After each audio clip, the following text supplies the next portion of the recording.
for your Ozempic, bro, but you don't need it. You look great.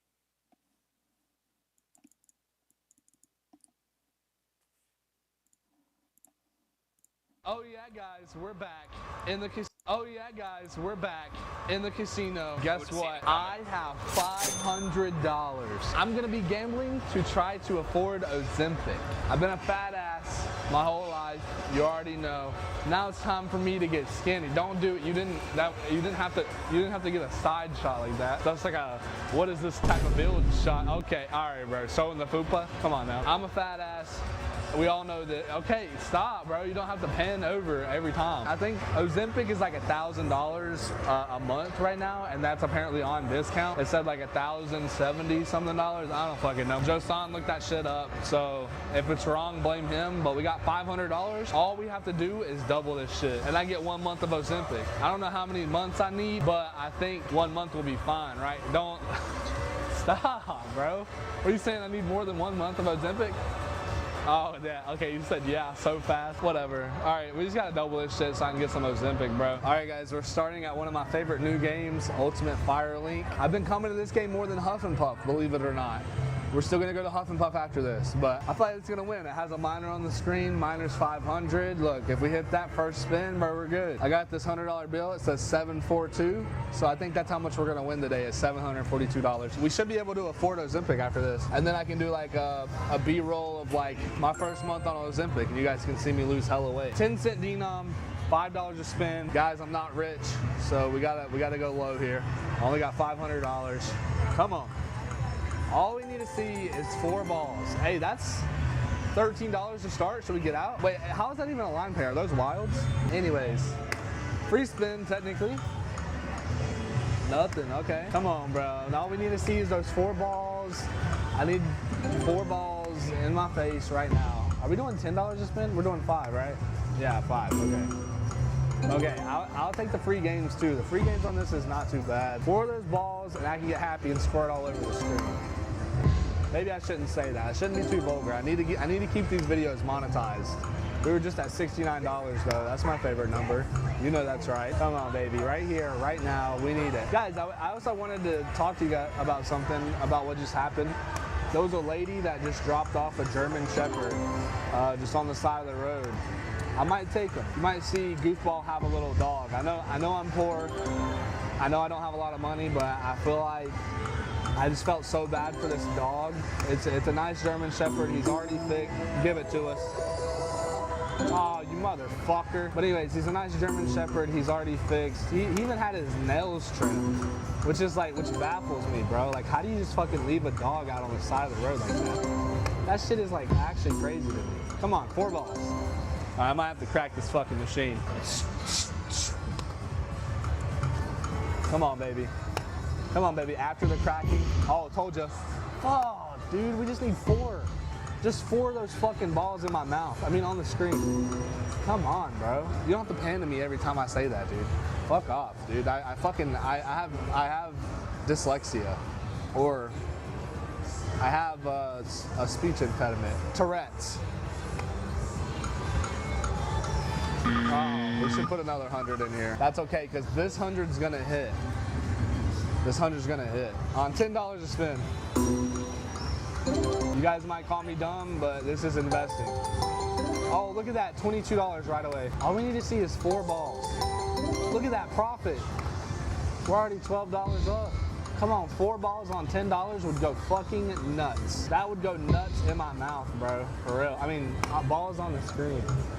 Bro, look at that, that's $1 million. $26, come on, bro, keep going. Yes, 4 balls, please. Come on, bro, why can they not just drop in my mouth? I mean, on the screen. Stop. Just put it on the screen, bro. They don't want to see my ugly ass. Give us a little something, bro. I need some luck, bro. I swear that I have the worst luck out of anybody that makes casino content, for real. Oh, 4, please. That's like the best setup that you can get. That's like the absolute best setup that you can get. Oh, and that's nothing? Wow. Oh, dude, they're gonna give me 3 and they're gonna give me a $125 ball? Come on, bro. Oh my gosh. All right, guys. I gotta just go for it, bro. I just gotta go for it at this point. Come on, bro. I know you want to fucking drop. I know you want to. I shouldn't be feeding these machines just like this, bro. These machines fucking suck, low-key. I should have put $100 in 3 different machines after that video I just did. Oh, dude, this does not look good. All we needed was one more, bro. Oh, come on, please. It's not even in there. It wasn't even in there, bro. Oh my gosh, now they're just playing with me. Now they're just fucking playing with me. Oh my gosh. All right, fuck it, bro. I gotta be the worst.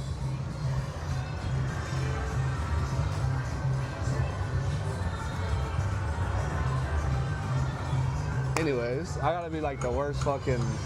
I gotta have the worst luck at a casino, bro. Bro, can we hit, please? Can we hit, please?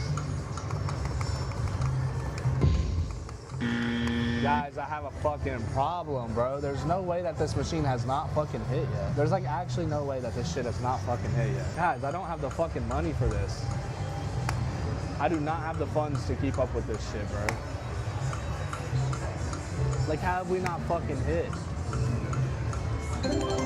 Are we dead ass? You should not be able to put like $500 into one machine without even hitting. That should not be possible. Are we dead ass? Oh my god, and then that guy hits. Fuck. Jesus, bro. It's official. I have the worst luck in the fucking scene. I'm already out of money, bro. I'm already out of money. I already gotta fucking buy in. I swear if it hits on $5. What kind of fucking blue ball is that, bro? Holy shit.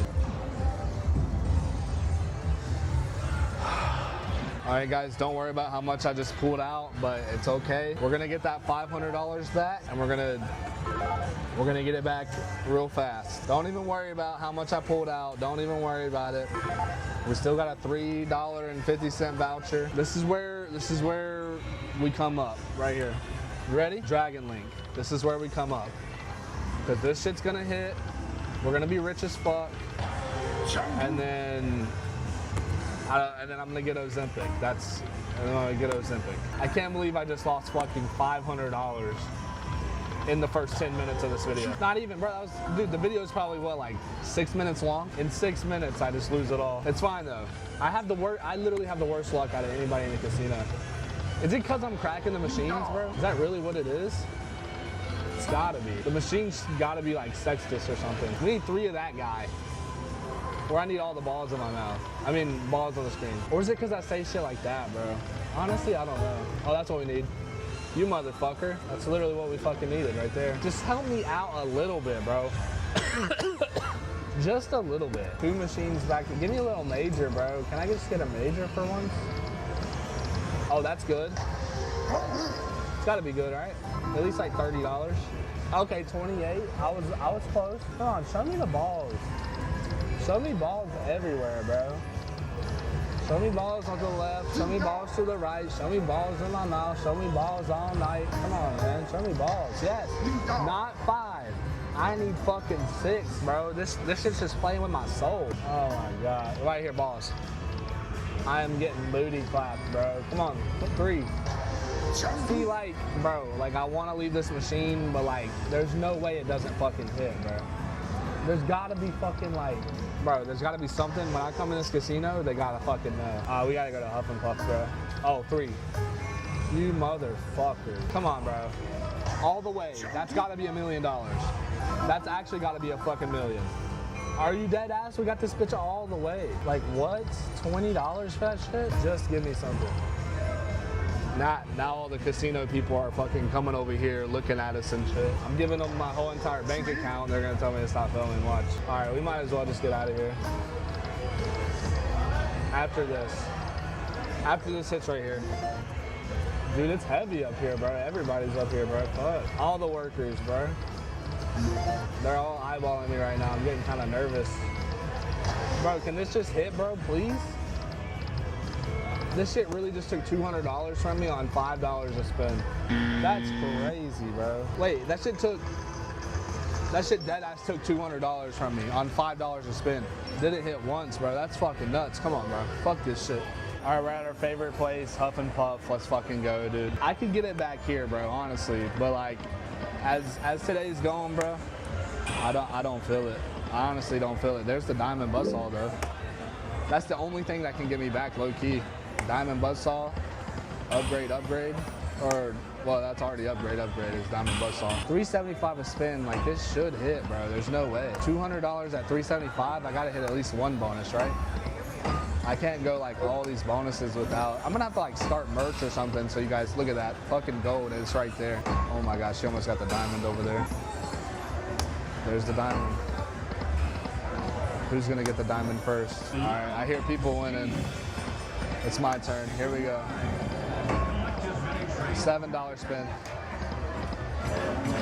Had to try it, bro. Honestly, like, that was just praying for a fucking miracle at that point. Right here, diamond buzzsaw. Dude, come on, bro. We need a gold. We need a gold or a diamond. Gold or a diamond, and we're fucking back. Unless we get the mini. I shouldn't even said that. Are we even gonna get a bonus? I keep seeing that diamond buzzsaw, bro. All right, we need to. Oh. Are we dead ass, bro? Come on, bro. Give me a diamond. It doesn't matter. It doesn't matter. Give me a diamond. That's all we need is that little diamond right there. I keep seeing the diamond. I feel like it's gonna hit. I feel like it wants to hit. I keep seeing it. There it is again. Oh, right here. There's the gold, bro. Like, I'm getting teased, bro. I'm honestly like not excited right now. I'm not even gonna get excited. It's not even gonna give me shit, bro. Honestly. Fuck. Bruh. $4? Shit. We need like $4,000. I'll take hats at this point, honestly, bro. Oh, dude, I'm just so out of it now. It's over. It's over, bin 10. Bin 10, it's over.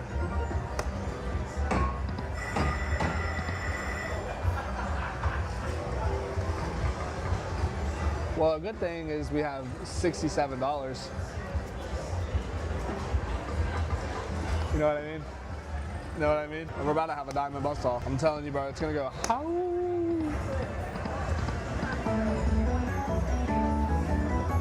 Hey, that's ammo. That is ammo right there, baby. Come on.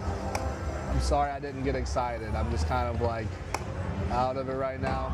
I just got fucked. Show me something on this machine. Bro. No way. Huh. Yo, my favorite number is 69. We need the buzzsaw. We need the diamond buzzsaw. We need the diamond buzzsaw. There's the gold. We keep getting blue balled. We keep getting...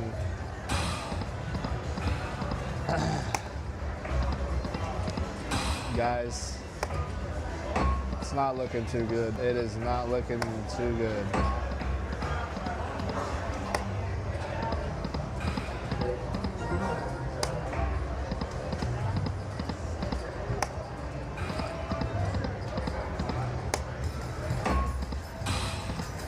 Wow.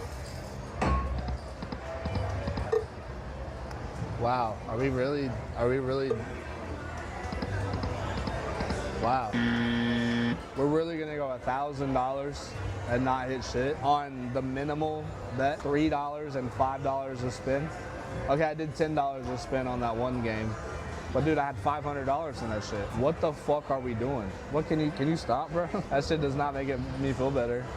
Bro, this video is like 5 minutes long, bro. I'm gonna have to fucking put a video of me just eating cereal at the end. Be like, sorry guys, already wasted $1,000 on this fucking video. Here's a 30-minute video of me eating cereal. That's what you know what, fuck it. That's actually what I'm gonna do.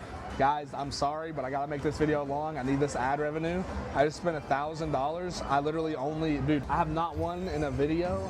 I don't think ever on my channel. I literally don't think I've won one single time on my channel. All right, here's a 15-minute video of me just eating cereal. I hope you guys enjoy.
asking you for a ride, but he turned me down for a ride.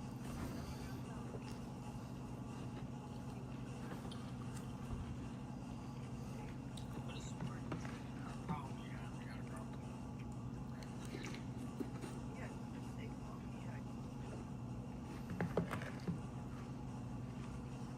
He's not even on the road, so.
I'm here with my best friend Kyle. Hey man, I'm your best friend?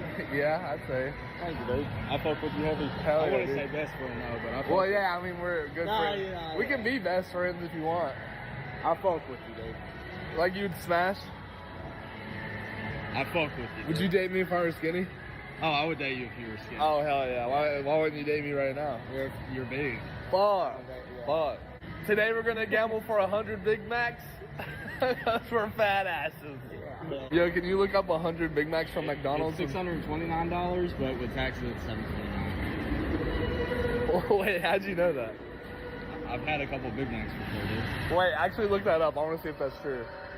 $6.90, $29. Bro, dude, there's no way you knew that. It's a little bit more, but There's no way.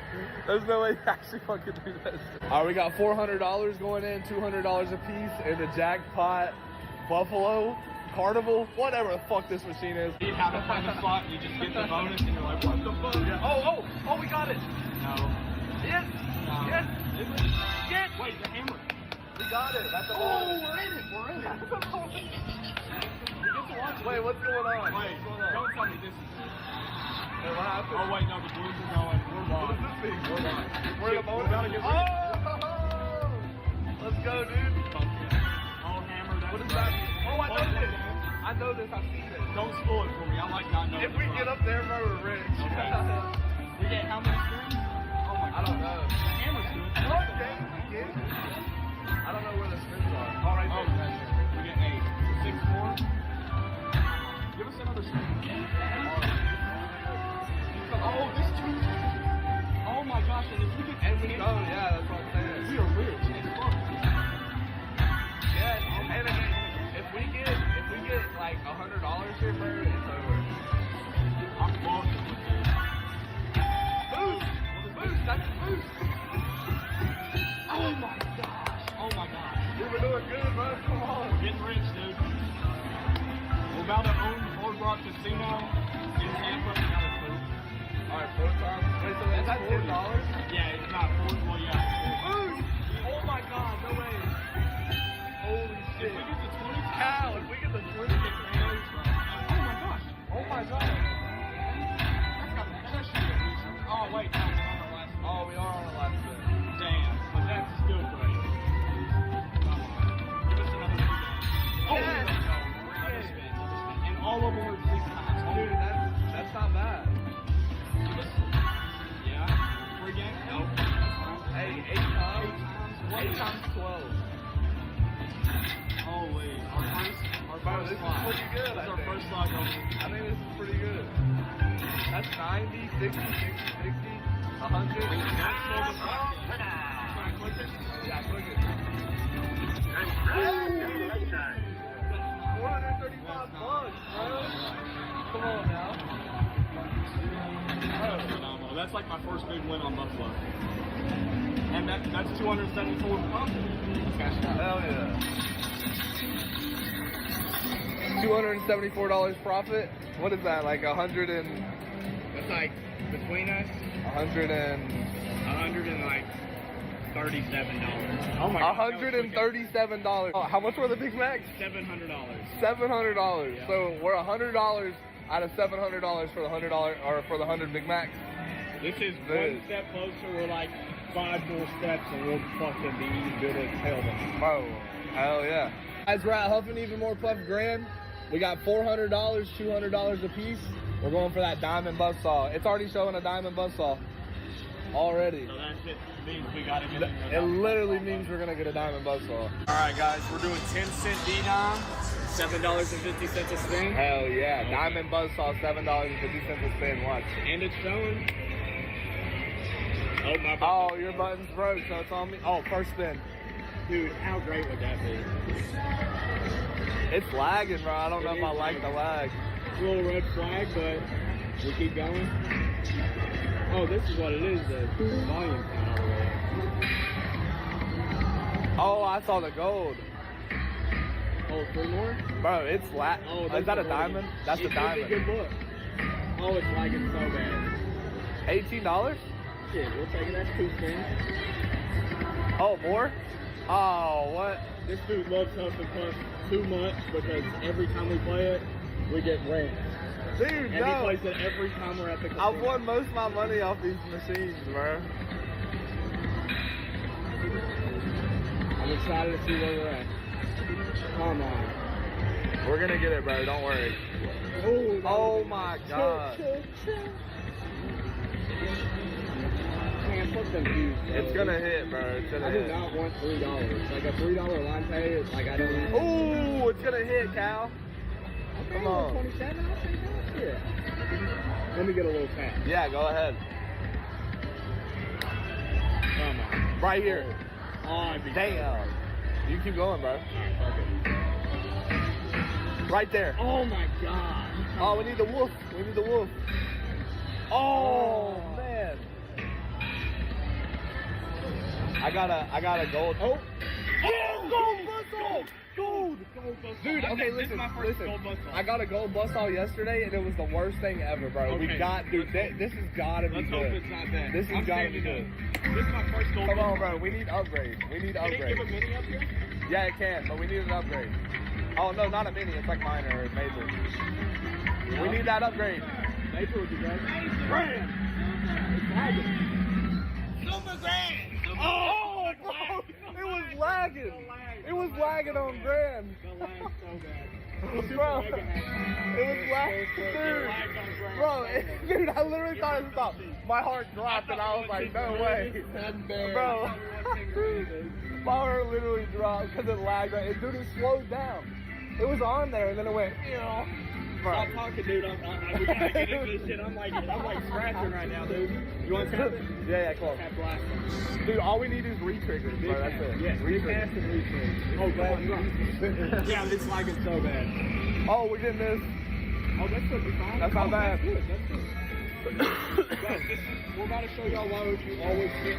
Oh, God. You always go to the Re-trigger. machine. Re-trigger. Come on, high five. Come This is on. why you always go to the lagging machine. Watch, it's gonna do re-trigger after re-trigger. You gotta drop. Come on, get so. Re-trigger. Re-trigger. Come on, bro. Re-trigger. Yes.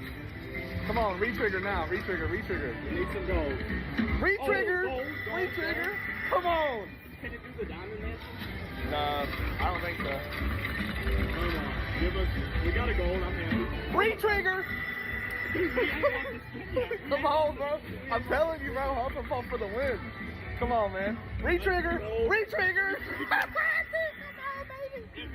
Come on, bro. Come on. This is our night. Re-trigger. Re-trigger. Dude, we're gonna get these 100 McChickens, bro. I swear. Re-trigger. Oh, imagine. All right, come on. Oh, Big Macs. I forgot. We're gonna get this 100 Big Macs. Swear to God. Oh, and a nice latte, right? Nah, $6. It looks like. This machine's too laggy. Re-trigger. Oh. We got 2 golds off that. Bro, we got a bonus and a bonus, bro. Oh my god. 3 golds. 3 golds. 3 golds, bro. Re-trigger. Re-trigger. Woo! Come on, baby. Bro, this is gonna be like $2 grand, I think. We can get the super, I think. I don't know if we can get the ultra though. Okay. But do we have 4 spins left? This is crazy. Re-trigger. No. That's okay. We got 3, We bro. got so many reds. Dude, we got 3. Look at all these reds. That's another gold. It doesn't matter, honestly. Dude, I just want to. I'm ready for this to end so I can. Re-trigger. Come on, baby. Come on. This is why I love Huffing. You were talking shit about Huffing Puff. You were talking all that shit. I'm too much on Huffing Puff. Oh, so many hash drop guys. We're gonna get a re-trigger right here. Oh, Alright, alive. That's fine. That's great. Bro, how many? 1, 2, 3, 4, 5, 6, 7, 8, 9, 10. 10 golds. 10 golds on 750. This is gonna be good. Yeah. Okay. Dude, this is gonna be pretty good. Thumbnail picture real quick. Dude, you're good. Dude, we could still get the grand. We could get the major. Come on, bro. If we get the major, I'm flipping the fuck out. Come on, bro. Big numbers on. Dude, this might be your first hand pay on your card. Oh yeah, I've never had a hand pay. This might be your first hand pay. I'm telling you, bro, Huffing Puff will give you your first hand pay. This has to be over a band. Come on, Yeah, for sure. We're already at $163. drop one. We need coins after coins, bro. Minor. Coins. Oh. Hey, that's still good, bro. That's shit numbers, but $833, bro. hey, we're at a band now. We're at a band. Oh! Good win. Let's go. Gold buzzsaw. Oh yeah. Oh my gosh. We're at 1100. We didn't even lose that much money. Bro, we didn't lose. Bro, how much did we lose? We lost like, dude, we got that shit in $100. Yeah, that is. Holy shit. Dude, $1,800 to split, $907 a piece. I think Is that, did we already get it, or how much money did I put in? Yeah, that's $907 for each of us. Yeah, but we put in 200, or no, yeah, 200. You put in 200 each machine, so you'd be down 400. You'd be at 507. So you need like we need 200. You need like $300 more dollars. Dude, $200 more. That's what I thought. I think we need $200 more. Last time we played Piggy Bacon, we got Biscuit, and that motherfucker ran it up from $100 to $700. Hey, dude. All we need is $200. We got $400 going in the machine. We're on a time crunch because McDonald's starts selling breakfast in around 30 minutes to an hour. Come on, dude. Oh, red! Yeah, we got it. We got it. Nice. Let's go. Let's go. Turkey. I don't know what Bubba does, but I'm pumped with what? Bubba. Double play? I used to have a big ass teacher. Oh, double play. That's Bubba. I used to have a big ass teacher named Bubba. Or no, I used to have a big ass teacher. Her name was something, but we called her Bubba. Are you serious? Yeah, because she was country as hell, so we thought she was inbred. We need as many pigs. Oh, one spin. Red pig is plus one spin. And it's doubled. We need pigs to like collect, and it makes a bigger pig. Oh my gosh. If we get it doubles. pigs right here, it doubles. We need 2 pigs right here to get a pig. Holy shit. Come on. Come on. Give us as many pigs as possible.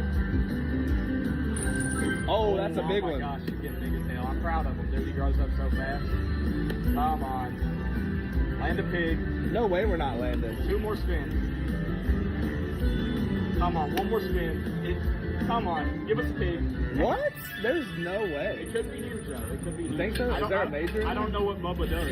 Bubba could be the best one, but we think it's... No, Bubba is the double. That's it. We get whatever we get. Oh, yeah. What is that, $16? It could be... Do a major. Oh, my gosh. It's a mini. Do the 1,500. Oh! Nice. Good shit. 150. That's the best one we could have got. You click that one. I think you can get major in this one, or is it just minor? Nah, I think definitely major. 400. Oh, it's just minor. 100. Wait, did we get money back? Let's see. Oh! 22. We're a little profit. Should we keep going? Are we a little? Yeah, a little profit. I don't know if we should keep going. $58? We can't take $58. Dude, instead of losing 200, you think it'll be better next time? I think it could be. We could spin again and it get us into a bonus. That's a little something. You want to keep going or not? Just go to 400. Come on. Pickles. Nah, let's chase Pickles. Let's chase Pickles. What the fuck does Pickles even do? I want to find out. We've seen what Biscuit does. We've seen what Bubba does. I want to see what Pickles lazy ass does. You down? Oh, that's good. Oh, $12. Yeah. Do it. Just do it. Fuck it.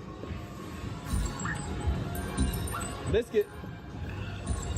Getting Biscuit again would be great. I know. Come on. Oh, man. Green. All right, guys. This is where the bad decisions start. We're going again. $400. Fuck. I mean, let's do it. I mean, I believe, honestly, like...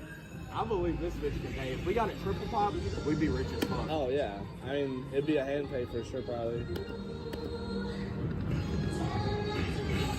I should have told you if we do it, we gotta do like $12 spins. You would have had it. Come on. I've barely seen any pigs. There we go. Biscuit. Lazy ass. Biscuit. Oh, bro, I thought it was going. Oh, no. Oh, here we go. Here we go. Double pop? Oh, man. Pickles, baby. Oh, that's good. Oh. Oh, it's not all the way, though. I like when their eyes light. Oh, Bubba again. We got Bubba again. Bubba again, bro. At $300. No, Wait, what happened? What? I thought we got... Bro, I knew it was 6 pigs. I knew it was 6 pigs. We got robbed, dude. I knew it was 6 We got excited and shit. Dude. It should be 3 It's pigs. 6 pigs to automatically get it. Right there. Oh, Pickles. Oh, Pickles. Oh. Pickles. How did that not happen? Dude, dude, I thought we got it, bro. What? That's disappointing as hell. Oh, man. Bro, and if Bubba would have paid again, bro. Bubba would have got us like 500 or 600. Fuck. Oh, that's good. That's good. 78. Hell yeah. Dude. Come on, that was good. Right here. Oh, Biscuit's getting big. I'm gonna do a quick spin. Do it. Biscuit. Oh, my God. man. I One forgot more? they teach you like that. Oh, that's good. One more? Oh, shit. One more? Oh, shit. Go. One more? Nah. All right. Dude, that was a good little stretch. Yeah, that was a really good little quick spin. Oh, Green. Come on, Pickles. I'll Green, see you green. all day until you pop, motherfucker.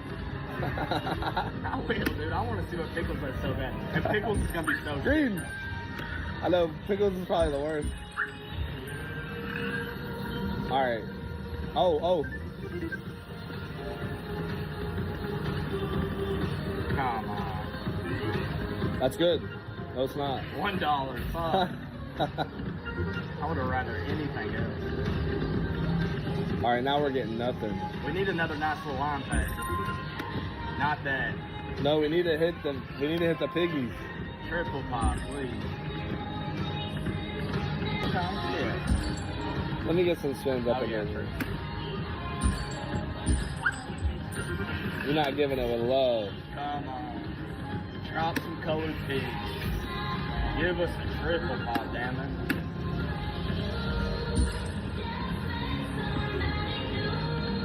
Oh! Oh, I thought I did something good. I did, kinda. Dude, how many pickles do we gotta get until fucking we can see that motherfucking pickle, dude? Right here. Damn.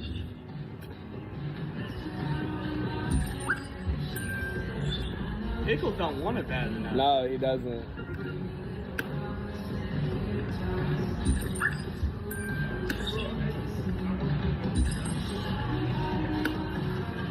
We might be getting fucked in this one. Hey man, maybe. Pickles. Pickle. Fuck. Damn. Where's the Diet Coke lady, man? I know, I need to. I need a little reason. I'm parched as. Oh shit, I'm parched as fuck. Big. Come on, Double bro. pop would have been great. We need six piggies, and we need 3 of them to be different colors, and we'll get a triple pop. Yeah. Why can't we land that all I the know, whole right? time? That'd be like a couple bands, like. All right, we're getting it right here. Oh. Bro, imagine. Oh, I'm not feeling too good about this, Cal. There, you get the last 100. You might should have been right, dude. Or you might have been right. Dude, this sets me back. We almost had it. We almost had the 100 Big Macs. Fuck. Come on, Pickles. Pickles! Oh! Dude, fuck. Pickles! Dude, Oh fuck my off. gosh, bro. We might have to put more money in this one. That's what I was thinking. Dude. That's what I was thinking. Oh! Come on. Oh, man. Pickles!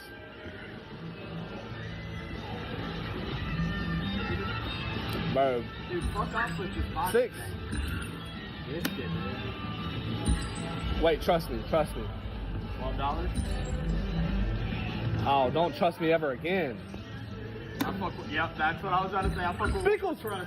Oh, Oh! hey, oh, $12 wages. Yeah, go ahead. Oh. All right, guys, we're putting $400 more in here because we want Pickles to fucking pop. So we're gonna try to get we're going for a triple pop here. If we can get a triple pop, I think we can get our money back. Come on. Dude, I hate when they just get a tad bit bigger, bro. I think I got glitched. We make terrible decisions, Yeah, bro. we need like a triple pop to get us back, low-key. We're gonna get it though. That's the thing. Yeah, we make terrible decisions, but I call it investing. All of this is investing. Exactly. Look, Pickles. Oh Bro! my gosh, bro. He's never gonna pop for us. So I said I think we gotta do like $16 spins, bro. Bro, hell don't. God dang it. Oh, that's not good. Oh, damn. We just need one, like. Pickles, dude. Pickles is being lazy as hell. Oh my gosh. How have we not got 6 figs yet, bro? Oh my gosh.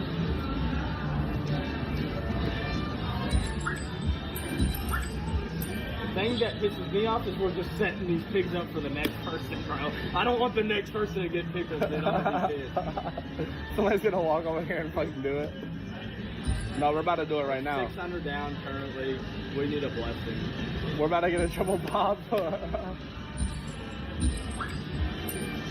Oh, dude. We don't need a dream anymore. We need a blessing, please. Oh my goodness. Pickles, fuck off, you lazy motherfucker. We just need 6, bro. Double pop quick spin would have been great.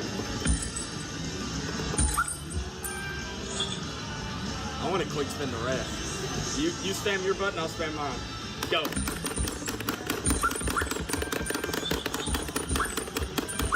No, don't do it, don't do it.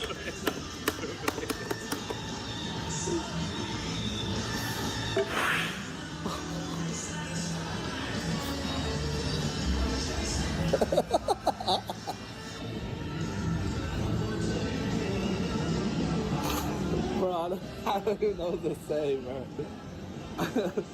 Guys, we were at like $500, and now we're back down 400. Guys, Biscuit fucked us up, so we came back to Huff and Puff because you know we're about to win that shit. Cal hates Huff and Puff, but this is my shit, bro. This is my shit. We're gonna win. Just watch. Just watch and learn. $11 to spend. Just watch.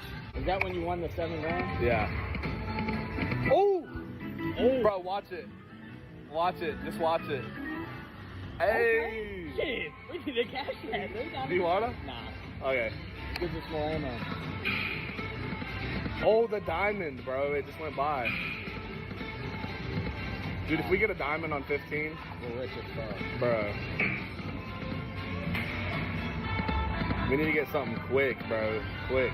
For real, like 380 or something. Take a little bit of our money, and then let us win. Oh, what shit. the fuck is that thing? I haven't seen the wolf in a long ass time. Oh wait, let me turn the button. Now we're gonna hit it. Yeah, I haven't seen the wolf either. Last time I got a wolf, though, how much? Oh, that's a lot of. Oh, no. That's a lot of wood. Yeah, last time we got a wolf, it was like 2 bands, 2 or 4 bands. I can't remember. Fuck off. I think we're gonna hit it at 220. We're gonna hit a diamond buzzsaw at 220. Oh, that one was so good. Come on. Oh, what the heck? Bro. Oh, it cut this.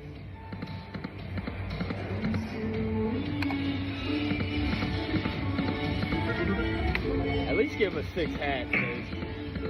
Shit. It's gonna hit, bro. Don't worry. Bro, I said at 220 and it almost did. Oh, my bad. No, you're good.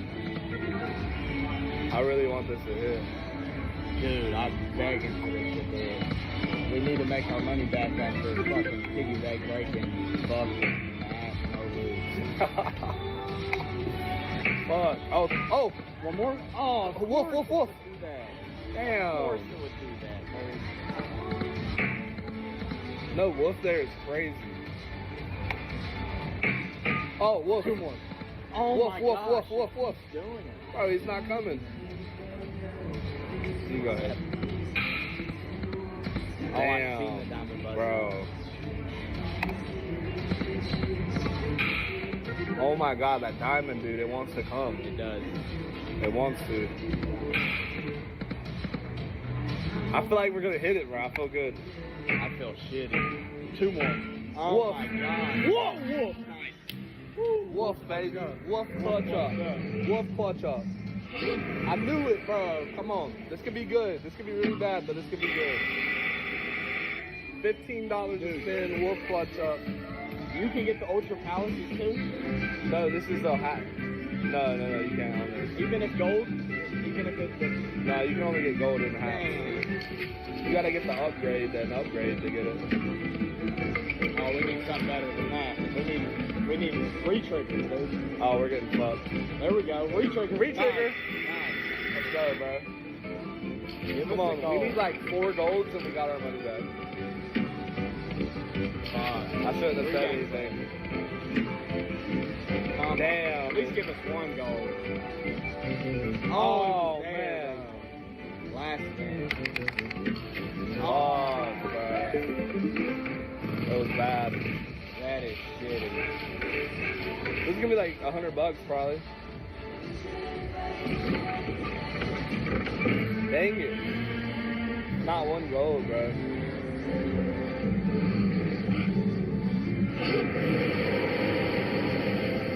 I don't even know if we can get a wheel out of that.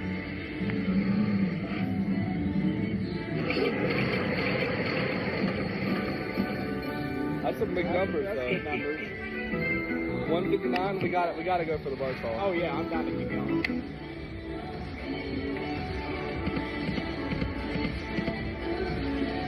Come on. We just need the buzz saws. We're not asking for too much at all. Oh my gosh, bro. Bro. Don't take us out like this. Come on. Oh, I seen the diamond, bro. Dude, why did I do it?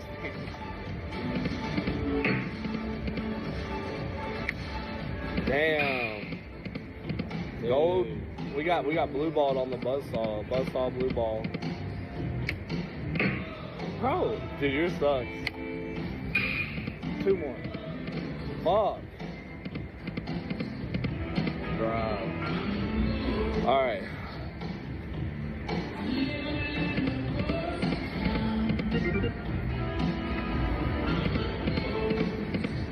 Oh man. We got it together.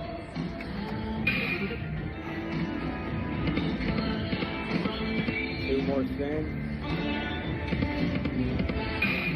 Oh fuck. Fuck. Oh. Oh.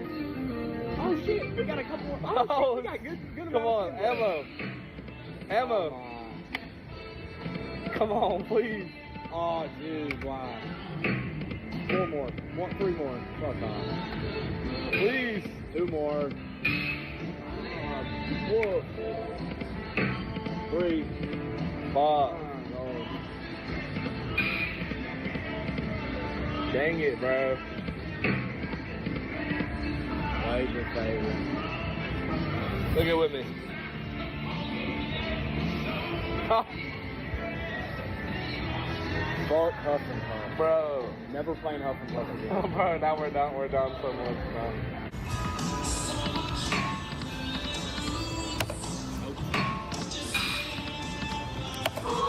Oh! Diamond buzzsaw. Does it do that? Diamond. Oh my God.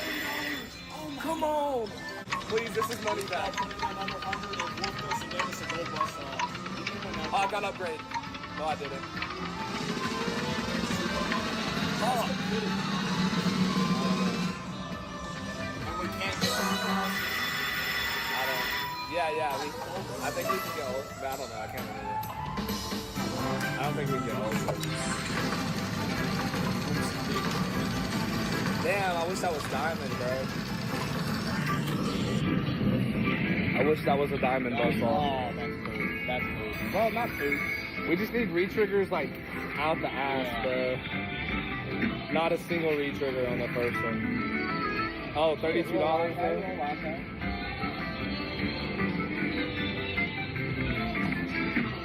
Oh, this is gonna be ass. This is gonna be ass. Retrig, there we go. We need to drop like 5 hats. I know, like 17 hats, bro. Come on. Another retrig. More hats. Come on, bro. Got another red down there? Yeah. Okay, we're getting the red though. We're getting the red. $59 is not bad. We need like 17 golds here, bro. And we're not getting that. 3 spins left still ain't horrible. As long as the next one re-triggers. We need like 5 re-triggers back to back.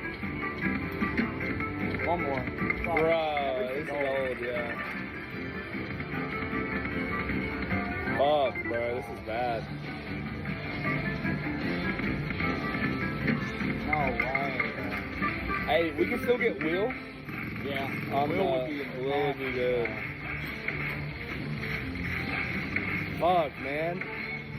You literally said you haven't seen the wolf in a while, and it woofed it. 2 times, too.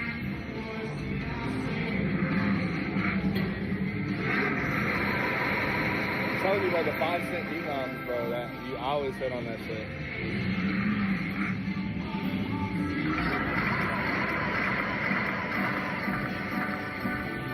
Alright, we need coin, bro.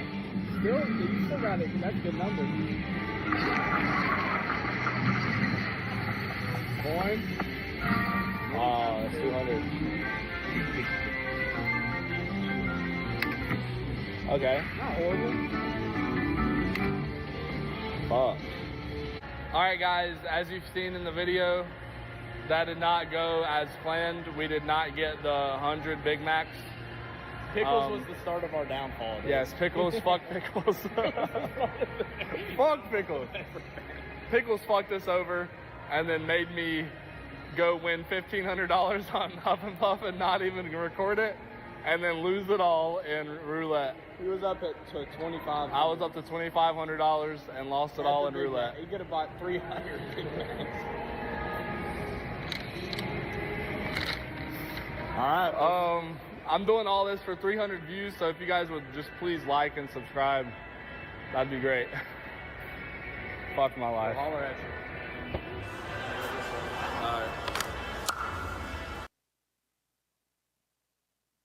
What's up, guys? We're back at the casino. You guys know I love Huff and Puff, so I thought about it. Let me just play every Huff and Puff machine in the casino. Let's do it. All right, we're at our first Huff and Puff machine. This is my favorite one. Putting the 740 in.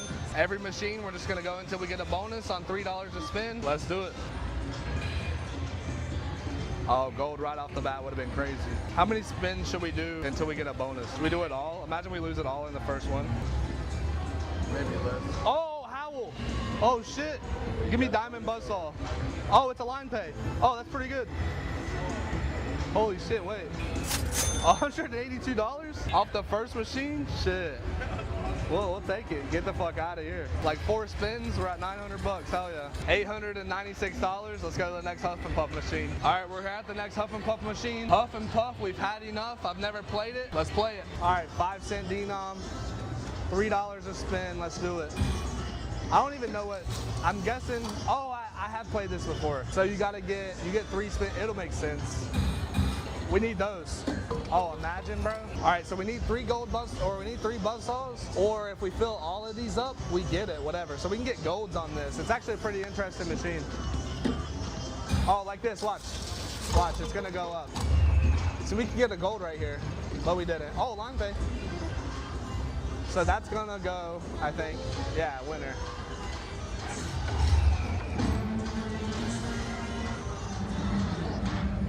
I'm not counting this as a bonus on this machine. But that is $16 like that, hell yeah. We're right back to where we started. We just need 3 of those buzzsaws. 3! Oh man. Okay. We just need 3 hats right there. Ah. Right here, right here. Oh wait, that's good. $6, we'll take it, 3 spins. Oh shit. We just need 3 right there and 2 spins. Oh! Oh, that could have been so good. Still haven't gotten the gold. 3 buzzsaws. Oh, I didn't mean to fast spin there. Come on, 3. Right there, right there, right there. Look at the wolf. Wait, look at the wolf, bro. Why do you look scared as shit? Oh, 3. Oh, it was right there. Oh wait, we got it. We just need a gold right there. Ah, we didn't get the gold.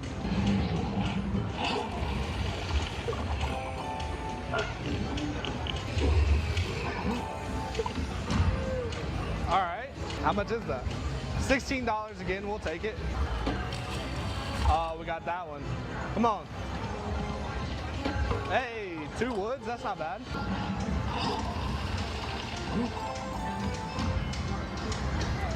That's more than 16. 20 bucks, we'll take that all day, hell yeah. I'm a fast spin 100. Damn, it's dropping 2. Oh, it keeps dropping 2. We got that and 1 gold. We need a gold. We need a gold or 3 buzzsaws to get off this machine. We're already down 150. $17. Oh, we got a gold and it didn't work. Oh man. $5 again. This one's kind of boring. Come on, just give us 3 buzzsaws or a mansion so we can leave. Oh, mansion! Yes! We finally got the mansion so we can leave this machine. Now let's see what it gives us. Let's see what it gives us.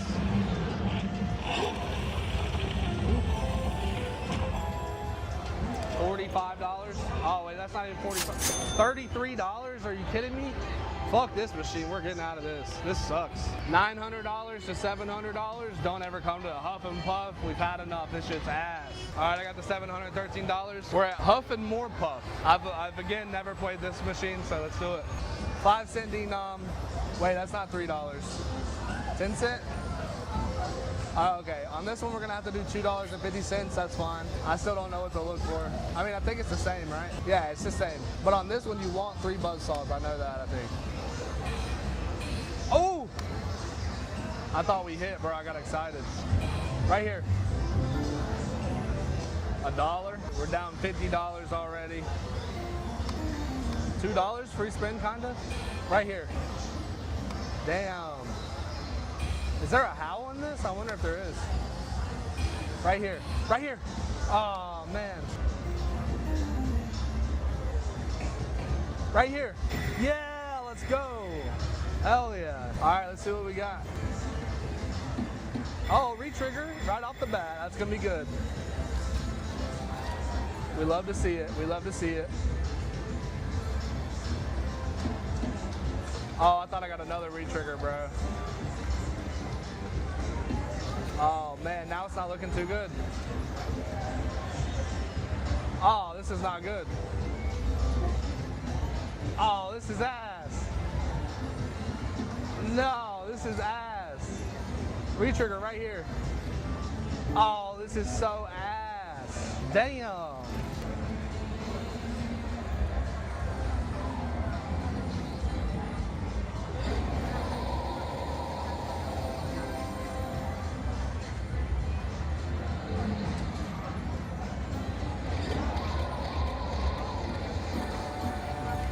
Oh, that's so ass.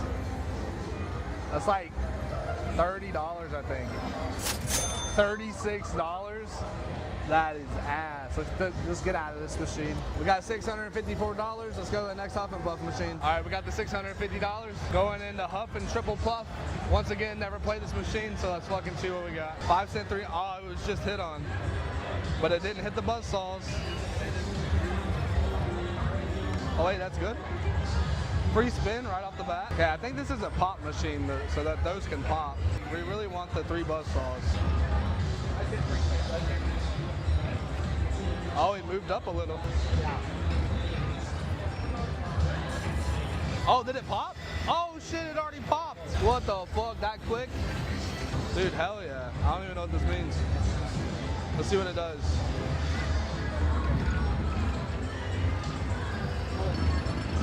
Dude, hell yeah. Oh, that's not a retrig? No retrigs? Retrig right here. Oh, that doesn't count as a retrig.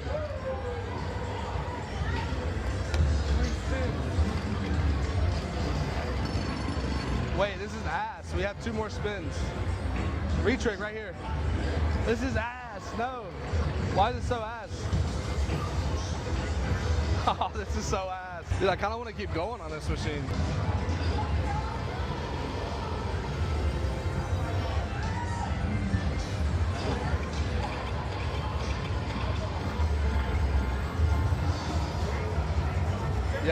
like so ass. I don't even know how much that is. It's like $30 again. $41. Shit, let's do some backup spins. Hold on. Oh damn, fast spin on this shit is fucking crazy. Oh, we got it. Double pop. Double pop on the fast spin. Let's go, dude. I don't even know what this means. Oh, plus one spin? Oh, hell yeah. Oh, hell yeah. All those are good. Yeah, hell yeah. Nice, bro. It's still going to be so ass. I knew it. I knew it was going to be ass. Oh, plus one spin. Hell yeah.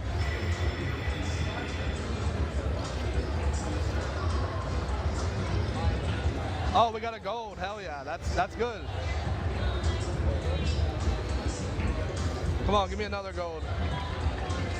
Give me another gold. Oh, two plus two spins and another gold. Hey, two more golds. Hell yeah. Wait, this might be pretty good. Hell yeah, 3 golds already. Bro, 4 golds? 4 golds? Oh wait, go up. Go up. Oh, we'll take that. Fuck it. Another spin. Another spin. Wait, this is actually pretty good. Yeah, it's a retrigger and 2 more golds. What? Bro, this is actually crazy. Yeah, go this way. Oh, another gold. We'll take that shit. Holy shit, dude, we'll take that. 1, 2, 3, 4, 5, 6, 7 golds, dude.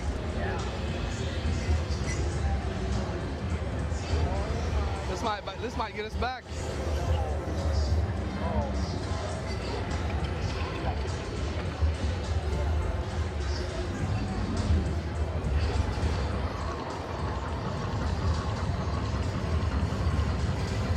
Come on, we need to see the coin. No coins, wow. Hey, that's pretty good though. I don't know how much that is though. Might be a couple hundred. Oh, it's not gonna let me skip it. Oh, 270. Holy shit, wait, what the fuck? Dude, that was like 270. We're back. That got us back to $900. Let's go to the next Huff and Puff machine. All right, guys, we got the $891. We're at Money Mansion. I've never played it, but I think we need the deeds. So let's get the deeds. All right, once again, we're doing $3 spins. Let's get these deeds, man. Okay, that's pretty good.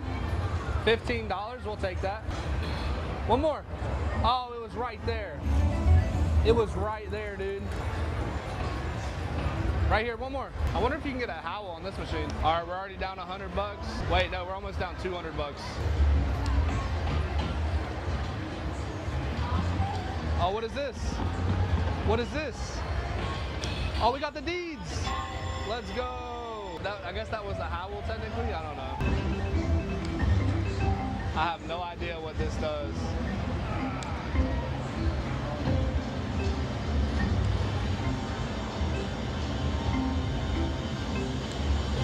What does that mean? Is that it? That's all it does? Oh, really? Oh, we got it again. We're down $170. Let's see if this can bring us back maybe? I don't know, probably not. It's not looking good. It is not looking good. Oh yeah, this is not good at all. Oh wow, that was ass.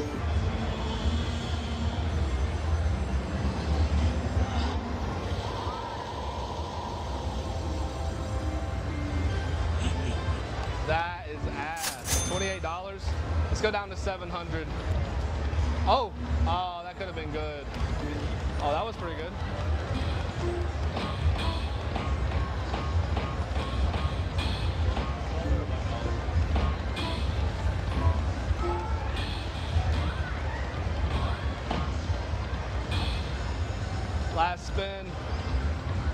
Damn, that's ass. Down $200. Don't come to Money Mansions. This shit's ass. All right, we got the $702. We're at Huff and Even More Puff Hard Hat Edition. Never played this machine again. Let's see what we can get. 5-cent denom. $3 a spin. Let's do it. I really don't know what this machine does, but I'm guessing this pops eventually. I don't know. I know we need 3 buzzsaws. That's all I know. We're not even getting tricked right now. It's just not giving us shit. All right, I gotta fuck the machine.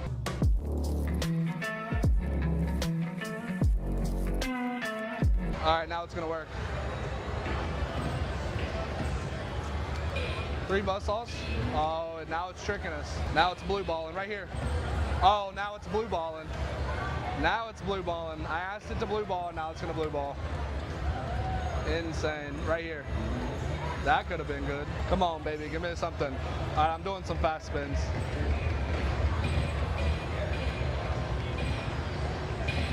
Wait, there's a gold buzzsaw on this? Oh, almost got the gold twice.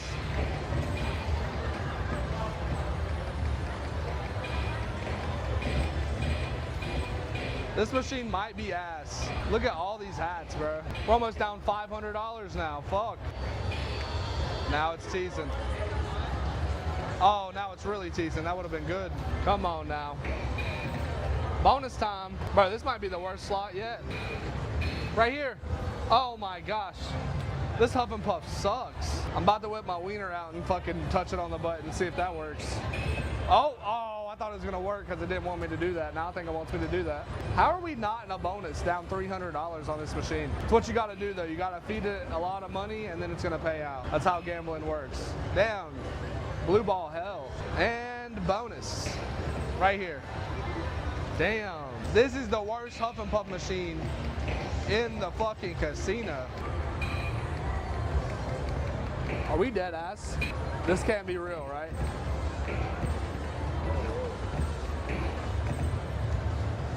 Wow. Wow. Wow. $700 on $3 a spin, and we didn't get a single anything. What the fuck? This is the worst. This is the worst one here. Worst Huff and Puff in the casino. All right, after that devastating loss, $900. I don't know how the fuck that machine took it on $3 a spin, but oh well. $200 going in. We're at Huff and lots of Puff. Let's do it. All right, 200 in the machine. You already know the deal. $250 a bet. That's fine. Let's see what we got. Oh, almost already. All right, some of these hats can pop these. I played this machine before.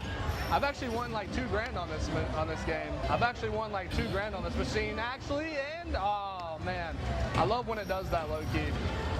Not gonna lie, that shit looks fun. We're not gonna get back on $2 a spin though. We're gonna have to take that L. That was a big L. Dude, I can't believe that shit took, that's crazy. This machine might take 200 on $2 a spin. Oh, right here. Oh, dude, the Palaces would have been great.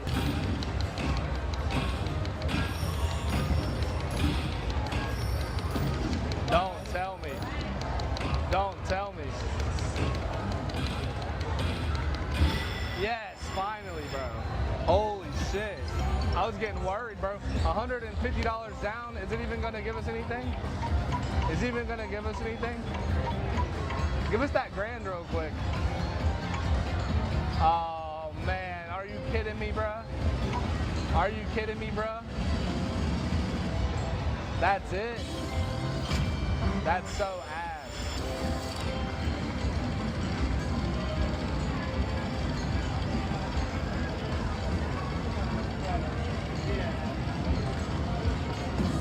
Damn, man, we got the worst one. And no retrig? Oh my gosh. Okay, there we go. I'll take a retrigger. This is not good. Yeah, this is not good, bro. Oh my gosh. Bro, this is why I live by Huff and Puff Grand. Huff and Puff Grand is the best Huff and Puff you can play on. All these other Huff and Puffs suck.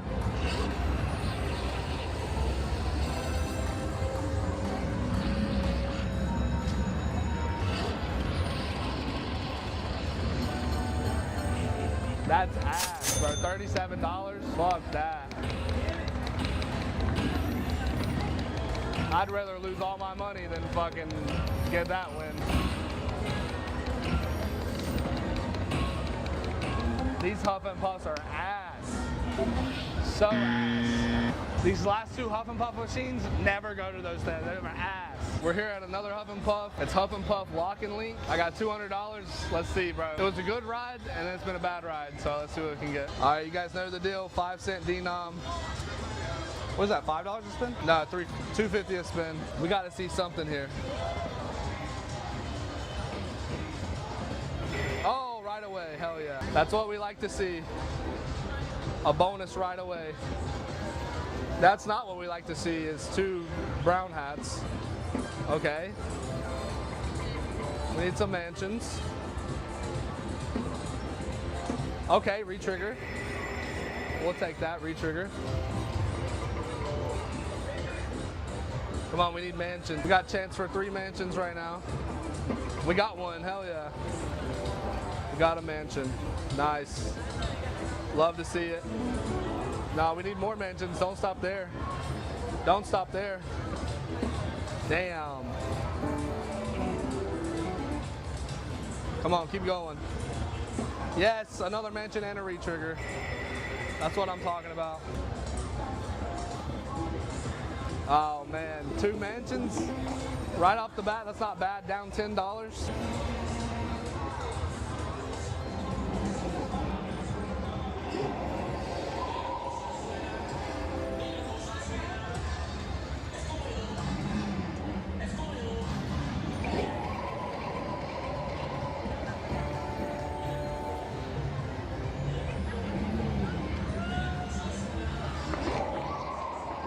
Come on, mansions, coin, coin, coin. Oh, miner 250. Hey, we're coming back now. What is that? I don't even know how much that is.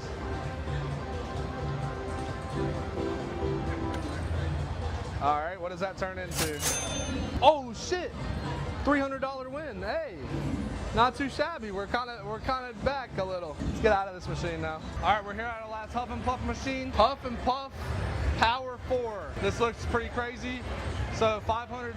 Let's go big on this last one. Let's see if we can make all of our money back right now. All right, 5-cent denom. What is this? $10 a bet. Fuck it. This is interesting. So there's 4. I seen somebody hit on this one and it was, oh shit. Oh shit, what the fuck? $90? $15? Oh, we got it. Hell yeah, what does this do? It's 3 more to unlock, 7 more to unlock, 12 more to unlock. Okay, there's 1.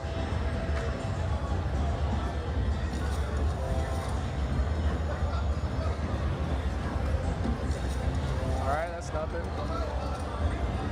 So you need the red ones. Yeah, we need the red ones. Okay, retrigger and 1 more. Hell yeah. Oh man, are we gonna get it? 2 more games. Oh, 3. Oh shit. Now we just need 2 more. And that is a retrigger. Hell yeah. Oh, and we get another one. We almost got that other one. We just need 1 more to unlock that other one. And we got a gold. I didn't see that. All right, so that one's done. Okay. Now we move on. There, retrigger. Hell yeah. 1 more red. Come on, do it. Oh man. I know you want to do it. I know you want to do it. Oh, it's not gonna do it. Bro, that's so ass. Bruh. They just find a way to fuck me every time. All right, this could be the grand though. That would be pretty lit if it was the grand.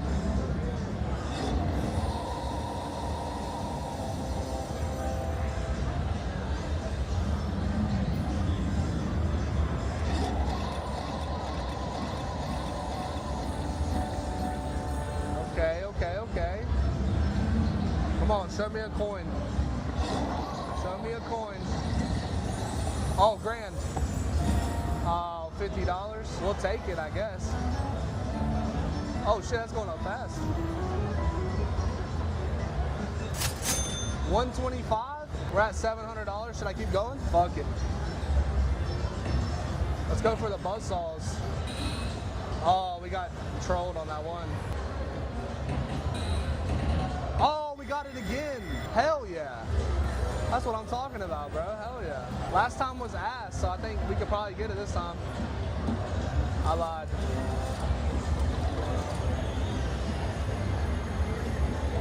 Oh, we got one. We just need two more.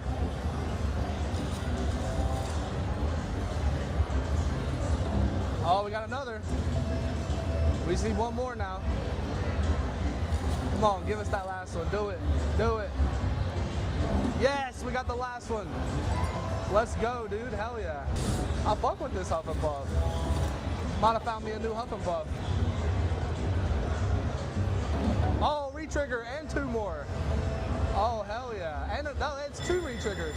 And a gold. Woo, shit. Hell yeah. Oh, another one. And two golds. Two golds on that one. Nice, bro. We're at 3 golds already.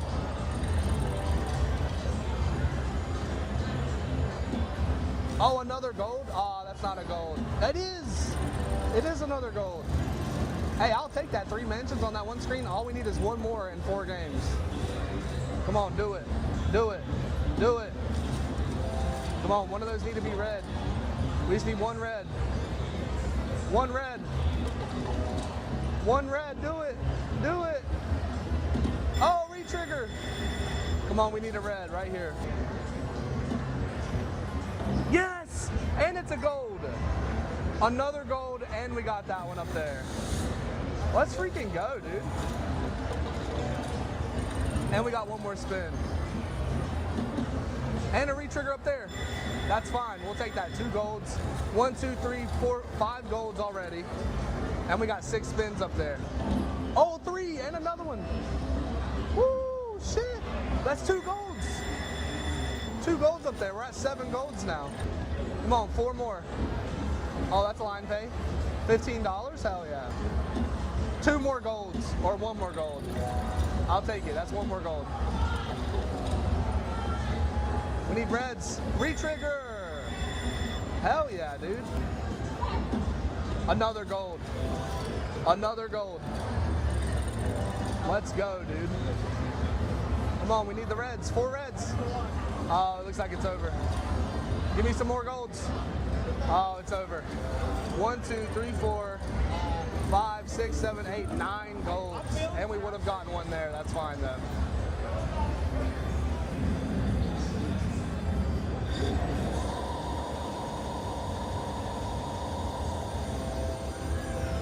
Hell yeah, I like the way that looks. I like the way that looks. All right, we're already at like $70. Show me coins. Show me coins. Coin. Oh man, I don't even know what that is. Oh, it's going up fast as fuck. Oh shit. Oh shit. $386. We're back at a band. $200 back to a band. Just like that. What the fuck? Extra spin. All right, let's do 2-cent denom, $4. All right, let's do 1-cent denom, $2. Hell yeah. So we just played every Huff and Puff in the casino. I'm not gonna lie. We started with like, what did we start with? Like $600? We started with $700, came out with the band. I'm technically up 100. I'll take that shit all day.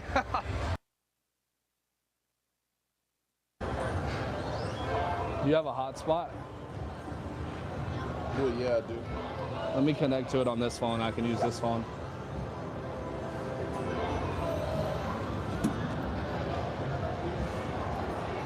Or maybe I can connect to Seminole Guest.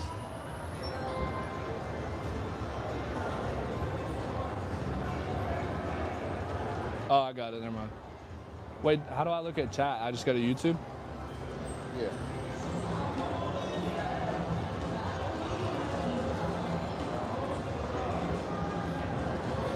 Wait, what do I do? I just go to the... Wait, hold on.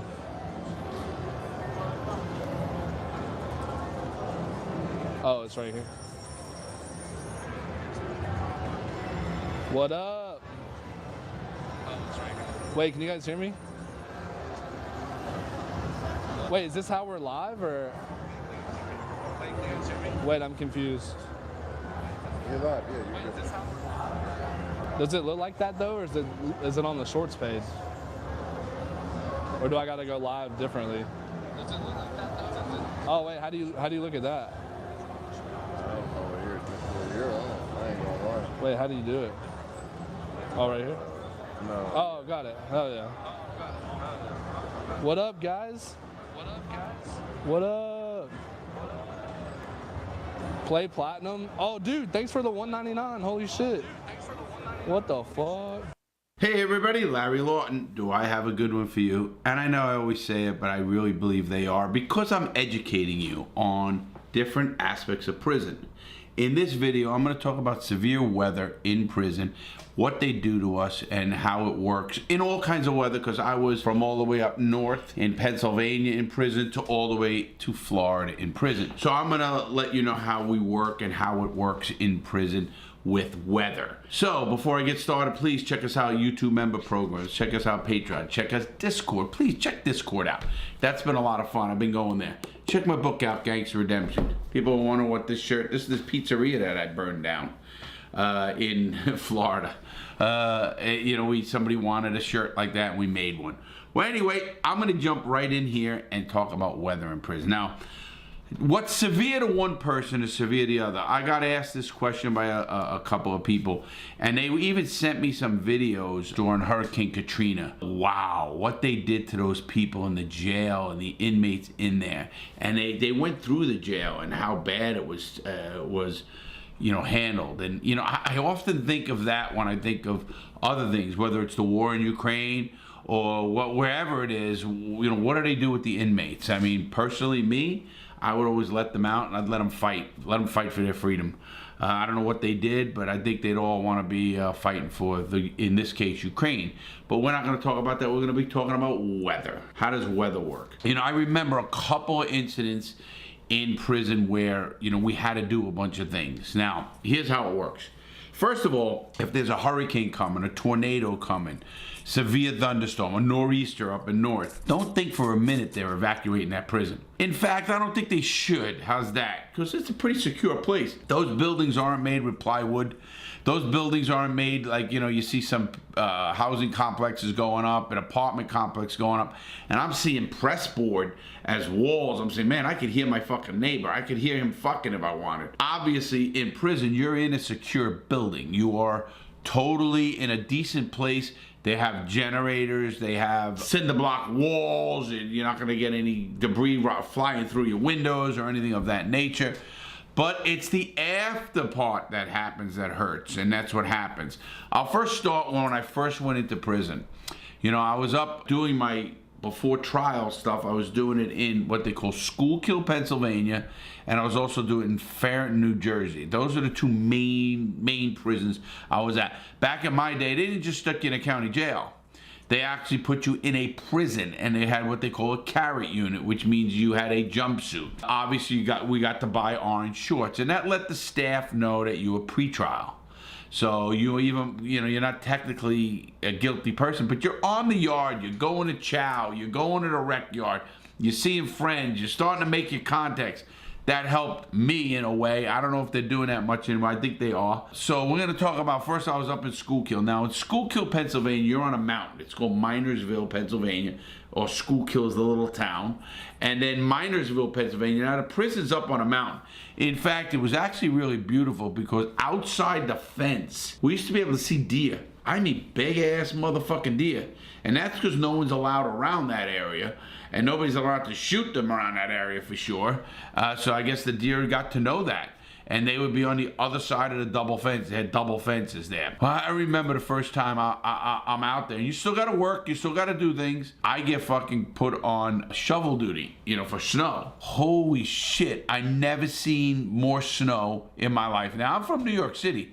And we had, back in my day, we had some pretty big snowstorms. But up in Pennsylvania mountains, it's a whole nother animal.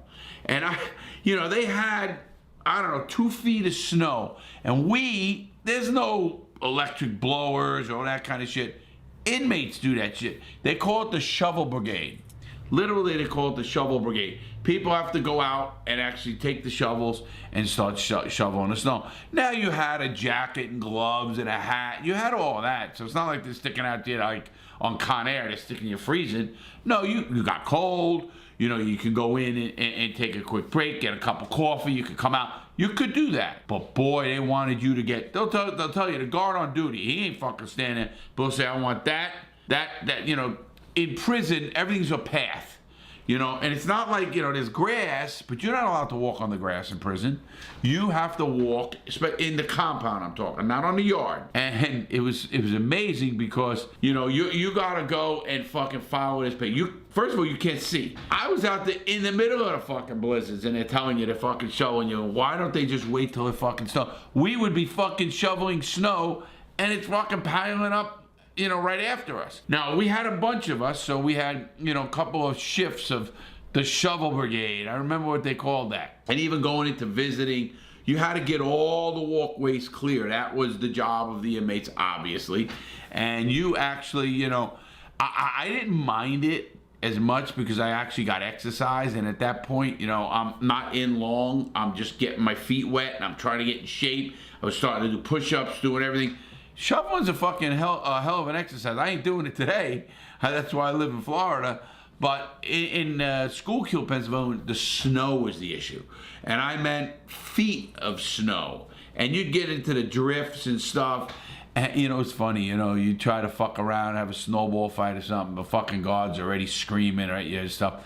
But, you know, we did things, you know, especially, you know, listen, some people just did things, some didn't. You did your work. You had to do your work. You couldn't fucking do your work. They'll come out and they'll threaten you. Say, listen, you don't fucking do that, you're going to the box. You're going to the hole. They call it the hole, too. Going to the box, the hole. They don't call it shoe. Anyway, you're going down there. But we had a shovel, so that's one part of severe weather. Another part of severe weather, I was down in Florida. I remember this vividly. It was 1999, and the hurricane was Irene. Now, Irene... The reason I remember it is that's my mom's name, and it was near my birthday. I don't know when in October, but it was right around my birthday, maybe a little after my birthday, before, I don't even know. But Hurricane Irene, that was one of them that was coming up. Now, listen, once you see the prisons start panicking, and when I mean panicking, they fucking, all of a sudden you'll see the guards fucking, they'll do what they call a recall, and then they bring people out to get, like the yard. You know, I worked on the yard. I didn't work, but I was assigned to the yard. I knew the guards at the yard, everything else. Used to watch TV, used to play cards, we used to do shit at the yard. I had a fucking poker game running at the fucking yard. But anyway, on the yard, so they start taking everything that's not bolted down. And you'd be surprised at what stuff there is out there. Now, obviously, the stuff that is bolted down, most of the stuff that, you know, they don't want people to fuck with and stuff like that.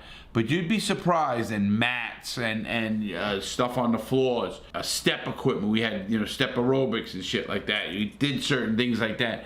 And they would start pulling that shit up. And they would fucking start storing it and having it. And you'd see the guards all running. They must have had a meeting with the warden. And the warden tells them, hey, listen, you better fucking get this right. We have a hurricane coming, and they have their protocols. Because, you know, when it, now all the inmates are funny, you know, all the people in the prison are like, hey, what's going to happen? What are you going to do? They're going to leave us here. You know, you think back at that, you think it's just, are you just being a paranoid asshole? Because, trust me, the safest place to be during a hurricane or a tornado out in the Midwest, and I'll talk about that next, is in one of those prison units. What the fuck? Nothing is happening to that unit. Trust me. Yes, you're losing power. Yes, they have generators. They have their own power source. All prisons do. They have their own power source. And they do that so nobody can actually shut down the prison from the outside where they can't control it. All of a sudden, I've seen it lose power many times, and all of a sudden it comes on. You know, now, obviously, usually they lock people down. And it's not because we had electric doors or anything. I was never in a prison with electric doors except the county jail. Never was I in an actual prison that had electric doors. None of them. Even the newer prisons built back in my day. And I was in Forest City, Arkansas, which was a brand new prison. So anyway, during the hurricanes, they get fucking really antsy. You see all this stuff. And you will see the warden walking around. You'll see the associate warden walking around. You see the captain walking around. And they'll come to every fucking unit and they'll talk to the inmates in the unit. All right, you know, we're getting ready for a hurricane. You know, everything's safe here. And they'll tell you all this shit. I don't know if they're just to keep you from not panicking or whatever. You're in the safest place. And you are. You are. And we're going to still run everything. But now, recreation is closed. Or like they'll even you leave the unit open. And of course the yards are shut down already. And who the fuck wants to be out there anyway? Obviously, I've seen guys out, you know, running in the rain. You're allowed to do that. If they open that yard and it rains and it's not a bad rain or something, they don't give a fuck. I've seen guys run in the fucking rain, doing the rain like it's nothing. I guess they don't give a shit. And you know, I get it. Me, I did care. Not because I was getting sick, because that wasn't any part of it. It was just they wanted their rep. Usually guys like me who are I hate to say players in the game, we'd always want to have the yard open because we can always meet there to pass football tickets, pass books of stamps, pass drugs, pass certain things that we did. And that happened all the time, obviously. So we would, that was a big deal. You know, to us, that was a big deal. So we like to have the yard open. And we also, you know, they very, very rarely shut pill line down. I mean, I've seen them have pill line come to the unit. Now, when that happens, it sucks because you're in your unit.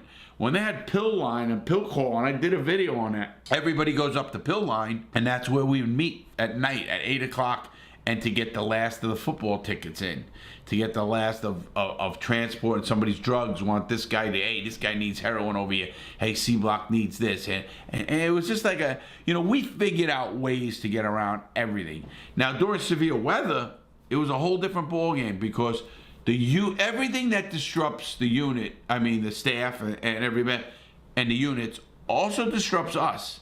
You know, we have a life. We made a life, if you want to call it that, in a prison, and severe weather will put a ham damper on that because we don't know when we're going to get locked back out or let out. We don't know if there's going to be damage. We do know if power goes down, they have a whole protocol for that. And I'm sure the people are brought into the prison, the CMS staff and the people who run that stuff to get power up and running. But usually they'll bring in extra staff. And when I say they bring in extra staff, they don't go hire people. They don't get people. They get teachers. They get people like that. Like they get people who work in the kitchen. They get people who work in education. They get people who work rec. They get people who administration. I've seen secretaries in the administration office. I mean, literally the warden's secretary. They're out in the units handing out food, doing stuff they have to do. Because the worst thing a prison wants to do is lock down. Because once they lock down, they have to feed you. There's no inmates out there doing anything. There's none. When you are in a full lockdown, there's nobody working the kitchen. There's nobody preparing the trays and the food. They have to do it. The guards have to do it. And the staff and the administration staff of the prison has to do everything that goes along with that. So that's like, you know, holy shit, you know, we know it's coming. It's a pain in the ass, but that's just what we had to do. Now we can go into the Midwest and tornado. I was in Forest City, Arkansas, you know, and tornadoes whip up. But now, whenever there's like severe weather or warnings in the area, even like it might be, they shut the yard down and they like make everybody stay in their units. Sometimes they'll leave education open, they'll leave the hospital open, and the reason they do that, the church and stuff that's open if it's a Sunday or whatever it is, and the reason they do that is because you're inside the really kind of the compound, I call it. Now the yard is the yard, but the compound is itself. You're inside that compound. When you're inside that compound, you can't go anywhere. There's nowhere to go. You can't, you know, you're seen by every guard in the world, everyone that comes out on the stairs or out in front of the unit. Because during movements, Every prison I was in, we had what they call movements. Movements are, you got 10 minutes. They'll go, all right, 10-minute move, 10-minute move. And everybody they open the doors and everybody, you'll see them. It's actually amazing because you'll sit there and all of a sudden people just start coming from all the units. And they have to go where they're going and then they'll go, close the move, close the move.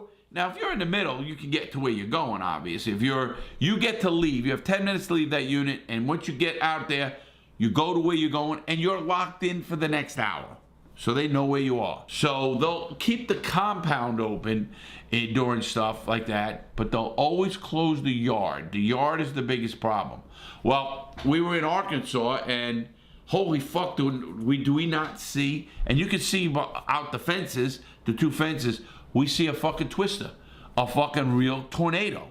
Now, we thought this tornado was gonna hit the prison. Everybody's, holy shit, you see this shit, like everybody else. I'd never seen a tornado until I seen one there. I saw what they call water spouts in the ocean when I was in the Coast Guard, but I've never seen an actual tornado until I was in Forest City, Arkansas, and this was 2007. And you see shit. All you see is, I don't know if anybody out there have seen a tornado. You just see nothing. It's like a big fucking wall of gray. You see debris that flown up, and obviously out there it was all trees and branches and that kind of shit. Because we're in the middle of fucking nowhere. Listen, prisons aren't built in the middle of the city or in the middle of any city. They're out either way on the outskirts, out, where they have to drive to them. I remember driving to Forest City, Arkansas. I did a video out there, and it's in the middle of fucking nowhere. And I remember that when I was out there about the tornado, and it did not hit the fences or it did not hit where we were. We saw it coming, and it's coming, but I guess it looks closer than it is because it didn't hit the fence that I saw or anything like that. You saw the whole thing. It got very black, very dark, and very, like gray. You saw the shit way in the distance, whipping shit up. But, I didn't see the actual, like, funnel come down, and just hit that little spot. I never saw that. I saw a big wall of gray with fucking shit being thrown around. So you do know there was a twister. And boy, I'm telling you what, man, as a guy from New York, never even heard of a fucking tornado. I mean, I heard of them, of course, but holy shit, what's a fucking tornado? Everything you conjure up is to these movies where a fucking cow is flying around or a truck and all. But I did see the staff again. Again, I won't say panic. When they saw that off, now my cell was facing that where I could see outside. I used to have either cells near the door, I had a handicapped cell. I mean, so many cells. I had a cell that was looking at, you could see across outside, out the double fences. These are medium security prison. At that point, we were all locked in our cells. I don't know how the alarms are or whatever. I didn't hear any alarms, didn't hear any. This is a prison in the middle of nowhere again.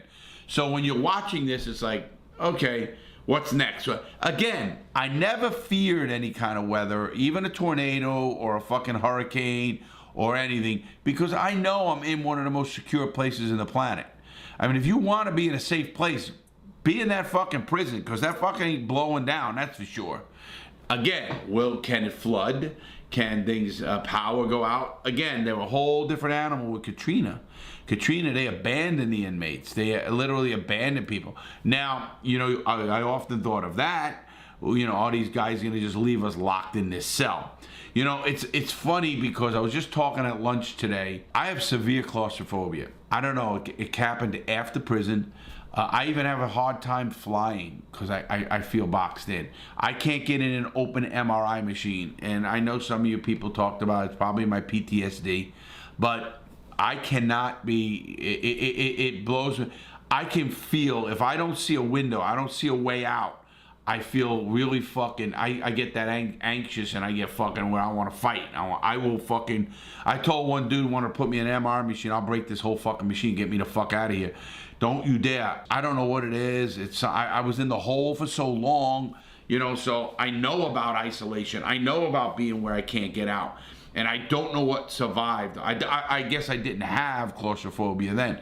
For some reason, I developed or got claustrophobic or whatever you want to call it. And I'll tell you what, guys, it's a freaky feeling. I've never had anything like that because I don't fear many things. I don't. But to have that fear is something like, your heart starts pounding, you're clenching your fists, you fucking start sweating, you're fucking ready. You don't know what's gonna happen. It's I guess it's called an anxiety attack. And I don't have that shit. I don't mean it. Listen, people do. And they're real. And I know they're real because I've had it and I feel for people with it. But I never had it in prison with any severe weather or a hurricane or the snow or a tornado here. Now, today, I think I'd fucking probably die. I'd fucking go crazy.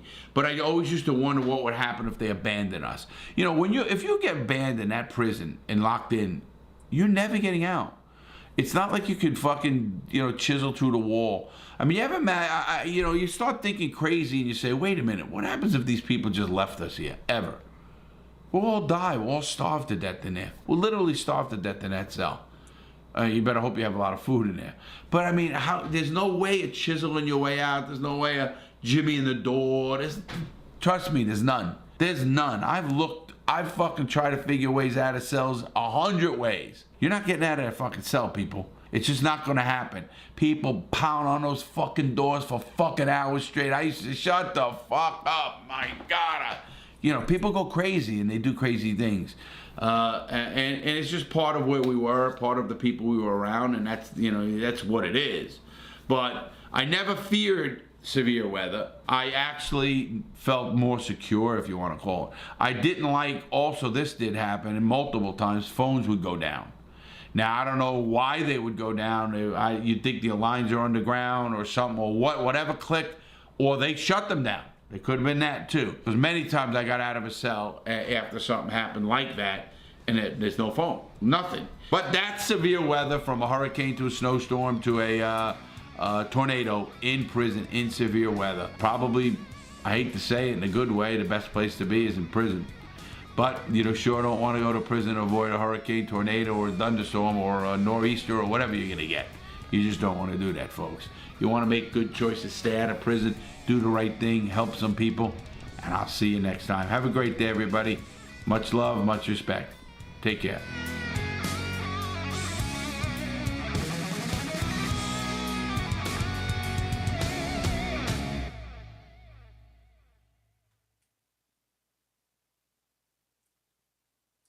Hey everybody, Larry Lawton here. Do I got a good video for you today? I was doing some research and people have been asking me to review a video of the 10 most dangerous inmates in prison. Well, I watched the video and I don't like what they put up there. I don't believe in what they put up. Yes, there's some very dangerous inmates, but most of the people I know, or the stuff that I witnessed firsthand or heard firsthand, are more dangerous. So instead of reviewing that video, I thought I would tell you some of the most horrific things I saw and things I know from maximum security prisons that I was in. First, I'd like to get started by please checking us out on YouTube, member programs, Patreon, Discord. Check out my merch, the book Gangster Redemption. Please subscribe if you like what we're doing. We're trying to build a great platform here so we can have some real power with prison reform, as everybody knows. So I am gonna jump right into this video. And this video actually brought back memories of mine. So I'm gonna explain a couple of the incidents that I know that are true, are fucking witnessed by me, or told to me by the persons themselves, or what I know about them by their paperwork.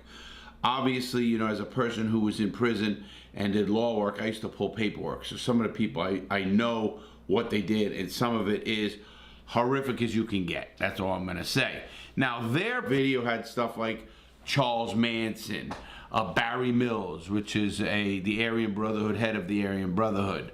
But they didn't mention people that I know either personally or know of who did worse, whether it was Silverstein himself, one of the founders of the Aryan Brotherhood. So I'm gonna get into this. One of the incidents that always strikes out at me is when one of the young people I know got his anus cut from the top of his anus until his scrotum, and seminal fluid was found. And here's the story.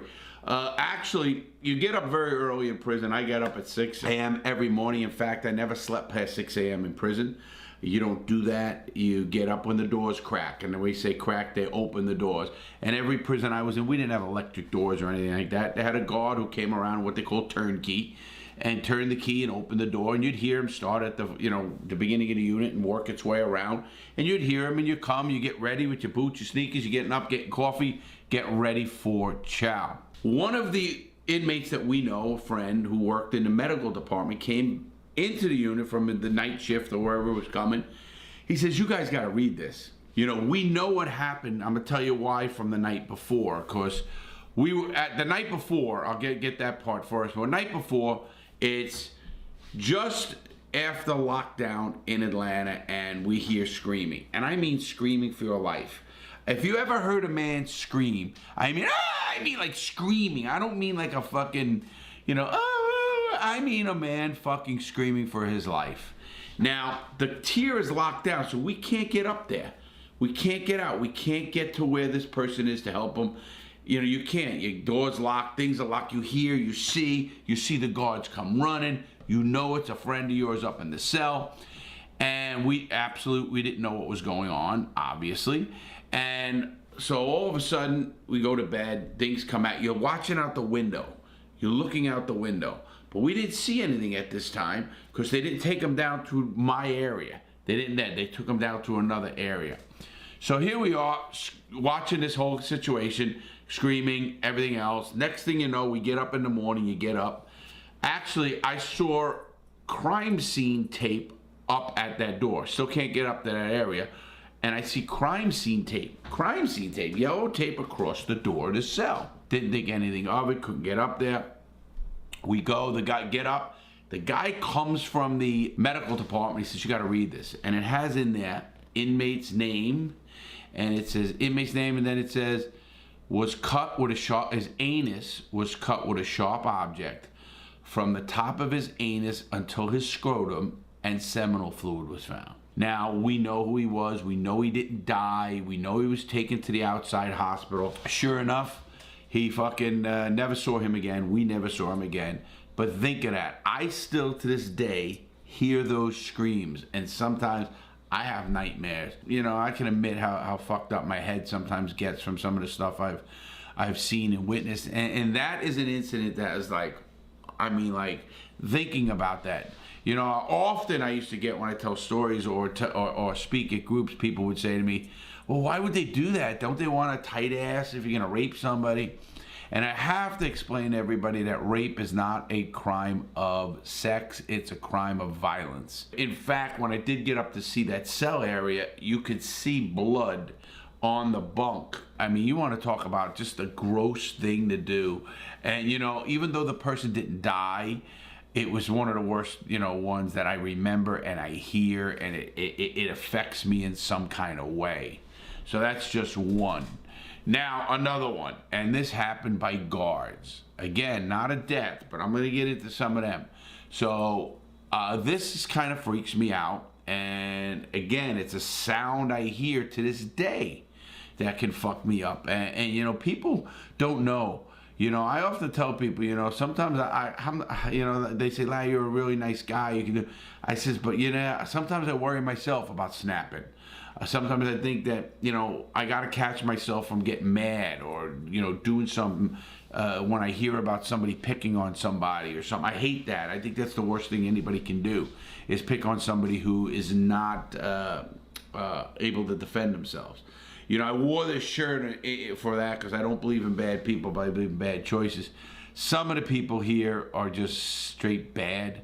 But in this next incident, it was when I was in the hole, and I tell these stories, so you might have heard the story, but this is collectively what I think of, is I was in the cell and I heard the guards literally snap a guy's leg like it was a fucking piece of wood. And you know, you heard them come in. It's what they call the goon squad comes in. At that time, they didn't cover the windows. They used to cover the windows after that. You know, they cover the windows with a piece of like magnet. And sure enough, I hear them come into the goon squad. And, you know, they're getting ready. So everybody in the whole tier is up on the fucking door. This is in the hole. And we're all up looking and trying to look. And if you got, you know, you got a celly, because sometimes in the cell, hole, you sometimes get cellies. And, you know, you're both trying to look. One's the taller one. You're looking out the window. You're listening. You're hearing stuff. Now, this is happening in the cell next to us. So you want to talk about right there. You know, the goon squad's all around. And you're just watching them. First, you know, they come, cuff up, because they did this to me. Cuff up. No, you don't cuff up. Everything. Then once the goon squad, everybody comes from the case manager, which is your case manager, then the unit manager, then the captain eventually comes and says, this is going to be your last warning. Captain's always the last one, head of security of a prison. This is the last one. I'm warning you. You better go and cuff up. And, you know, the guy at this point saying, fuck you, suck my dick, or do whatever the fuck he's saying. And sure enough, they fucking open up. And now they're all out there. Now you see them. You see them, you know, geared up. The helmets, the fucking flak vests, the fucking shields. And they're ready to go in. And they don't fuck around. They open that door and they rush you in. And when I say there's nothing you can do, because first of all, the shields they have are shocked. You know, you get electrocuted or whatever the fuck they do or how they do that. They'll mace you, they'll do stuff. Because they did this to me. I had this done to me, but I didn't have my leg broken. They beat me, they broke my ribs, they fucked me up. There's a lot of incidents that happened to me that were fucked up. But it's amazing how I hear the other one. They go in and you hear all the ruffling and, you know, the you know, people, you know, not screaming. Not screaming. It's grunting. It's fucking, you know, you hear people, you know, fighting and fucking, of course it doesn't last long. It lasts seconds. It gets quiet and all of a sudden I literally heard snap, like a piece of wood snapping. Literally like a piece of fucking wood snapping. To this day, again, I hear fucking things in my head that fucking drive me crazy a little bit. I mean, you know, it can happen anytime. I can be outside and it can happen. You know, matter of fact, I actually broke a piece of wood myself to do something. And then wow, look at this. I just got a whole fucking chill down my fucking arm. Oh my God. Holy fuck. Anyway, hearing this, and then I'm still at the door. Now, the medic comes in, the guy comes in, they come in with a gurney. They put the guy on a gurney. He passed out. He's laying on the gurney. He's coming out of the cell, and his leg is literally this way, hanging off the fucking gurney. They didn't even move it back. I don't know if they couldn't move it back because the bone was stuck that way, whatever the fuck it was. His leg was snapped like a piece of wood. Like this. You can't turn your leg. You're laying on a gurney flat. You can't turn your leg fucking in a 90-degree angle. And they fucking take him out, and, you know, it's amazing because after incidents like this, you know, we, the inmates, they get fed or whatever's coming up next, whether it's nighttime or whatever. And it's really an eerie quiet, if you know what I mean. It's like an eerie quiet, you know. You want to say, you know, fuck yourself, motherfucker, you know, you scumbag. Now, it wasn't the guards that were on the tier. This is, I gotta say that. And again, there's always some good guards. This was done by the goon squad, the people that don't give a fuck. These people must sign up for that for whatever reason, and they want to be part of the great prison fucking people. So that's two incidents I know. Another incident I remember very much so was during Christmas time. A guy gets on the phone, and this is in ATL, and he gets in on the phone, and at that time, the system has changed, but at that time, you could call back to back. And this is why I think they changed it. In the phone system, you have to put numbers into your phone, and then when you call, you have money on your books, you make a phone call, and you get 15 minutes and the phone cuts off. At that time, you can hang up, pick the phone up, and make another phone call.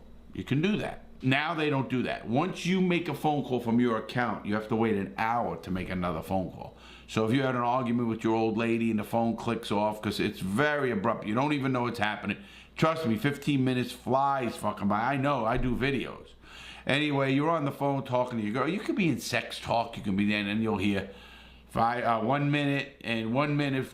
Throughout the call, once or twice it'll say, this is a phone call from an inmate in a federal institution. But at 1 minute, they give you the 1 minute, or you heard a button, or you heard like a click, and you knew it was 1 minute. Anyway, then you know you gotta fucking say goodbye, I love you, or whatever you're gonna say, and that's it. I mean, you know, we used to do all the stuff that normal people do. You had phone sex, do this with your girl, whatever you're doing. And anyway, this one guy, and I'll never forget, this black guy was on the fucking phone, and he had his chair. He actually had a chair he put near the phone. People did that. You know, they'd sit down, they'd make their phone call. Now, this is Christmas time, mind you. Christmas time and holidays, people put a line up. You know, there's a line, literally. I mean, it's not a physical line you have to stand in. It's, you know, hey, I'm next. You know, you tell the next guy, hey, I'm up next. I'm right here. I might be playing spades, might be doing something, but I'm up next, motherfucker. I'm online. Okay, then he waits the next guy, and then, I mean, listen, I've done that, and then say, go ahead, you take my spot, and I'll get next one. You know, because I'm in the middle of a spades hand or a pinochle. I played a lot of pinochle. So anyway, we fucking do that, and fucking all of a sudden, you know, the next guy goes, well, this one guy, because everybody was waiting. There was a line, too. There's some lines, but not, you know, they're not a hard line, I call it, where, you know, if you said you were next, people would respect that if you were up in line. Because first thing you do is you come down the stairs and say, who's next? Who's last? And then, you know, someone said, man, I got last, man. I'm right here. Nobody behind me. I go, I'm after you. Got it, man. Got it. Yeah. And you get enough respect around the prison when you know what's going on and nobody's going to jump that line. If they do, you got to do what you got to do. But anyway, this guy picks up the phone, makes his 15-minute call, hangs up, picks up the phone, starts to dial. That's a big no-no. Big no-no. There's people waiting, motherfucker. Now you disrespect. You want to get off the phone and get in the back of the line? More power to you. You don't fucking just pick up the phone, because now you're disrespecting everybody in that line. And I saw this one guy go up, leave the line, not much was said. People say, what the fuck you doing, man? You know, fuck you. People get mad. People do, something's gonna happen. You see one guy go, he goes back to his cell, he comes back with a fucking shank. This fucking guy was on the telephone with his family, and this guy was in a chair. This other guy comes and fucking right over his shoulder, stabs. He didn't see him coming. Stabbing this guy, fucking stabbing. Phone drops, fucking blood all over the place. This guy's on the phone with his family, getting fucking stabbed, goes down. Of course that fucks it up for everybody else, because the minute that happened, it's lockdown time. The whole prison fucking lockdown, in fact. I mean, they don't know. Again, is it a riot? Is it a racial thing? Whatever. Until they find out. Matter of fact, I don't even think we were locked down for a few hours in that one. It wasn't even a day, I don't remember. You get locked down, but they figure out right away what the fucking happened. This guy's on the phone. This guy, but this fucking guy fucking kept stabbing this fucking guy. He died. That guy died. I mean, that was like, holy fuck, what the fuck are we, you know, this is not fucking, I'm like, holy shit, man, you know. But at this point in the prison system, I'm like, I get it. I never thought I would get out alive anyway, so I was ready to violent. I stabbed 2 people myself, been stabbed twice. So I understand the game, so to speak. You have to do what you gotta do. And that guy fucking died right fucking there. And I thought, holy shit. But I knew Atlanta, I told you this, I knew Atlanta was gonna be a wild prison. I was in Atlanta, and they have 2 sides of a chow hall, the old chow hall they call it. And they had 2 sides to the chow hall. My first week, maybe first 2-3 days there, I don't know many people. I knew the mobsters who hooked me up, and they gave me a big bag of groceries. Vic Arena took care of me after I gave him a note, which I suitcased to, you know, from another prison. And all of a sudden, fucking in front of me, maybe 5 people, somebody cut in line, and he was fucking stabbed and killed right on fucking line. I'm like, holy fuck, what am I in? This place is not right. This is a fucking zoo prison. Holy shit. But in that case, again, they knew right away. They didn't even shut the fucking prison down. And this is when I first got there. They closed that whole side of the chow hall, but kept the other fucking side running. I'm like, holy fuck. They didn't even interview me. I saw the whole fucking thing. They didn't interview me. They knew what it was. They knew how it was. They must have knew something was coming. If you think cops, and we call guards cops, are fucking really giving a fuck, let me tell you what they'll do.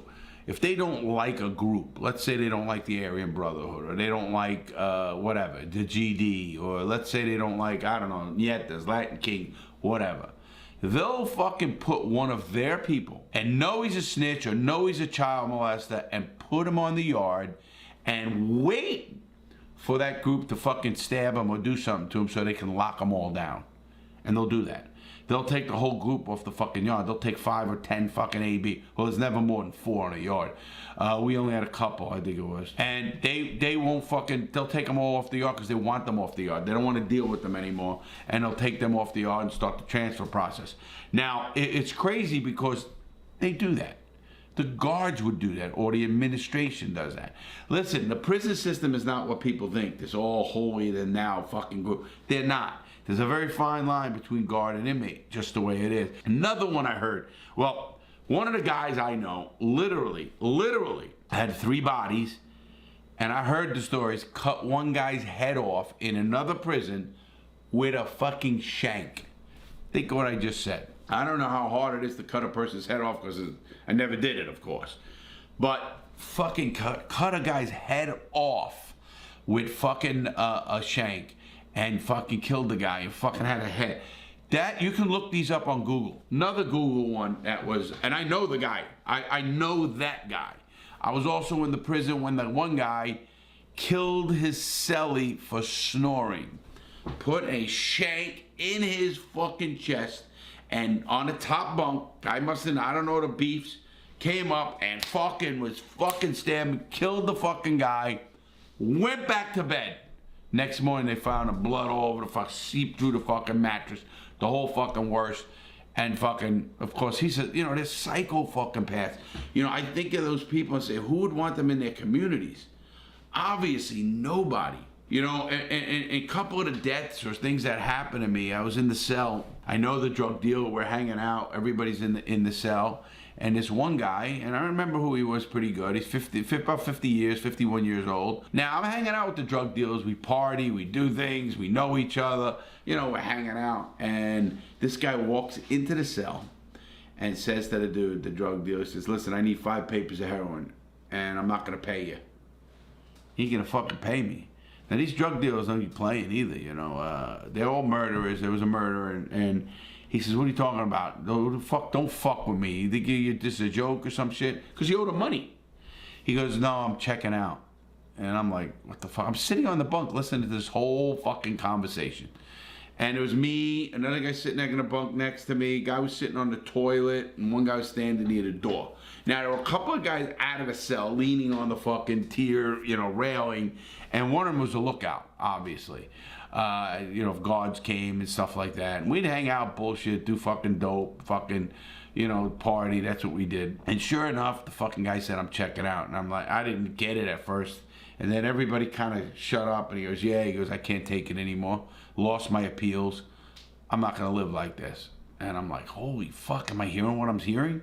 Now, I'm in Atlanta at this time about a year. So I know people, been around a lot. I mean, there would come good times. I'll tell you about there. But anyway, he said he got the drug dealer gives him 5 papers of heroin. Now, 5 papers of heroin was $125. That's a lot in prison, especially back in 97, 98. This was 98, end of 98. He gives him the 5 papers of heroin. Now, when I say paper, the reason they call it a paper, it's little in a paper, little thing. You open it up, and it's fucking enough to fuck you up. Well, 5 papers and the right kind of stuff will fucking kill you. So sure enough, this guy got a rig out, you know, went back to his cell, and I'm like, did I hear that right? We were talking about it. Because the drug dealer gave him the dope and said to him, you better be dead in the morning or I'm going to kill you. And these guys weren't playing. And it wasn't like afterwards you say, oh, you're really going to do it? No fucking way. These are people who have bodies already. They're capable of doing anything, so you act like you're okay with it. But you know, I thought about it all night. You know, is this guy gonna kill himself? Holy fuck! Would I ever do that? Because I told you in the whole I thought of suicide, and I understood it, but never did it. You know, I thought about it. Don't tell me I wasn't close, because I was. And anyway, sure enough, next morning he was dead. But they found him at night. Actually, I don't know what time and how they found him. But he was called dead. He comes out blue, you know, you'll see him come out in a stretcher. They gave bullshit, what do they call it, fucking CPR. I don't think they had Narcan then, which they have now. I don't think they had Narcan, whatever, in 98. I don't think they did, or if they did, the prison didn't have it readily available. Oh, I didn't see guards with it, so to speak, that can shoot, hit the guy with Narcan and reverse an overdose. So no, this fucking guy, sure enough, fucking died in the morning, and I'm like, I fucking many years have thought about all this stuff, and to be honest, it really freaks me out a little bit sometimes, and I think, am I normal? I really do think that, guys. And, am I okay? Am I fucking able to be? But then I can go out and I can get with friends, get with Ben's on the podcast, get with my brother, and be normal. I take care of my mom, but I often wonder how much effect it had on me and does have on me. Because to be totally honest with you, I don't fear death at all. I don't fear death even a little bit. When it happens, it happens. It's gonna happen to me, and when it does, it's gonna be a sad day for the people around me, but I won't fucking know about it. And I just don't fear it. I mean, I don't fear getting shot. I don't fear about, something happening. If it happens, if a guy come into this fucking house, I'm charging him. I'm not fucking cowering in a corner. I'm gonna do what the fuck I gotta do to fucking save my family or fucking get killed doing it. And people who say that, I don't know if they ever been in situations like me where, you say what you're going to say, but until it happens, you don't know. I know what I can do. And I've been there, and I've been shot at. I've been skimmed with a bullet through the head. So I've been fucking shot at more than once. I've been stabbed twice. I stabbed 2 people. So I know what I'm capable. Sometimes I don't like that because sometimes I feel, my gorilla can come out, and if it does, I know there's no turning back with me, and that's a part of me that really worries myself. I'm not just telling you that to say anything or be tough for sure, because I'm not anymore. I can't beat your asses anymore like a kid I was, but I sure could kill somebody. And I don't mean that in a way that I'm gonna kill anybody, obviously.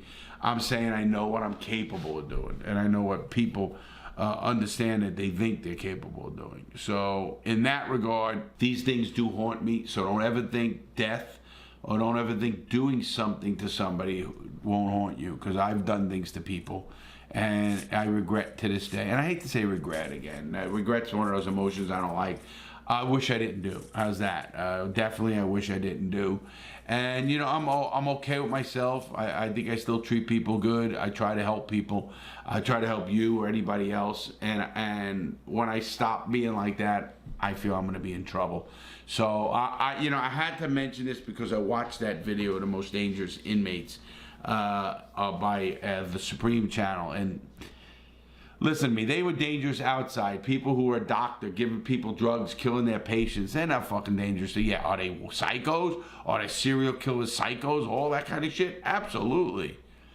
I knew a lot of psychos that I had more fear for the psychos I know than any one of those people they put on TV, on their channel. Anyway, I had to get this out. I hope you have a great week. Please stay safe. Don't make bad choices. Don't go to prison, guys. Try to help somebody every day. That's how I keep saying. I try to help somebody every day. And thank you for subscribing. If you haven't, please subscribe. Have a great day, everybody. Please keep the emails coming. Please comment. I listen and read comments, and I do that all the time, sometimes even at night, doing nothing. Have a great day, everybody. Stay safe. Please make good choices, and I'll see you soon.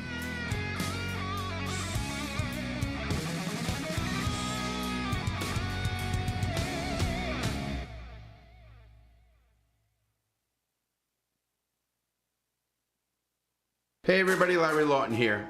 I've been asked a lot of questions about what's the hierarchy in prison, both with the guards, the prison administration, and also the inmates.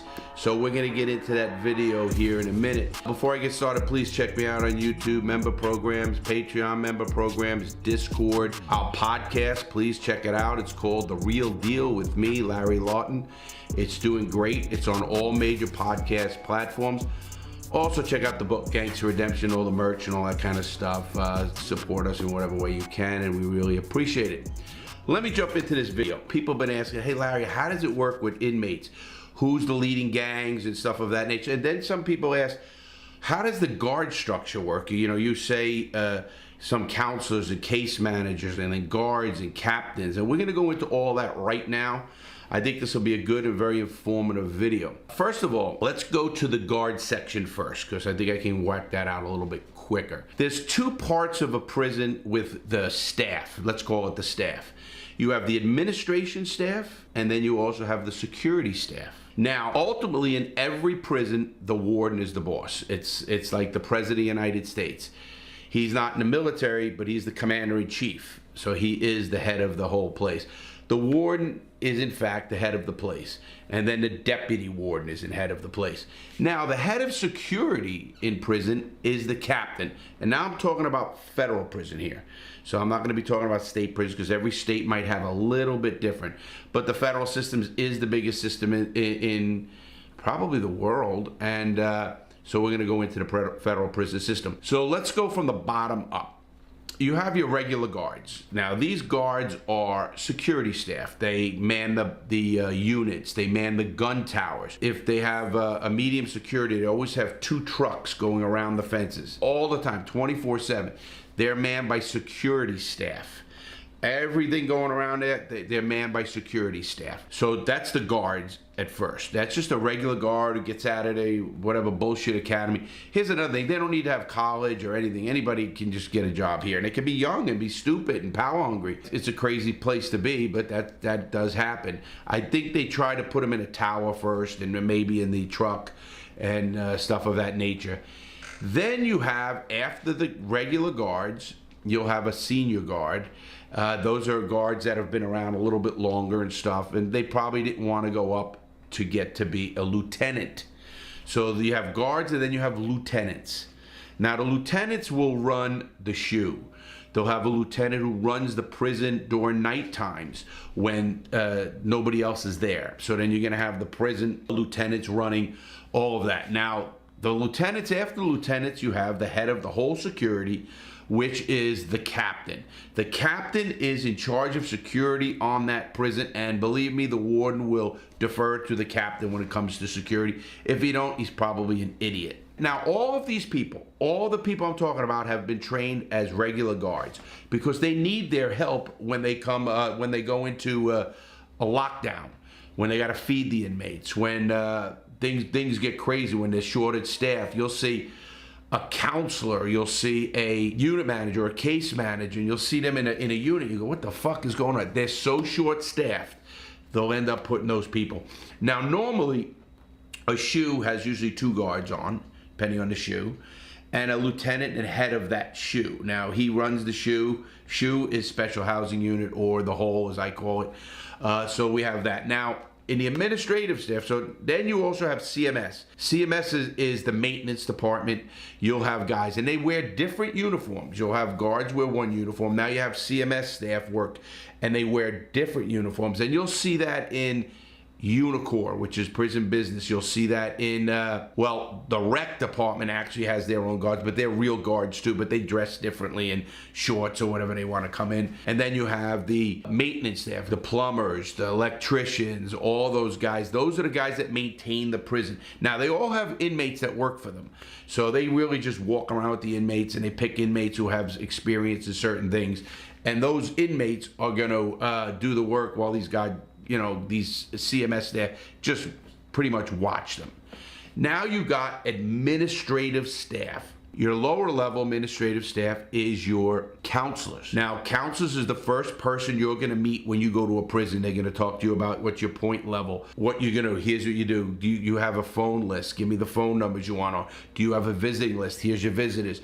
You all have to be approved. You don't just say, I got this and it's all. No, somebody has to do that. Well, that's your counselor. Then every unit has what they call a case manager. Now, that person is the next in charge, and that person is supposed to handle people's literally law cases. If you need a legal call, if the law, if something happens where you're going back to court, or they handle your case, and they also handle your case in this way. Like when your security level goes down, if you have the points to be in a penitentiary, when they come down to go to a medium, they're going to inform you after every time. Every 6 months you get a review, and in that review, if your points come down, they want to get rid of you, because if you have your points low and you get killed in a high security prison, somebody's going to answer for that. Because what were you doing in this high security prison when you're you know, a fucking low-level bank robber, you know, no violence with a note and stuff like that. So now the case manager handles that. Obviously, they're supposed to go over your case with you and see where you're going, what programs you're supposed to use. Counselors do that, but then the case manager follows that and puts you in a different category. Then you have the unit manager. Now, the unit manager, like I said, you'll have, depending on the prison, like in, let's just say Coleman, they had A1, A2, A3, A4. B1, B2, B3, B4, B. Now, a unit manager will handle B1 and 2. One unit manager will handle. Now, they'll have 2 counselors and 2 case managers for B1 and B2. They handle that. But one unit manager handles both those units. And then that next unit manager, they'll have for B2, B3, and B4, and around the whole prison. They're the unit managers. Now, those people are pretty high up. They'll be what they call the highest administrative person when they're on duty. Like on a weekend, this unit manager might have the duty, so he represents the warden in the administration part. The lieutenant who is on will represent the captain during that weekend. So that's how that works, and they work close together. Then you also have a staff of teachers. Usually these people are not part of the prison. They didn't go to prison guard school and all that kind of stuff. They might have went through a couple of weeks of training, because you'll see those guys in an emergency. You'll see them in the unit, you know, handing out food or stuff like that on lockdowns. Those people are your teachers, your counselors, your psychologists, all of those people. Then you also have public health service. The prison and feds is not run by a doctor. In fact, a doctor does not even have to be a licensed doctor in that state to be a federal prison doctor. And that has happened.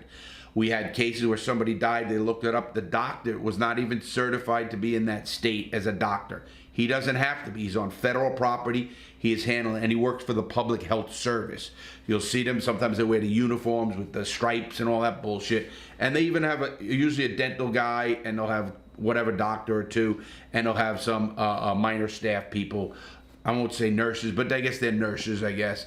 And you'll have those people. Then you have, on top of that, you have the associate warden. Now, you'll have a warden in charge of industries, associate warden. You'll have associate warden and head of education. You'll have associate warden, head of security.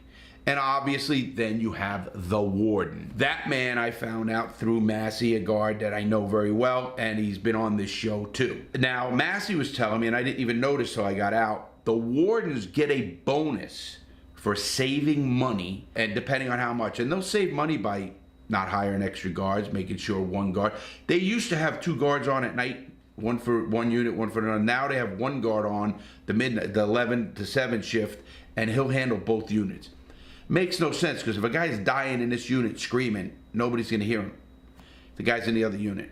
Now he already collapses, he screamed, he collapses.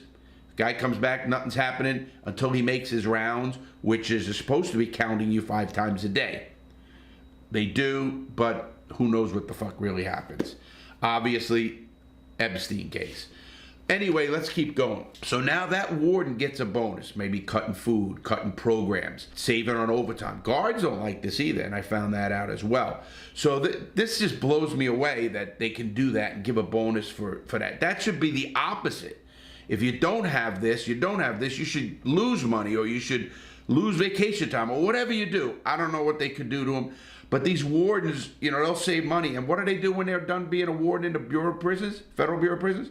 They go to the private industries. So that is the administration part, from the warden to the associate wardens to the unit managers to the case managers to the counselors, and obviously the captain, lieutenants, and guards, and all of the auxiliary staff.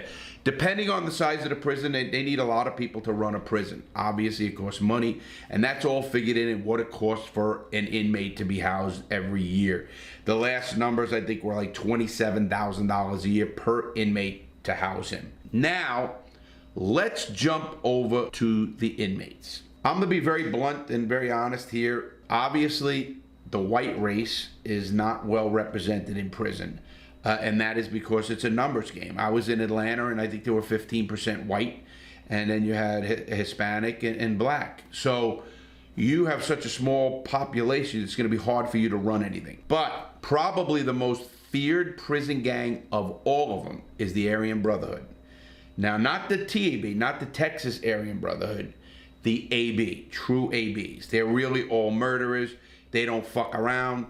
They run a prison. They pretty much run a prison. In the federal system, they won't put more than 4 ABs on any 1 yard because most of them are on lockdown. Most of them are on what they call close custody management because they've stabbed people, killed somebody. Most of them are murderers. Most of them are badass motherfuckers, and I met them and I dealt with them, and I had respect from them because I used to pull paperwork.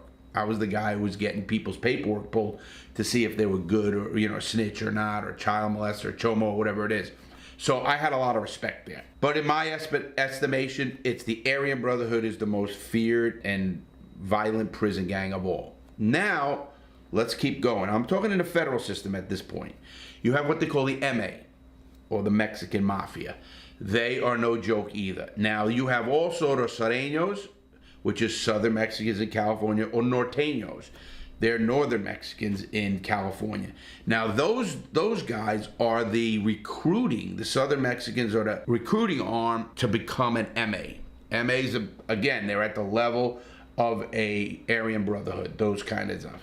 Now you also have your black gangs. You have Gangsta Disciples. You have Black Guerrilla Family. You have Crips, Blood, DC Boys. So those are the black gangs. Now, every one of them are feared, and every one of them have respect, and they gain their respect for whatever reason and whatever yard. So after those guys, you have, I call them the wannabes. But now you go to the Mexicans, and I talked about the MA, but they also talk about what they call the BICES. BICES formed, I remember when they were almost forming in the system, what was happening is the gangs would try to get a Mexican kid who come in, and it could be a bullshit shit. You know, he gets points for crossing the border, and he's a felon, he gets 16 points. Before you know it, he's in prison. And now you had the Border Brothers, you had different Mexican gangs. Now those Mexican gangs, if you weren't in one of those gangs, they were kind of being picked on. So what happened was all the ones who are not part of a gang, they formed their own somewhat gang called the BICES. Now the BICES on some yards were very, very strong. They would band together, and because they'd probably have way more than any other gang. Other gangs are split up, and now you got the BICES who don't want to be with anybody, and they say fuck you. And they're strong. They were very strong on Edgefield. Then you have the Spanish gangs, is like the Latin Kings, Nietas, G27s. Those are all Puerto Rican gangs.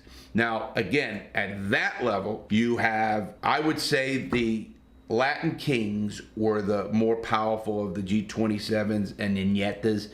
Depending, Nietas was pretty powerful in certain prisons I was in, but it was always usually the Latin Kings, and those guys were that, I say that group's power base. And then, of course, you got the white guys. And I mentioned Aryan Brotherhood because they're in a league of their own. They're fucking in a league of their own. And then you have the Dirty White Boys, Aryan Brotherhood, Aryan Circle, Aryan Nation. Listen, I was never in any gang, and I dealt with the gang leaders, and they're called shot callers in prison. Every gang has what they call a shot caller. Now, he's like the leader of that gang. Now, that guy has a beef. Let's just say this guy, and this happened, this guy owes us guys money. We're gonna go to them and say, listen, your fucking boy over here owes us fucking $1,000 for drugs or whatever it is. They go, what? Yeah. Now, if they say, do what you want, we gotta do something. You gotta stab him, you gotta do something. I had to do that. Now, if you have, like what happened to us, if we had a guy who owed money to another gang and they come to us, we'd say, okay, we'd band together, we'd pay that gang the money he owes. We would beat that guy half the fucking down, beat him down, and send him to the hole with dope or with whatever we wanted to sell in the hole. Because you can actually make quicker money in the hole when you bring dope. If you suitcase dope and you bring it into the hole, they'll be selling dope in the hole, and it's more money, and they get it all quicker, and they'll amass books of stamps, and they'll send them out. I mean, the runners and everybody else. So what would happen is we would take care of our problem guy. Now, if we didn't want him, he was a piece of shit or whatever, we'd say, you do what the fuck you want with him. You could get killed that way. You could literally get killed that way. So that is how the structure of gangs and how they work in the prison system. Now, the shot callers would often get together and have a meeting about something going on, especially in the high security prisons. You know, even the lieutenants and the captain and all would call shot callers together. Let's say a Aryan Nation guy stabs a Nieta for whatever reason. Well, the prison's gonna be locked down. Straight, boom, lock it down. And they will lock it down until they figure out there's not gonna be no race war on the yard. So they'll end up locking everybody in. They'll do a shakedown and get as many knives as they can. They get all the wine. It's what a pain in the ass. And what they would do then is would get all the shot callers together. This is the administration, the lieutenant and the captain. I did forget to mention the SIS. SIS is a part of a different group on the security side. SIS, think of SIS as like the FBI of the outside. They have arrest powers. They will investigate guards. They will investigate inmates. They will investigate anything crazy. That's what their job is called. That's a Special Investigative Service or whatever the fuck SIS. I think that's what it is. So that you have that SIS. So that SIS guy and the captain and everybody will get together and figure out what's going on. Is it going to be a race war? If we open up, is now Nieta's going to go stab somebody in this white gang? And they got to figure that out. And they get all the shot calls together. They find out what the real issue was. It could have been nothing, but it could have been something where, boom. And it happened. Actually, that happened on the yard in Lewisburg, where 4 people were killed because it became a Muslim versus Aryan Brotherhood, and Aryan Brotherhood killed 4 Muslims on that yard. People who were there said there was a siren that they never heard before, and that place was locked down for like 6 months. Literally locked down for 6 months. So now the prison will figure out if that's a really serious incident and we have to keep the prison locked down, and they transfer. Now, when a prison gets really bad, a lot of killings, like we had Atlanta. I was in Atlanta. And they ended up sending what they call a troubleshooting warden. Now, we had big Willie Scott. Won't forget him. Now, he's a very big black guy, 6'4", whatever, big old guy. Willie Scott, he was a troubleshooting warden. Now, he had what they call power to transfer anyone on the spot above region. He only answered to Washington, D.C. See how the Bureau of Prisons is set up? You have the Washington, D.C. office. That's headquarters in Washington. Then you have regions all around the country. South region, North region, West, Midwest, all these regions. Now they have regional directors and regional people that inspect prisons, do this shit and all the crap they do, and all administration goes through that regional until Washington. Well, Willie Scott was a troubleshooting warden, and he didn't have that. In fact, when I was there, Willie Scott ended up locking down the prison, transferred 150 people that night, meaning nobody knew what was coming. 12 at night, everybody's locked down, guards are coming around, pack up, pack up. You're hearing them because you get up, pack up, telling this guy, this guy, this guy. Now, they picked who they wanted to transfer because of trouble or influence on the yard, everything like that. So they would be saying, transfer, transfer, pack up, pack up, pack up. And they would put them on a bus and fucking literally send them to prisons all over the fucking country. Different ones, even county jails to start and whatever they got to figure out. Willie Scott had the power to do that over region. He didn't have to ask the regional director, hey, I want to do this. Fuck you. Boom, boom, boom. Now, he was sent into that prison to clean up the violence. We had a murder a month for 18 months. It was just a fucking zoo prison. Worst prison in the country at the time, Atlanta was. It was just a fucking zoo. And Willie Scott came and cleaned it up, if you want to call cleaned it up. He didn't clean it up. It was a fucking, things just got tighter for us. Obviously, wine making, drugs, gambling, everything we did, nothing stopped. Nothing stopped. They just wanted a show of force that we're going to transfer troublemakers or whatever they're going to do. Now, they take some troublemakers and they go to the ADX. ADX is the administrative detention in Colorado. That is a fucking supermax prison. You never see daylight. You're never with anybody. They have even a step-down program there to get back to a penitentiary, which is violent. So that's what they'll do. You know, it was funny because I was lucky. I did law work. I had a connection on the street with a lawyer and somebody else. So I was able to work the law library. And then I dealt with all the shot callers. They love me. Hey, Lawton, we need a favor, man. Hey, Larry, we need a solid. If I wanted to go anywhere to a shot caller and talk to them, I didn't have to go to my shot caller. I mean, they'd come to me in the law library and say, Larry, we got to check this guy out. Can you pull his paperwork? You got it. And I didn't charge them. I mean, they would pay, but I didn't charge them. It was a favor because I knew if I needed that favor, it would help. And it did sometimes out in that prison. I had the respect, one, as a stand-up convict, and two, one that would shut his mouth, get the paperwork, boom, boom.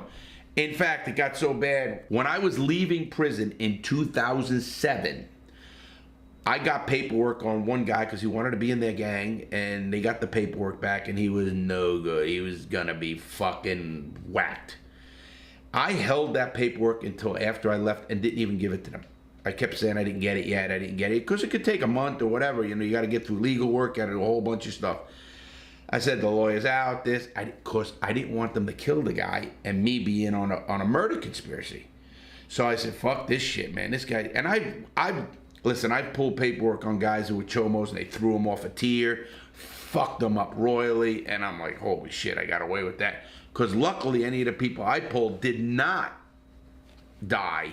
So otherwise, because that's a murder charge in prison. That is a murder charge in prison. So I think I explained both sides of the equation in the guards and the inmates in prison, and that was a great question. And now everybody knows, so you can pass this around.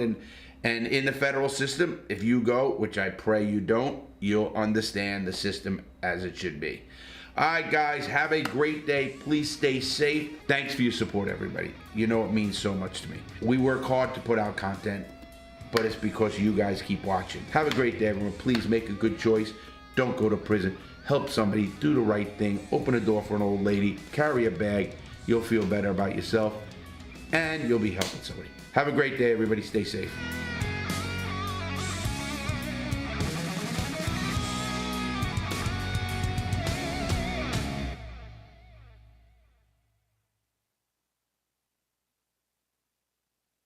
Hey everybody, Larry Lawton here. I got a great video for you. I'm going to be reviewing a video that Trend Central put up. Real stuff, people escaping on camera from prisons. I thought it was pretty interesting, so somebody sent it to me and I started looking at a couple of these, and this one was pretty intriguing.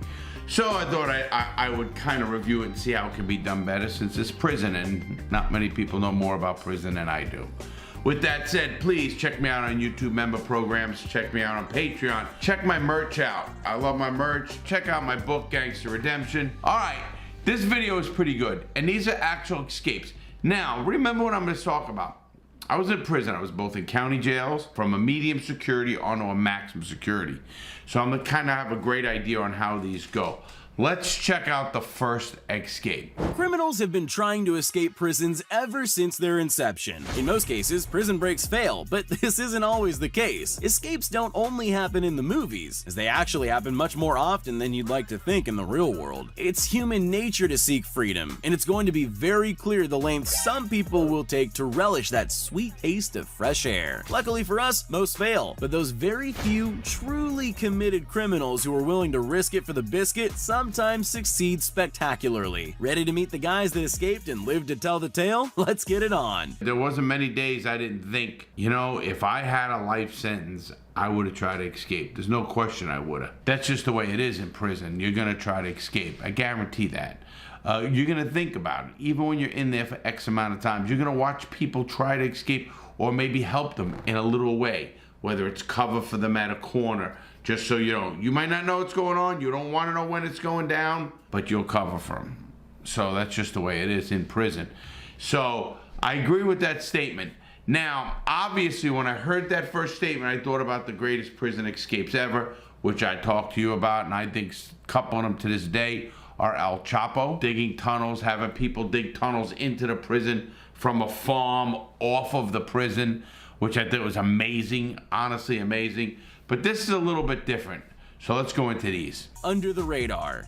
Sometimes you just have to wing it. No pre-planning, thought process, or careful consideration. If you see an opening, you take it. Two inmates were on garage duty outside the high fences of the prison. All it took was a fleeting glance towards each other, a little nod, and they were off. They bolted out of the prison grounds as fast as they could. The first thing I thought about when I saw this video, obviously it was in 2018, and these guys are on what they call probably a work detail, an outside work detail. As you can see, they take off, they book. Whatever they do, they book. It might have been a low security, but I can guarantee these guys weren't murderers with multiple life sentences or very violent offenders who did this one. Because the cop, look at the, again, inmates like myself, guys who've been in prison for a while, we call guards cops. Look at the cop here, just slowly grabs his radio and says, hey, listen, these guys are bolting. He ain't even going to chase him. He knows he can't outrun him.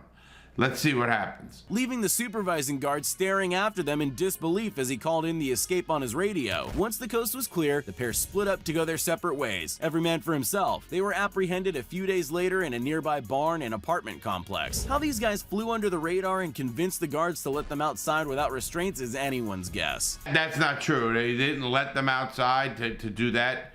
They planned that, obviously. They were on that kind of a work detail. They don't put guys like myself or guys who are in some rougher prisons, they don't put them on the work details outside the prison like that unless you're, shackled or, supervised in a big way. Obviously, these guys got away, so they didn't even, that means they didn't even have probably roving patrols. Every medium security, even the low security prisons in the federal system, and of course the high, not only do they have gun towers, they have what they call roving. They have two trucks usually that rove. They circle the prison 24/7. Literally 24/7. They have two vehicles that circle the prison at different times. And obviously if that guard called to them, a truck would have been there and they would have picked them up right away. So this one doesn't surprise me too much. This is an opportunity, but it's also not. And let me give you this, why I say this. When they took off, they had to know where to go.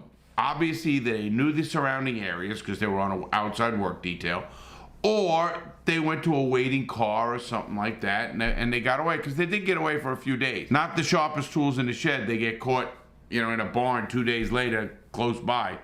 Not too swift, obviously I don't think, one of these guys are that swift anyway. But I don't knock them. When you see somebody try to escape, it's who wants to be locked up? I mean, you fucked up. But it's not like saying, okay, just lock me up. I like it here. No, the human instinct is to get the fuck out. Let's go to the next one. Over the fence. Some criminals would move heaven and earth in order to be free from the prison walls. Others would just simply move part of the wall. These two inmates removed a couple of cinder blocks and squeezed through the openings before throwing a blanket over a 25-foot high razor wire fence and fleeing into the woods. The holes in the wall were covered by posters, and they even made dummies out of pillows and blankets in their beds to buy them valuable time. Way to plan it. That's a definite yard that's a little harder to get out. Could have been a lot more dangerous people here. Now, this looked like it could have been in a county jail or a system of that nature, not a state prison where they're going to have that. But the 25-foot offense, that's not as easy as even with a blanket, or a lot of times people take a mattress. If they can get a mattress out there, they put the mattress over that razor wire. Because that's razor wire. That'll cut the fuck. I watched a guy fall into razor wire. And I'm telling you, it was the bloodiest thing you ever seen. It cuts you to ribbons. It's really horrific. But, they got over it with a blanket and stuff and not getting cut. I guess assumed too much. Great shape. They jumped over, got away. After all that work, they were caught when a local resident saw tracks in the mud at a nearby creek and alerted the authorities. Obviously, getting caught in the mud by somebody seeing your prints and stuff doesn't tell me that you planned it all the way out. Getting out is one thing. Staying out is another thing. That's the big key. Think fast, act fast. When at first you don't succeed, try and try again. After a few failed attempts over the course of a day, this jailbird decided to bide his time and wait for his moment. When one presented itself, he had to think fast and act fast. As the police moved away from the patrol car to process his transfer, this guy saw an opening as the garage door was closing. He sprinted out of the tiny opening with the best display of speed limbo you've ever seen in your life. As the roller door closed behind him, it took the cops valuable minutes to get outside, and by this stage, he was long gone. on. He covered so much ground that not even a 2-hour sniffer dog search could find him. He was arrested the next day, and you could say his luck had run out. Great move. Even the timing of the door closing. And he's a fast kid. You know, I used to always say, if you're a real criminal, there's ways to get out of handcuffs as well. Obviously, you guys know what I mean by when I say suitcasing. And if you haven't watched this channel, suitcasing means hiding something in your rectum. I know many drug dealers, drug addicts who keep what they call a ready package. They'll call it like that, a ready package, which is it's dope or whatever messages, whatever you think you're gonna need in a prison, because you've been in and out of that county jail for whatever, and you think you're gonna get arrested, they quickly insert something up their rectum. Obviously, you can take a handcuff key, or as I showed you on this channel, you can get out of handcuffs with a paper clip. I actually knew one dude who he was a how do you say that word? Peripheral prisoner. He said he was always a prisoner, always getting in trouble. He used to keep a long paper clip, you know, stretched out in the top of his pant behind his back, because that's where he's going to be cuffed. He used to do that all the time, just like where you could never feel it. They can go around you, they can touch you, and they'll never feel that. And they'll put you in the back of a cop car, and he will be out of those cuffs before he gets to that police station, and he will bolt, they call it. And obviously, usually they know who you are. You're gonna get caught. You don't have the money already. You know, you're on the lam. That's not always great. Believe me, I know guys who got caught after many, many years on the lam. But this guy, opportunity, quit. Quickly bolted, and he was so fast, believe me, they couldn't even catch him. That kid must have been a runner.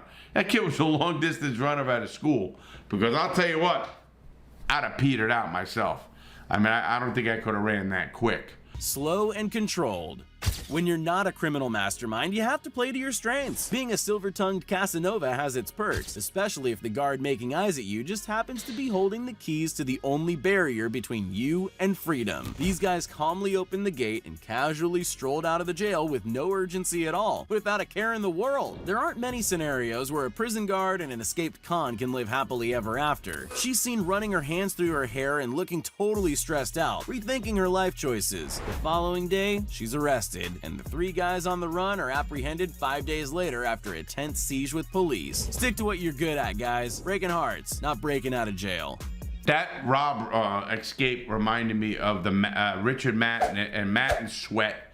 The 2 guys had escaped about 5 years ago, 6 years ago, and they escaped out of upstate New York State prison, and they were on the run for 3 weeks. They were real killers, those guys. I was on TV every day on those, and you could see it anywhere. Matter of fact, I described to a CNN anchor woman, Brooke Baldwin, how to hide a knife up your rectum on national TV. There's something called, and I'm going to show your audience, it's called suitcasing something. It's actually hiding something in your rectum. And it's not like you stick a saw blade there. You actually take a toothbrush holder, Brooke, and they put the saw blade in the toothbrush holder and insert it there. And you can get through 3 metal detectors. It happens quite often. But this video reminded me of that because they got close with a girl guard. Now, obviously, she got caught.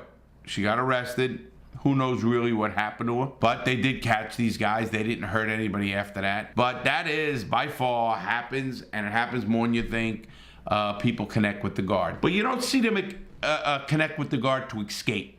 Usually you see them connect with the guard to get something in the prison, like, you know, drugs or something of that nature.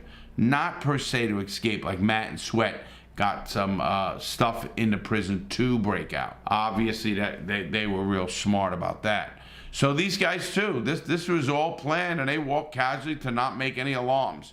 And sure enough, once they were out, they again, staying out's the key.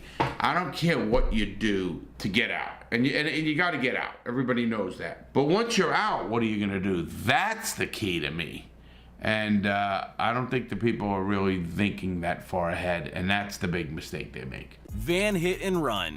If something's too good to be true, it generally is. A group of prisoners were being escorted through the garage on their way back to their cells. One is seen lingering, and soon after walks behind a transport van out of sight, with the guards going ahead and not noticing he's missing. All that's left for him to do is open the door, turn the key that's so conveniently sitting in the ignition, and start the van. It's like the stars have aligned mind and the universe is almost begging him to take his chances for freedom. He floors the van, smashing through the garage door, and is free and clear. Or so he thought. He crashed into some trees nearby and was arrested. Most people steal a car and then get sent to jail, not the other way around. Well, you know, this one had me kind of laughing. I've been in many of those vans that have to come back to the prison to drop you off after you either go to court or you get transferred or wherever it is. You got to go to the medical. I've been in an outside medical hospital and they come back.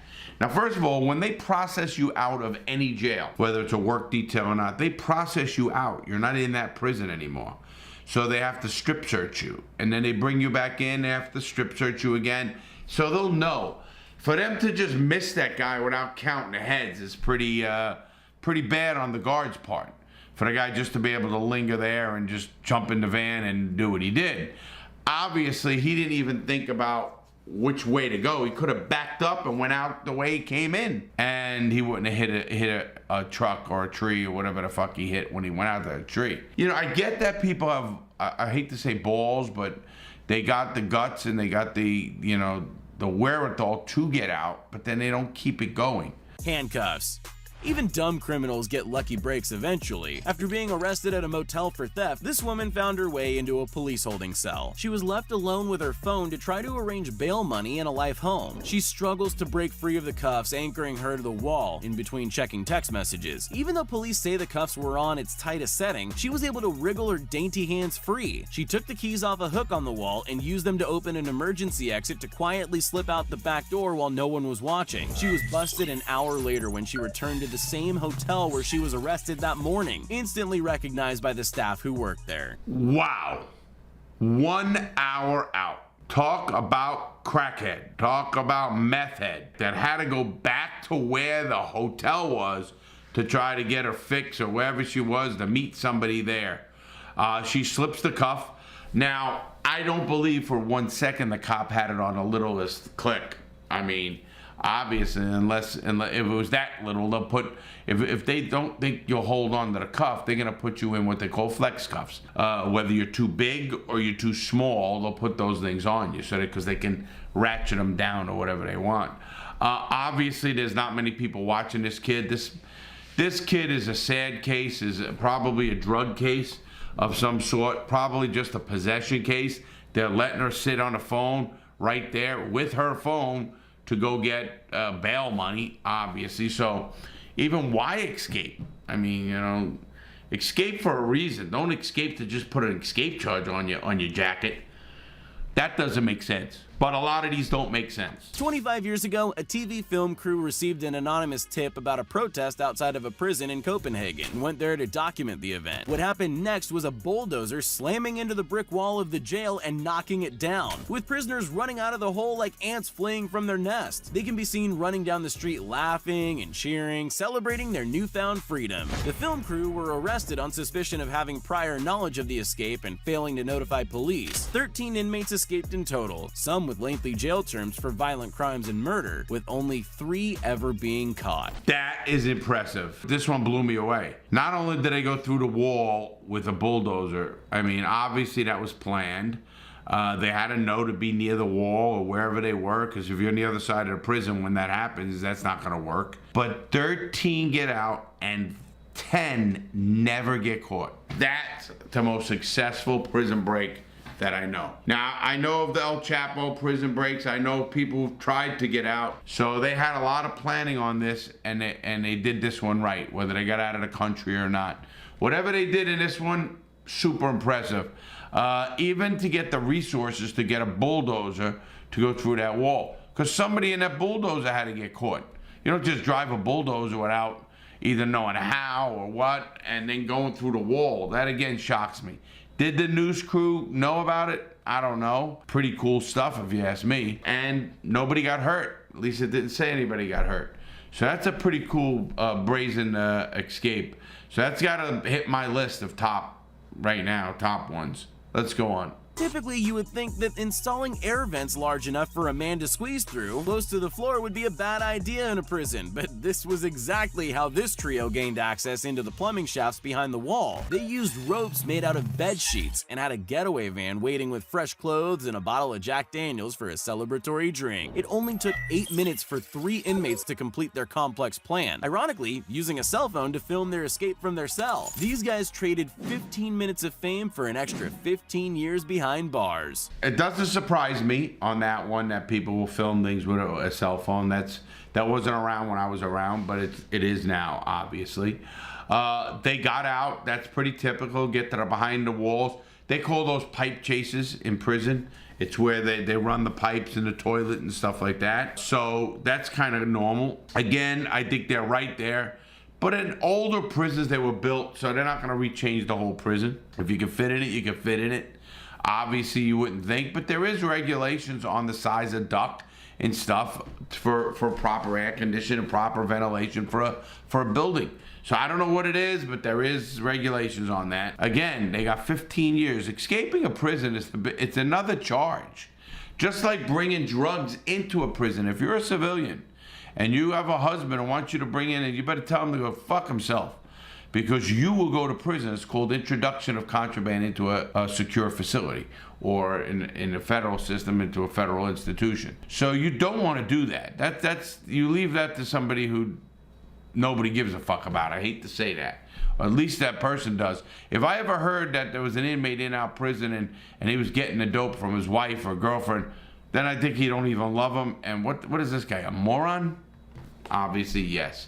But these guys did get out, did it right, and again, they get caught. Arrested at school for fighting, this teenager was left alone in an interrogation room for only 10 seconds before he threw caution to the wind and fearlessly jumped out of a 16-foot-high second-story window. He may just have rubber bones, as he got straight back up after surviving the fall and got out of there as fast as his legs could carry him. The cop comes to check on him 14 minutes later, and you can clearly hear him saying a few choice words when he realizes what's happened. The boy was found 3 hours later at his friend's house. We can safely say that when he turns 21, the only bars he'll be attending will be made of iron. You know, I thought this one was pretty cool. One, because it's a kid in a school. What's really going to happen to him? But this kid dives out a second-story window. Literally dives head first out of a second-story window. And obviously, you can see him running away. But what does he do? He goes to hang out and party with his friends. Hello? Did you think they weren't going to come get you? Hello, McFly. Think about it. Not that he can go anywhere anyway. I think that's an impulse thing. I don't know. But this is my thought pattern on this one. Maybe he did have something. He was going to get arrested, and he had something on him, and he wanted to get rid of it. And if it's something like maybe even a lot of dope or something like that, he didn't want to just dump it out the window and lose it. He went back to his friends and gave it to him. I don't know the real reason. I'm sure there is, but this is just thinking, hey, where am I going now? I wonder what he was thinking when he was running. Think about that one. You're running that fast, you're getting away. Oh, man, I gotta get to my friend's house. Why? I don't know. Let's get the next one. This inmate had a pretty simple plan. He was being processed in a detention center. One of his buddies would distract the guard while he made his getaway. When he saw an extremely small window, he thought think thin over and over in his head before taking a running leap, diving through the window. Once outside, he got into the getaway car his girlfriend was waiting in, and they were off like a modern-day Bonnie and Clyde. 26 days later, they were discovered living in an abandoned house in the next state after an anonymous tip-off. The warden said he's taking extra steps and putting locking mechanisms on the window, which should have been a no-brainer in a prison. Yes, how about a no-brainer and putting bars on a window that person can jump out? Now remember, what shocked me on this one was that guy was on the phone in the prison. That was what they call the prison phones. So that was up against the wall, and he's looking at somebody sitting down, whether it's a receptionist or whatever, and saying, there's a window there, I could jump out of that window. And then to be in freedom? I mean, you'd think there'd be another locked door on the outside, maybe with a buzzer to get in? So I'm not talking about the smartest people locking people up either. Obviously, that warden shouldn't be a warden. If you don't think of that and you have to wait for an escape for that to happen, then you're not thinking like a criminal would, though, because I would have figured that one out. Not that this fat ass can fit through a window, but I totally would have figured that one out. And this guy gets away for a month, and he gets caught in another state.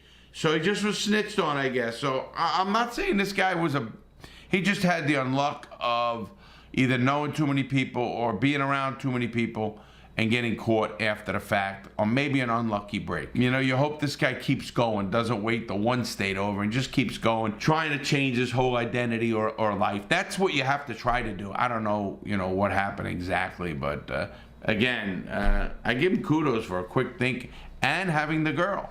Maybe the girl was on the phone. He said, listen, I'm gonna be jumping out the window soon, so, you know, hurry up, are you here? And once she said yes, you know, I don't know the whole thing. I'm sure they did monitor him, or at least they should monitor him, but it didn't say. That's just my opinion on that one. So I thought all those were pretty good, everybody. They made me think. I like watching people get escape, because that to me is not it's an escape. All of it's escapes, but there's no full plan. I mean, I'd love to see a full plan. I think if you can do the full plan, you got a really good deal. And if you have enough time, it's worth it. If you have enough time. If you have a few years and you can get more tacked on, it's not worth it. Trust me, it's not worth it. But if you had a life sentence or anything like that, trust me. If I had a life sentence, I was gonna be planning my escapes. That's for sure. With that said, I hope you enjoyed this video. We got a lot of stuff coming up. Have a great day, everybody. Thanks for watching. Please subscribe, please like, please comment. You know I'm gonna answer. Have a great day, everyone. Stay strong, stay safe, make good choices.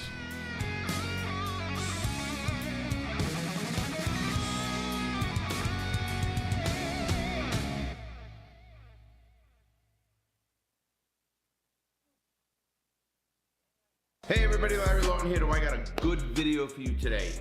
This is gonna be about smoking in prisons. I get a lot of emails and requests to talk about that and what it was like, and can you smoke, and what can you smoke. But before I get started, please check me out on YouTube member programs, Patreon member programs. Discord's going great. I'll show the real deal with Larry Lawton. The podcast is going great every Monday and Friday.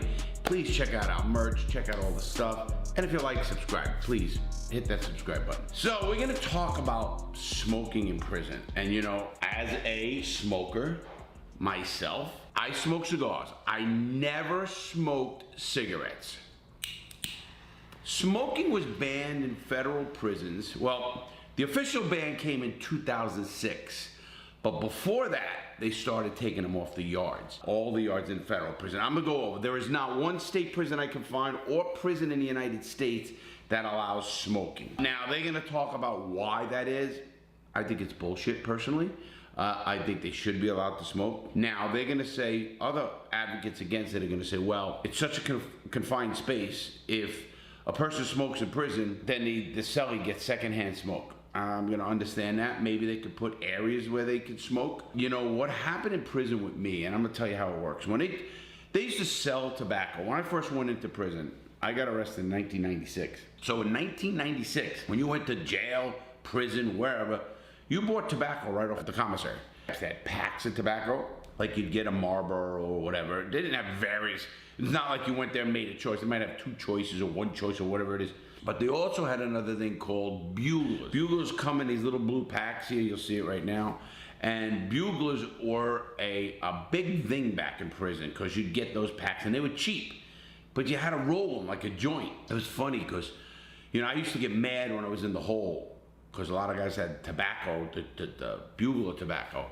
And when they didn't have rolling papers, because it comes with rolling papers, but if you got some from somebody and they used the papers for real weed or whatever they did, you would sit there with tobacco and know what to roll it in. Two things people rolled cigarettes in were important. The outer shell of a toilet paper roll, that crap, whatever you want to call it, that is great for rolling cigarettes. It's like the cover, the rolling paper. Don't get asked about health reasons and any of this. Obviously, I don't know. But that's how that worked with prison rolling papers. And also, the pages of a book. This used to piss me off. The pages of a book, like an older book, more so than even today's newer books. The older books, the old flip, you know, you'd have a small book like this size, and you rent it. It's thick. It's a novel. It's called a paperback, but the small paperback, not big like my book, Gangster Redemption. not that size, smaller. And I'm a big reader, an avid reader to this day. Matter of fact, the last video I read 108 pages of stuff. I get into it. But as a reader to this day, myself, I used to get so mad when guys would take that back pages out of a book to roll cigarettes because they're ruining the fucking book. I used to get so mad. I said, take a page out of the middle of the book and roll a cigarette. Don't do it on the back end of a thing. Oh, it drove me nuts. So anyway, so what happened in 2008, well, the official ban in federal prison, they started taking them off the commissary. That's how they did it. Listen, it's very easy to control something in prison. You don't sell it, number one, and how is it gonna get into prison? When you bring something into a prison, it doesn't even have to be something illegal, and it comes into that prison, it's called contraband. And if you bring something into a prison, you can't bring something to a visiting room and give it to an inmate and think, oh, they're allowed to take it into the prison. In federal prison, they don't send in food or packs and stuff. Some states have what they call care packages. So you might have a 50-pound care package every year as an inmate. Talk about having the good deal there, because when you can send in a package, boy, can you send in contraband, and there's so many ways to get that stuff into the prison that there's no way they can stop it, obviously. They ended up, a lot of states even did away with the care packages, but they still have them in some states. And they do that as a kind of luxury and have less on the commissary. Because in a federal prison, there's no care packages, zero. You get what you get off the commissary and that's it. Of course, besides smuggled stuff through guards or visiting or a number of ways that things would get into prison. So anyway, as we're talking about smoking, they have such a control of how they do things in prison. It doesn't even have to be legal. Actually, really what surprised me is officially all tobacco products in federal prison, now that means chew or anything like that, are since banned in 2014, which is, wow, I was out in 2007. I've been out 14 years, so that's 7 years ago, or whatever it was, 8 years ago. That blows me away because I was in prison. I got out on August 24, 2007, and I was in prison and they banned cigarettes 4 years maybe? Because let me tell you what happened when they banned cigarettes. First of all, I remember where I was and everything. In prison, when tobacco is it's money. It was, when I first went into prison, it was money. Cartons, you could buy cartons of cigarettes off the commissary, a carton. So it was very common. Cigarettes were very common in prison for payment and stuff like that. Right now, what they use for payment in prison is stamps.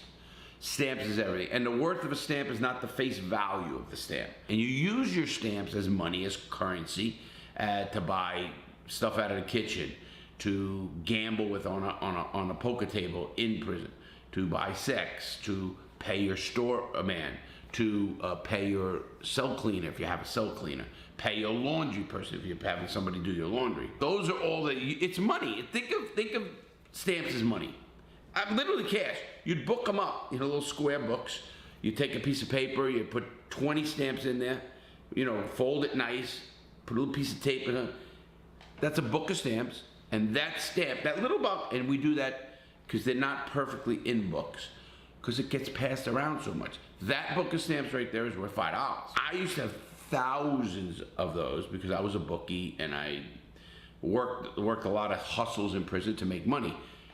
When you don't have money coming in, you figure out how to make money, period. Now drugs is your biggest thing. Guys smoke weed, guys do heroin, and they have to pay for that somehow, so they hustle stamps. You might have a person who is my cell cleaner. I remember my cell cleaner was Goldie. Goldie was a gay guy in Atlanta I was with, and Goldie was my cell cleaner and my laundry person and everything. And I used to give her 2 books of stamps a week. I think 1 book of stamps for the laundry and 1 book of stamps for the cleaning. Every day, my cell was clean, swept, mopped. I mean, when I talk right, it's done right. And, well, why? Why? Goldie had a bunch of cells she used to clean because Goldie liked to do heroin. So when Goldie had her book stamps, she'd get her fix of heroin and get fucked up. Now, that's the life they live in prison, and people live whatever life they want to live. Well, cigarettes are still in prison, and they were a part of payment. You could pay someone with a carton of cigarettes. You could pay them with packs of Bugler. I was telling you how that worked. So there's a number of ways cigarettes are. Well, when they took cigarettes off the yard, it wasn't in Atlanta. They took cigarettes off the yard when I was around in 2004. The first thing that happened, first of all, guys were smart. They heard the rumor. And then again, there's no federal law yet, but the rumor come around that they're going to be taking cigarettes off theirs, and nobody could believe it. Get the fuck out of here. How are they going to take cigarettes off you? Are you fucking going to be killings and everything else? And they were. But they heard the rumor about it. And so guys started hoarding cigarettes. When I say hoarding cigarettes, they would buy them, they would get them from gambling debts, and you'd put them aside. You'd go. My brother, who booked as well, had cartons and cartons and cartons behind a false wall in Unicorn. He had a bookmaking operation in Jessup, which I passed on to him. When I got kicked out of Jessup, well, it sounds like a family business. When I got transferred back to the penitentiary, my brother was with me, and I transitioned him into that. Well, he had a bookmaking operation that I had, and I left, I don't know how many, 500,000 of books, whatever it was, stamps, cigarettes, whatever it was. Well, they ended up getting a wall back in Unicorn. Unicorn is the prison industries, and they have a guy that works with them. Guy smokes or gambles, and he's a clerk, or he's in an area where he does stuff and he can do things. They ended up having a kind of a false wall, and it was a false wall. They took the paneling, or I don't know how it was exactly, I'll have to tell you that, and they had it stacked with cigarettes. And you know, when they needed cigarettes, they tell the guy, you know, hey, listen, and they have mules, guys that come from Unicorn, which is the work area, because you just can't go to the work area, and they'd have them come from the Unicorn, you know, hey, listen, give Johnny a carton of cigarettes, give this guy a carton, and smuggle them out. Because they're usually not checking as hard, you know, just for that. They're just because they're coming in and out of the prison. It's not like they're leaving the prison itself. They're not going to strip search you. No reason to. You're not going anywhere. You're going from one part of the prison to another. That's where the metal detectors is usually for knives. So you'll go through a metal detector at Unicorn. Obviously, cigarettes aren't going off. So now, onward with smoking in prison. Now remember, there's a lot of cigarettes on the yard. They ended up going for the, listen to this, and I heard this to this day. Now, I spoke to Massey, Gary Massey is a friend of mine. I gotta get with him. Gary Massey is a great guy. He's a guard that guarded me. Ended up having his issues, but great guy. His word, everything. He's one of us, I call him. And there's other guys up there that were good guards. And I don't mean good because they did something illegal. Good because their word meant something, and they tell you straight about something. They were good people, I call it. You know, just because you're a guard, you're not an asshole. A lot of guards are assholes. I'll give you that. Well, Gary told me today, because he still has cards in him, a carton of cigarettes in prison today goes for up to $2,000. Did you hear what I just said? $2,000 for a carton of cigarettes. That's $200 for a pack of cigarettes. $200. Now, that's the black market, obviously. I remember them when I got out, and it was $1,000. It was $1,000 for a carton of cigarettes that cost $30 at that time on the street. $30, it was $1,000 in prison, because they banned them now. Well, when they banned cigarettes, they had more killings and stabbings than anything. Because first of all, tobacco and nicotine is one of the hardest addictions to quit, period. I know. Actually, cigars they have, of course, nicotine and everything else, but you don't inhale the smoke. I mean, I never inhaled, like I said, I never had a cigarette. But besides that, tobacco and nicotine is very, very hard to quit, period. People know that. If you're a smoker out there and you tried to quit, you fucking, you know, you go crazy. They come up with these patches, they come up with the gum, they come up with everything to try to help you quit tobacco. Now, listen, I'm not gonna get into the health reasons, and I'm not one to tell anybody what to do in this life. I've seen the craziest shit happen because of smoking cigarettes. I mean, first of all, like anything else, what do you do in prison? You should have the right, in my opinion, to smoke. And they're talking about, well, we don't want prisoners to smoke because it shortens their lifespan. Do you give a fuck if you got life in prison? Maybe that's the way you want to die, or whatever happens. Now the prison goes, well, it's because of cost to them again. They, you know, whenever they say it's for the good of people or the good of prisoners, I get a red flag fly. My red flag is right through the roof when they tell me, oh, this is because we're going to try to help the inmates. I haven't seen one thing the prison system has done to help inmates. In fact, everything I see that the United States prison system do is to hurt inmates. They'll come up with all this bullshit. I don't know what lobbyists or what bullshit people have to try to tell people, oh, we're trying to help inmates. In 1980, the drug war, the big war on drugs, the biggest failed policies ever initiated in the history of the United States, in my opinion, and a lot of people's opinion, The drug law was the biggest bullshit against minorities, against people of lower economic status. It is bullshit because it was a money thing. First they had the crack laws change, and now you're going to prison for life sentences for a little bit of crack, which all it is it's really base cocaine, and you'd have one rich kid get caught with cocaine and one rich kid, the poor kid get caught with crack. The rich kid gets probation, the crack kid gets life in prison. Many, many stories, so I don't think I'm exaggerating one bit. The drug laws were the worst place. Now, this prison smoking law, listen, what does an inmate have except maybe to go out and relax? What does my cigar, I have a cigar coming out, it's called the Crooked Diamond. Please check it out. It's unbelievable cigar. We call it the relaxing brand. I think, and they've done studies on this, it's a study, so don't go by me, smoking a cigar, if you weren't a tobacco smoker before, if you were not a cigarette smoker beforehand, and you smoke cigars, you have a longer life expectancy than a person who does not smoke. Figure that out. Federal study. Federal study. Think what I just said. And the reason that it really is because it reduces stress, it reduces, gets a calming effect, lowers blood pressure, a lot of little things it does when you can relax. And what does a good cigar do? It makes you relax. It really does. It makes me relax. When I'm having a rough day, when things are coming at me every which way, I catch myself, I sit back, and I smoke a cigar. But anyway, with that said, back to prisons. So in 2006, they officially were banned. Now it's policy. Originally, it was just, let's get them out of the prison system by taking them off the commissary. A lot of people didn't know that. It wasn't a law. But here's what really fucked you up. And it's got me thinking. Since I saw and read the law just now, it's amazing that they were taking people's good time. In the federal prison system, everybody's got to do 85% of the time. So there's real no good time. Back in the day, before, again, the 80s, Reagan fucked it up, and then Clinton fucked it up. Clinton really fucked it up by increasing shit, taking away good time. I mean, the whole system is fucked up. And it's both Republican and Democrat. So anyway, since the system has fucked that up, you get 28 days of your good time. So you gotta do 85% of your time, period. You gotta do 85% of your time. So if you took a sentence of 10 years, you gotta do 8.5 years. That's what it equates to. Because over those 10 years, you get that amount of good time equated. Now, why I say 28 days is because when you go to the hole, you violate me.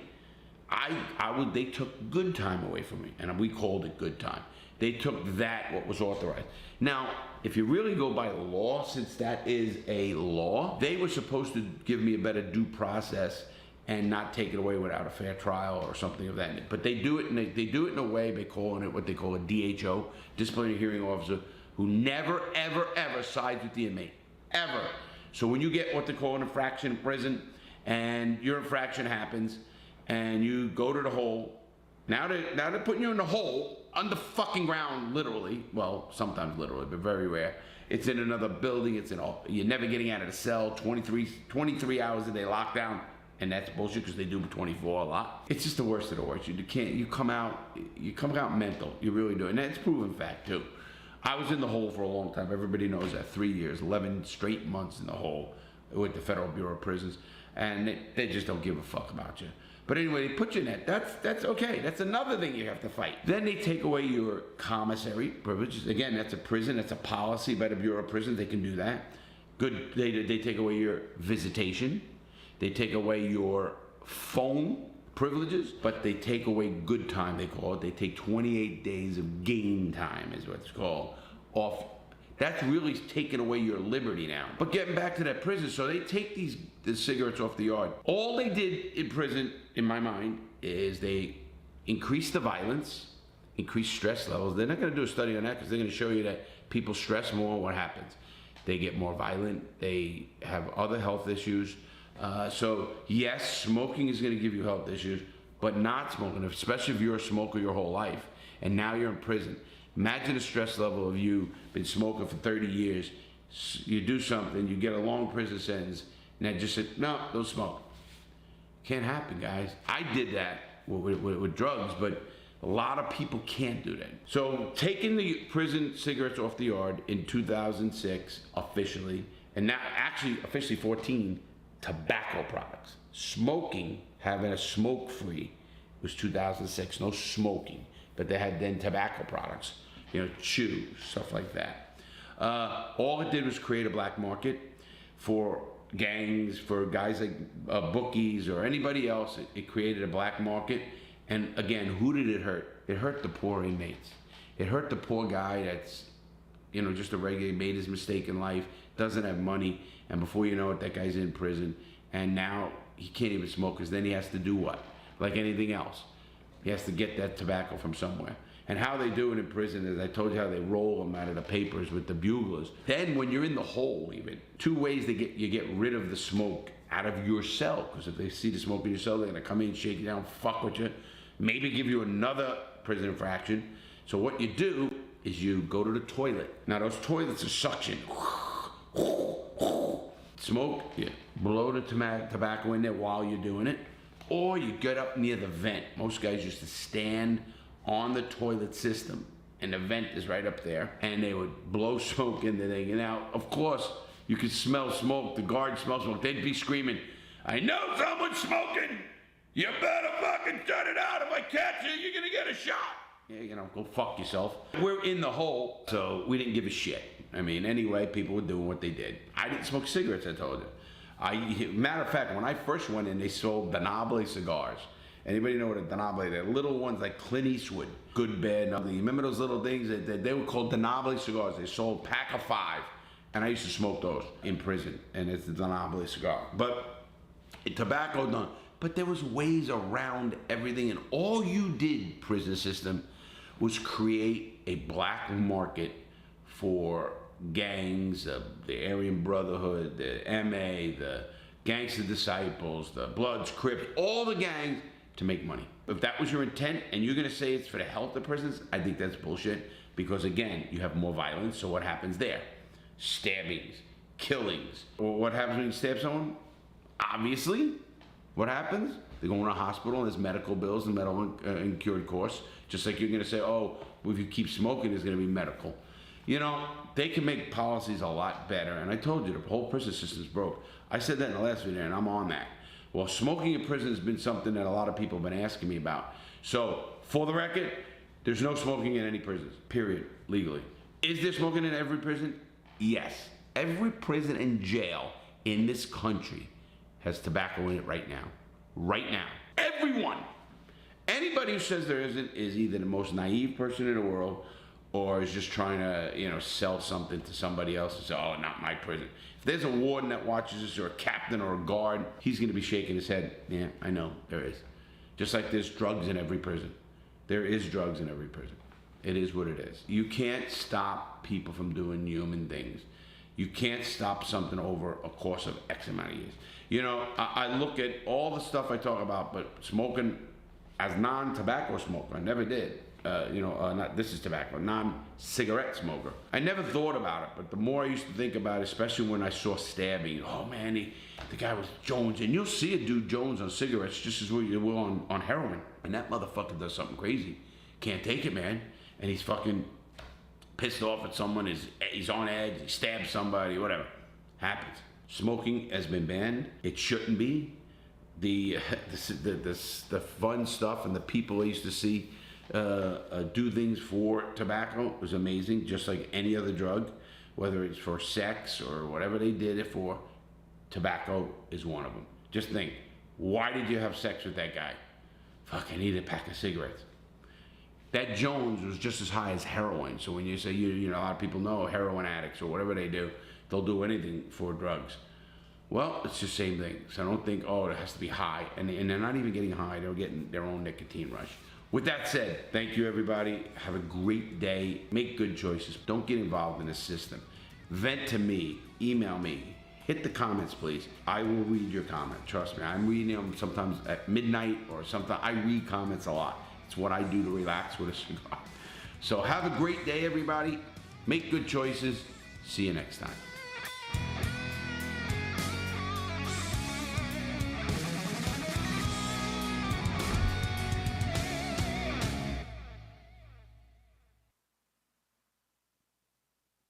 Hey everybody, Larry Lawton here. I have a video for you tonight I think you're gonna like. It's me reviewing a YouTuber that goes to jail, post a video about his experiences. And I wanna explain those experiences to you guys, coming from a person who not only knows about jail and prisons, can give advice if something happens to somebody else in jail or prison. But this guy is named Boogie2988. He's a pretty big YouTuber and he got arrested. And I'll get into this in a minute. Before I get started, please check me out on the YouTube member program. Check me out on Discord, Patreon, all the platforms there are. Please, I'm gonna be going on them. And if you haven't subscribed, please subscribe. We're trying to grow the channel in a right way so we can make a difference about prison and jail and reform of that nature. So let me get into this video. Boogie2988, he's a guy named Francis. He's from Arkansas. He gets arrested for shooting a gun, discharging a gun in his house. And here's what kind of got me a little bit worried. He had some fans, I guess, that were giving him a hard time, or people coming to his house or something, and he came out and he shot the gun in the air, which is obviously illegal.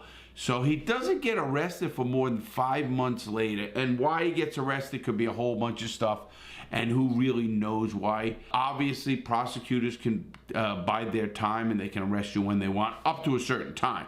There is a limitation on when they can charge you with the crime. It's usually 5 years. But there's also other charges on misdemeanors and lower level crimes that there's a time frame on those. So we're not gonna get into that as it is. But I'm gonna get into his experience in jail.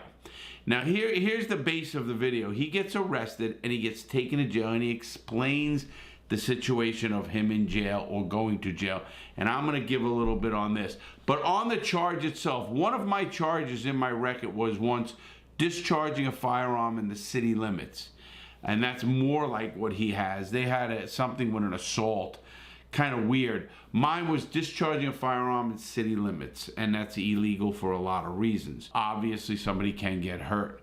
But let's get into his video experience and his experience in jail, and he goes into that. So let's try this one. So it's been about a year since there was a warrant issued out for my arrest, and I had to go turn myself in to the detention center to get booked and processed and then eventually released. And this experience was completely different than I was expecting. It was even very different from what my lawyer was expecting. And I've been wanting to tell the story ever since it happened, and I wasn't able to.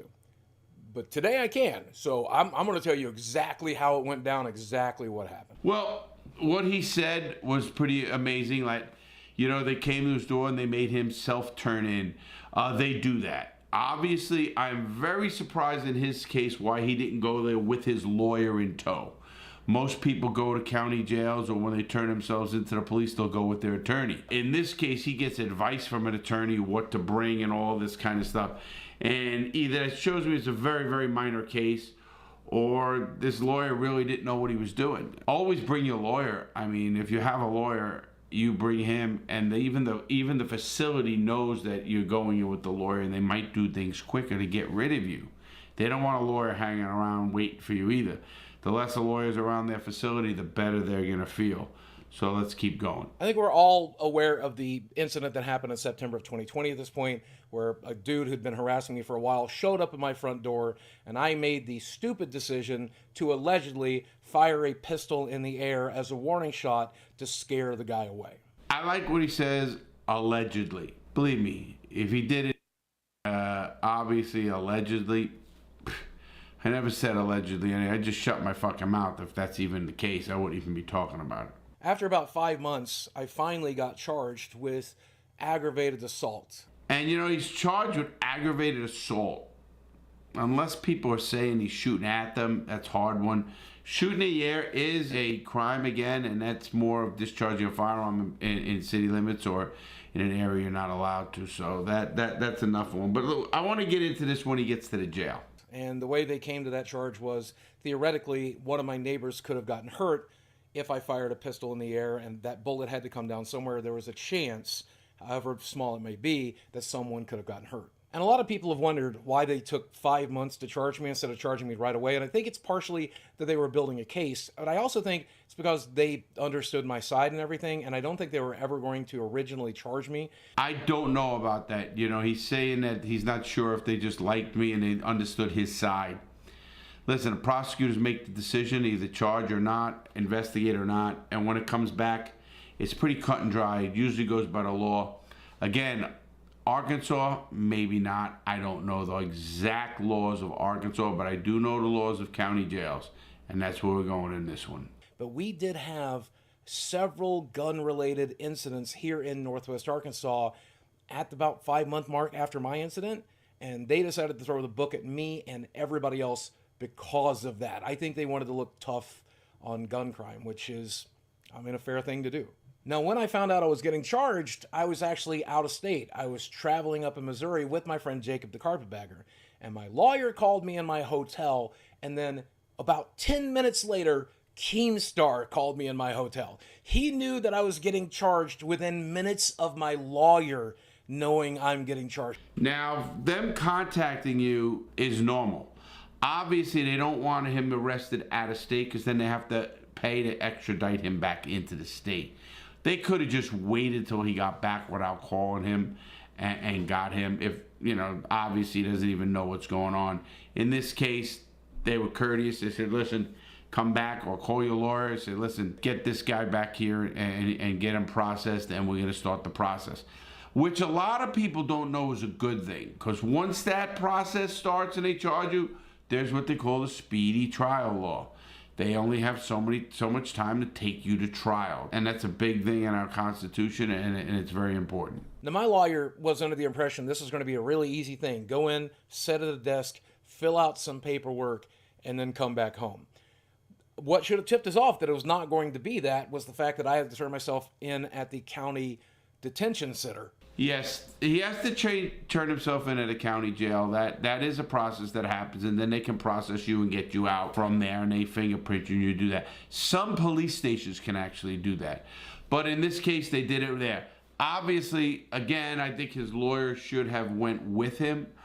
You don't just go alone. So if anybody's out there and they're telling you to report, go with your lawyer. Don't just take their word for it. Hey, things are going to be great. Because a lot of things happen bad in jails. And that this is the start of a process that you're going to learn about. And they do things very differently there. My lawyer told me I could bring a book to read while I was there, to bring my daily medications because there was a chance I would need them, but not to bring all the bottles, just to bring that day's dosage. He told me to bring a card he had given me with his phone number on it, as well as the bail bondsman's phone number on it. And I dressed pretty much the same way I normally dress, which is a pair of sweatpants, t-shirts, and this is before I started wearing Crocs all the time. This is back when I still wore mostly tennis shoes, so I was wearing tennis shoes. I got to the detention center at 6 a.m. to turn myself in, and I stood out in the freezing cold for a while. Obviously, the lawyers tells them what to bring, your book, your medicine without no case, which, again, that's a pretty bad lawyering. The second thing he also told this guy to do was, report alone. Obviously, bring along. Yes, bring the phone number. You should have that number. You should, and he did. He had that and a bail bondsman. So if this lawyer even thinks he needs a bail bondsman, he should be there at the window of that detention center. When you walk into a detention center, there's a window with a guard or somebody at that window, a secretary or somebody, asking your lawyer who you're going to see, if it's going to be a visit, or what are you here for? I'm here to turn myself in. Here, I'm attorney John Smith. I'm representing Boogie 2988. His real name is Francis, I think.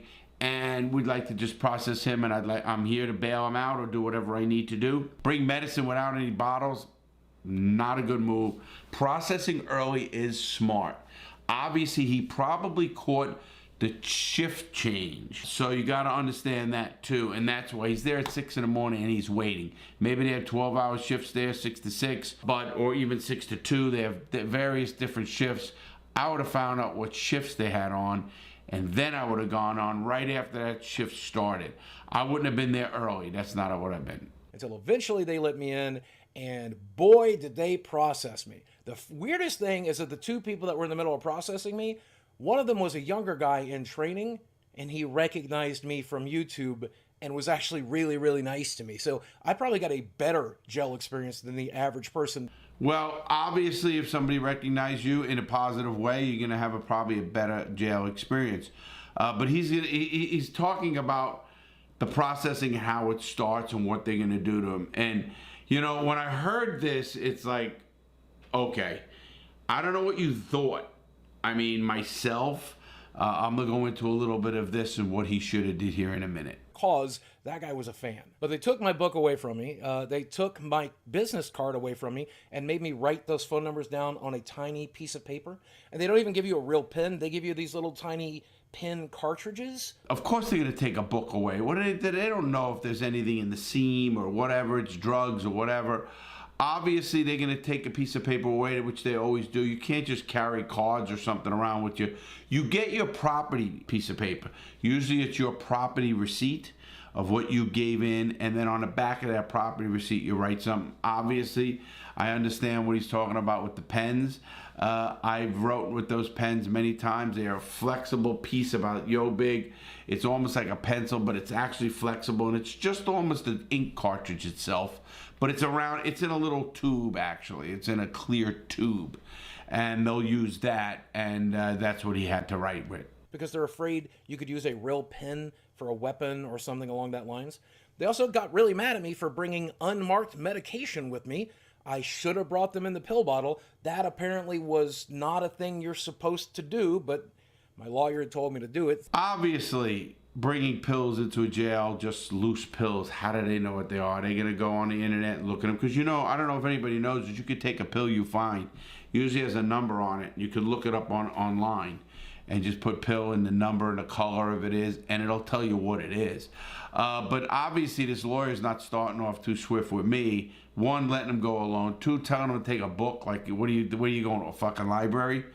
And two, telling you to take pills without the pill, just take that day's worth.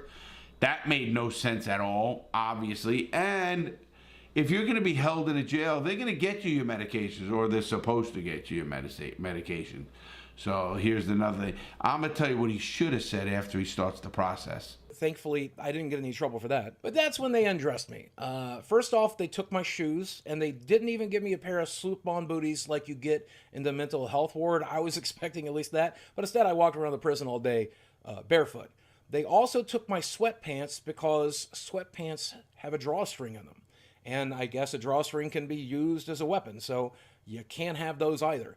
And they actually made me wear prison pants. I'm very surprised, two things. They let him walk around in bare feet. You don't see that.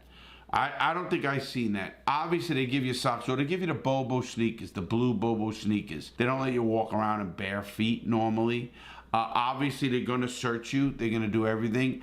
And I always recommend, if you're going to go to jail, make sure you freshly shower in the morning, because you don't know when you're going to get a shower next, period. You know, there are some dirty, scummy people in especially county jails. They're picking up homeless people. They're picking up people who are fucking drug addicts and crack addicts and ain't showering, and they're dirty and scummy. And I understand it. And, you know, part of me even feels for people. But those are mental people. But the jails are full of mental people. I mean, this poor guy had to experience something he probably, obviously, has never experienced.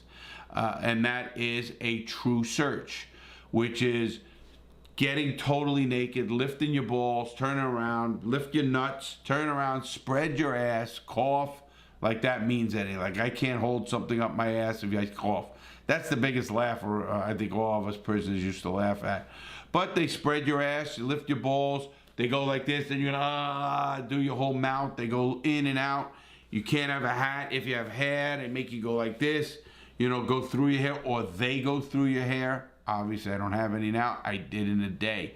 So they want to make sure that you have nothing in it. And there's a couple of reasons for that. It's not so much just what you can bring in. They don't want something you bringing in and then you die in. What happens if you bring heroin in there or fentanyl in there and you overdose on their watch? They don't want that either. Don't get me wrong. They're also looking for weapons of some sort. But mostly they're looking for is narcotics, addicts, suitcase stuff all the time. If they're knowing about jail, which most of them do, they will literally keep a package in a Kotex and insert it in their rectum while they're walking around. And if they get arrested, they know they got their heroin in the prison or even in the jail. And that's what they do. If you ever thought Boogie's too fat to go to jail, he would not be able to do it, you are wrong, because here in Arkansas, they have prison clothes that go all the way up to 8X. They gave me a pair of 5X pants, and I fit fine in those. That made me laugh. 8X pants. Man, I'm feeling good here. You know, I'm a big guy, and man, I don't think I'd take 5X either, so Bookie is a big guy. I'm a lot smaller than that, at least in that department. I mean, but 8X, wow, that is big. And by the way, yes, they watch you change your clothes. They check everything. It's kind of like going through airport security, but naked. And that's when I started getting the real prison experience, right? I don't know how we can compare that to airport security. No, this is real fucking security. This is where you're standing in one spot and you're lifting up and you're doing everything. It's not airport security at all. In fact, once you come through into the facility in a metal detector, they don't run metal detectors over you. Unless there's something new that I don't know, and I'm pretty up to date on stuff like this. So no, I've never seen that, you know, metal detectors. So it's not like airport security for sure. It's like being fucking searched in a prison. You must walk with your hands behind your back. Do not speak unless spoken to. Do not move unless you ask permission. They take away all of your rights. That is very true. I don't know. We didn't have to walk with our hands behind our backs, but you couldn't just wander around. You can't walk any way you want. You're actually, you know, either held in a holding cell or whatever it is, and you don't even talk to people. I mean, it depends on the crazies that are banging on windows. But, you know, what really kind of makes me a little bit upset about that is this man's not convicted of anything yet. He is literally an innocent man. Whatever happened to innocent until proven guilty in the United States? We treat people who were just arrested as if they're guilty. And that kind of hurts me. And that's my big problem with a lot of the jail systems. They don't treat people with dignity. They don't treat people with respect. And here they are, innocent people. They can be totally innocent people. And what an experience they're getting. And don't say, oh, that's just the way it is, because it shouldn't be that way. Other places around the world don't do that. Which is what prison is, obviously. But they also take away your dignity by patting you down, by checking your crevices, by checking everything, by taking away your clothes, by making you walk around barefoot. It is a dehumanizing experience. Absolutely. Prison or even jails are a dehumanizing experience. And that hurts me because I sometimes feel like I could stand up right now, turn around, spread my ass, lift my nuts, do everything in front of the world, and I wouldn't give a fuck. And isn't it sad that I lost my dignity like that? I mean, I did that every day of my life for so many years that you do lose your dignity. You lose the kind of respect you want to have. You don't give a fuck. And that kind of hurts. I don't like to see people treated like that. And sadly, it happens all the time. And it's something I hope we could change somehow, some way in this system before I pass on in this crazy world. Now, fortunately, I was the first one there that day, so I had their undivided attention as they were processing me, as we did the fingerprinting and taking my photos and filling out paperwork. And when it comes to my mugshot, by the way, here's my mugshot up on the screen now.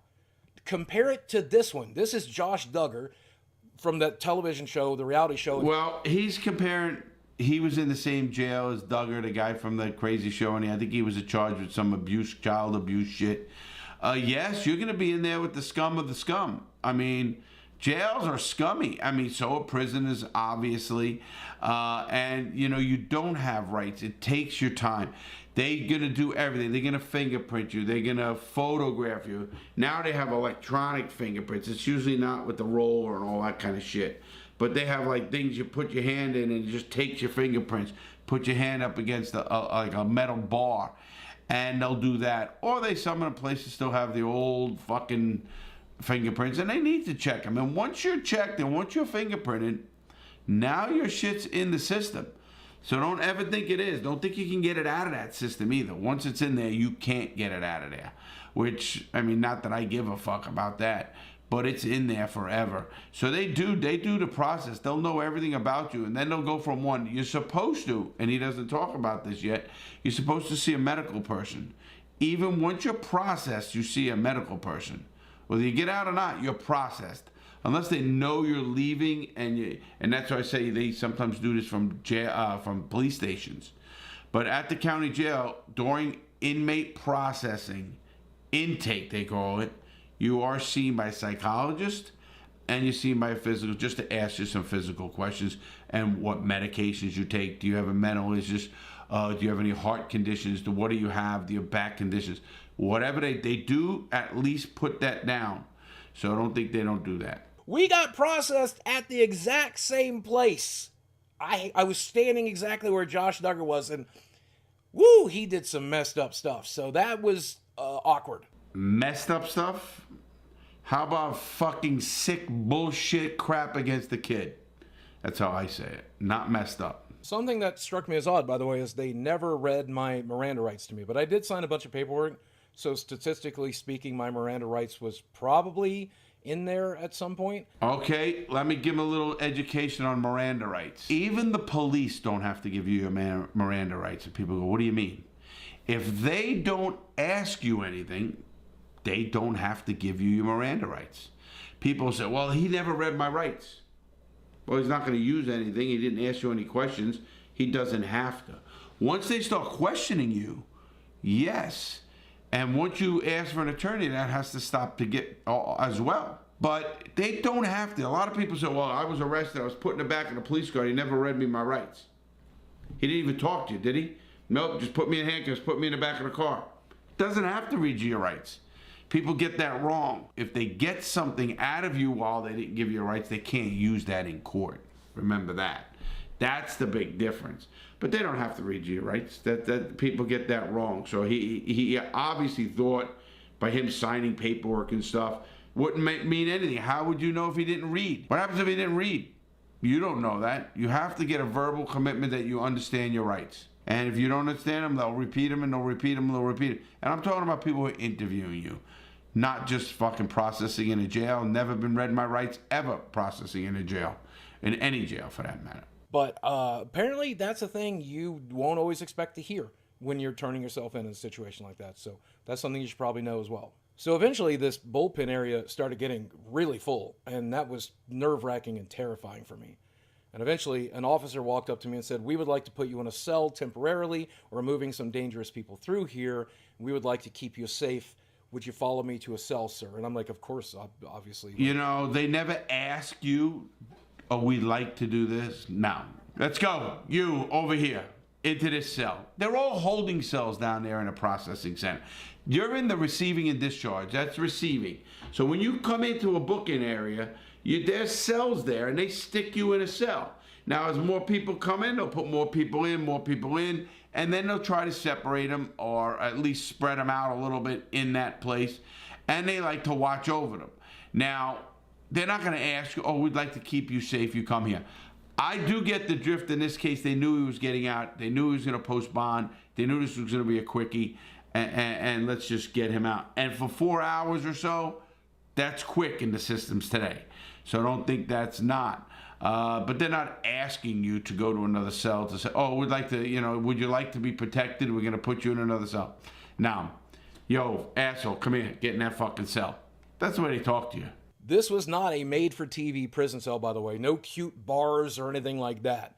This was a concrete room with nothing but concrete and a toilet in it. Even the bench that you're supposed to sit on was just more concrete. And then, of course, there's the giant, massive steel door that I came in.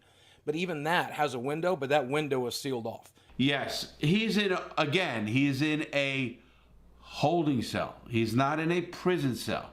They have a toilet. The concrete is just made. It's the concrete bench. There's no cushions, no nothing. Some places don't have that. Sometimes I have a bench because I slept under them, slept on them, slept under them. I always took the toilet paper roll and used that as a pillow. But yes, that's all it's going to have is concrete wall and a steel door. This is not with lockers or bunk beds. This is not a place to hold you for any kind of length of time. They don't hold you. In fact, they're not allowed to hold you in there for so much time because there is no certain things they need there, like a window. Even though a window, you can't get out, and they can fog it, and they can do a lot of things. By the ADA accreditation, they can't leave you there for so long. Again, do they do it? I'm not even going to go there now, but by policy and by law, they're not supposed to. And I'm in there for like an hour by myself with nothing but time and my thoughts, and that is scary for someone like me. Like, I was thinking all of the worst case scenarios, panicking constantly. I can't imagine what it's like to spend your life in a room like that. Yeah, you wouldn't spend your life in there. Again, holding cell. Eventually the door opens and I'm thinking, finally I can get out of here. Nope, they are actually adding somebody else to the cell.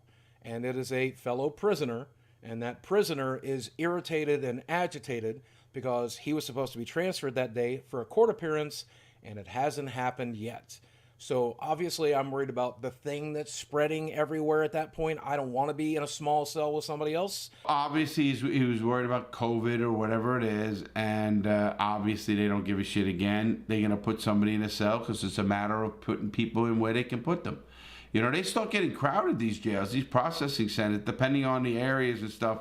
Can you imagine New York City? It's a fucking zoo. But then the fact that this guy is angry and agitated is likewise terrifying. And he immediately just zeroes in on me and starts talking to me. And my lawyer told me, don't make eye contact with anybody else. Don't talk to anybody else. Don't say anything. Don't do anything. His lawyer gave him good advice there. You don't talk to anybody. You don't socialize. You don't. It's not about socializing. Really, he's telling you, don't talk about your case. Don't talk about any, because don't give anybody personal information because they might lie on some information you have. Totally, you don't do that. Absolutely not. Don't ever talk to anybody about anything in a county jail or any prison for that matter.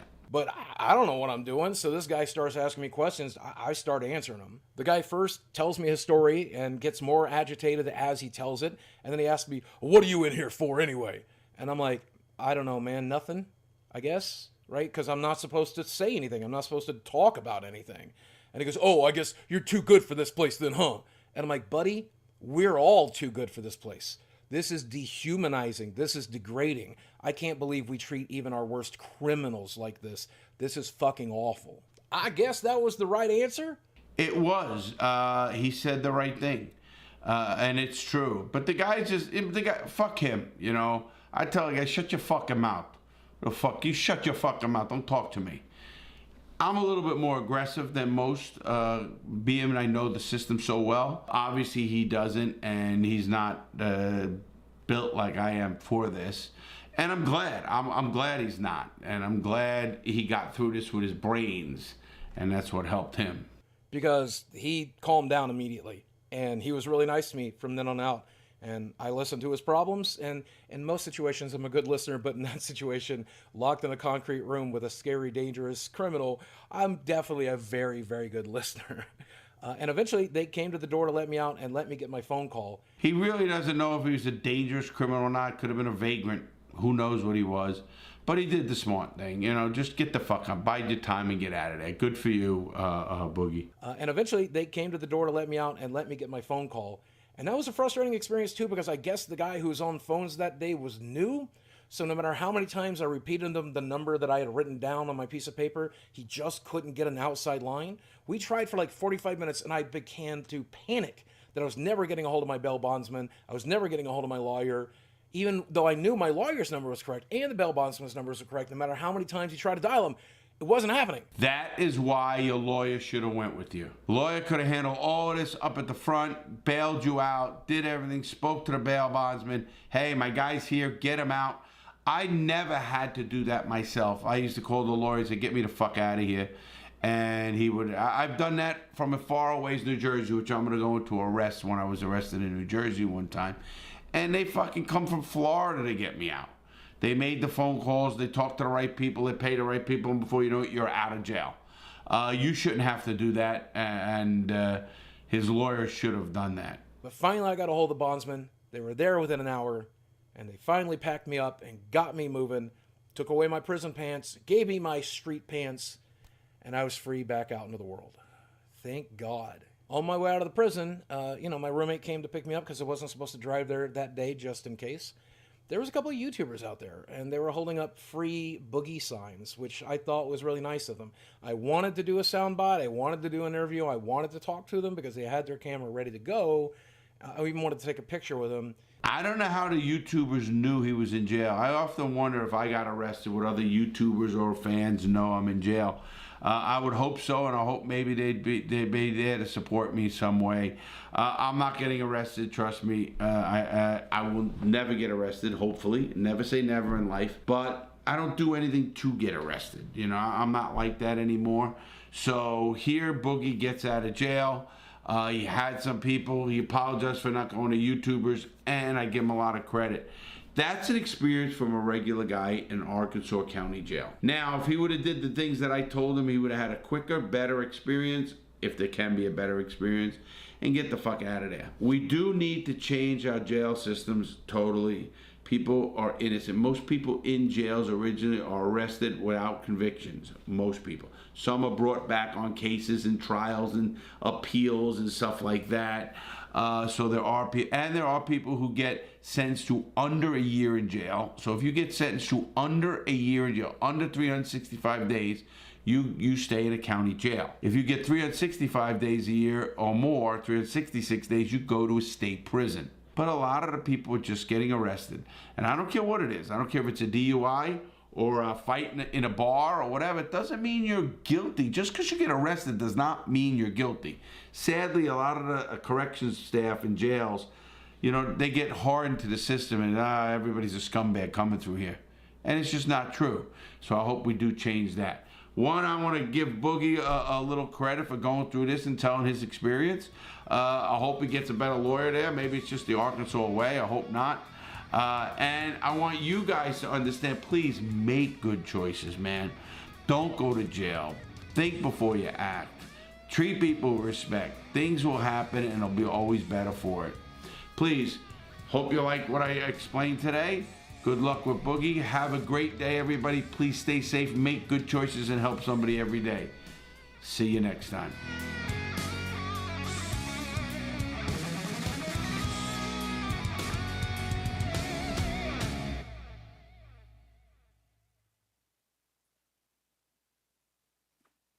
Hey everybody, Larry Lawton here. Do I have a good video for you today? I fell down the rabbit hole of capital punishment and the death penalty in the United States. I really did. I fell down that rabbit hole, and I'm gonna give you a lot of information. I think you're gonna find it very interesting. Before I get started, please check me out on YouTube member program. Please check me out on Patreon, on Discord is doing great. Our new podcast and a new podcast channel, go check it out. It's The Real Deal with Larry Lawton. We're in the studio here. We're gonna be getting this sound taken care of. Please check out our merch out, the book, Gangster Redemption, all this kind of stuff. And please subscribe if you haven't. And if you like it, please pass it on. Please submit comments, because I answer a ton of them. Well, let me get into capital punishment in the United States, and you guys are gonna be pretty overwhelmed like I was. And I've been at this for hours and hours right now, and I decided to make this video because it's important for us to know what's going on. In the United States, capital punishment is a legal penalty in 27 states. 23 states have no capital punishment. They abolished it. All of them only are applied for aggravated murder. Although it is legal penalty in 27 states, only 20 states have the ability to execute death sentences, with other 7 as well as the federal government being subject to different types of moratoriums. The existence of capital punishment in the United States can be traced to early colonial years in Virginia back. And listen to this, everybody. The United States is one of 5 advanced democracies and the only Western nation that applies the death penalty regularly. It is one of 54 countries worldwide, out of approximately 200, applying it, and was the first to develop lethal injection, I don't know if that's a good or bad thing, as a method of execution, which has been since adopted by 5 other countries. The Philippines has since abolished executions, yes, the Philippines, and Guatemala has done so for civil offenses, leaving the United States as one of 4 countries to still use the method. Along with China, Thailand, and Vietnam, it is common practice for the condemned to be administered sedatives prior to the execution, regardless of the method used. There were no executions from 67 till 77. There was a Supreme Court case called the Furman case, Furman versus Georgia, and they found that it was too many inconsistencies, so states had to go back and figure out executions and the legal ramifications of executions, meaning this. it was all over the board. Some can do it this way, some can do it that way, and every state still could do certain things, but they had to come up with some kind of thing to beat the Supreme Court's case, which was really great. The Trump administration, Department of Justice, announced its plans to resume executions for federal crimes in 2019. On July 14th, 2020, Daniel Lewis Lee became the first inmate executed by the federal government since 2003. As of January 2022, there were 44 inmates on federal death row. 13 federal death row inmates have been executed since federal executions resumed in July of 2020. The last and most recent federal execution was Dustin Higgs, who was executed January 16, 2021. And then Merrick Garland from the new administration has stopped federal executions. Now, in 1972, capital punishment was abolished. The Supreme Court decided that in the Furman versus Georgia case, Supreme Court considered a group of consolidated cases. The lead case involved an individual convicted under Georgia death penalty statute, which featured a unitary trial procedure in which the jury was asked to return a verdict of guilty. In other words, they were letting people just decide if it should be a death penalty case. They had to come up with more uniform rules to determine the defendant would be punished by death or life imprisonment. The last pre-Furman execution was that of Louis Montage on June 2nd of 1967. In a 5-4 decision, the Supreme Court struck down the impositions of the death penalty in each of the consolidated cases as unconstitutional in violation of the 8th and 14th Amendments. That's cruel and unusual punishment. In the United States Constitution, the Supreme Court has never ruled the death penalty to be per se unconstitutional. The 5 justices in a majority did not produce a common opinion or rationale for their decision. However, and agreed only on a short statement announcing the result. The narrowest opinion, those of Byron White and Potter Stewart, expressed generalization concerns about the inconsistent application of the death penalty across a variety of cases, but did not exclude the possibility of a constitutional death penalty law. Stewart and William O. Douglas worried explicitly about racial discrimination in enforcement of the death penalty. Thurgood Marshall and William J. Brennan, Jr. expressed the opinion that the death penalty was prescribed absolutely by the 8th Amendment as cruel and unusual punishment. Obviously, I think death penalty is cruel and unusual punishment. The cruel and unusual punishment is the 8th Amendment, and when you think about it, I think executing somebody by electricity or lethal injection or a firing squad or hanging, if that's not cruel and unusual, what is? I guess there's a non-cruel death. I still don't get it. You're going to get my opinion here about the death penalty, what I believe in it. After this, after knowing what I know about prisons, after knowing what I know about punishment and the federal system and crime, you're going to hear what my beliefs are, my true beliefs. In 1976, the death penalty was reinstituted by states because they went over. They tried, one of the states, Gregg versus Georgia, was upheld 7-2 to procedure in which the trial of capital crimes was bifurcated into guilt, innocent, and sentencing phases. In other words, they had to find out he was guilty of a specific crime. Then they had to have a way that they couldn't mess it up. Like most of the places came back with, they had to have a 100% jury agree that they should death penalty. It had to be a jury or a 3-judge panel, some states had. Following the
decision of capital punishment in the United States soared. This was in contrast to trends in other parts of advanced industrial governments and democracies where the use of capital punishment declined or was prohibited.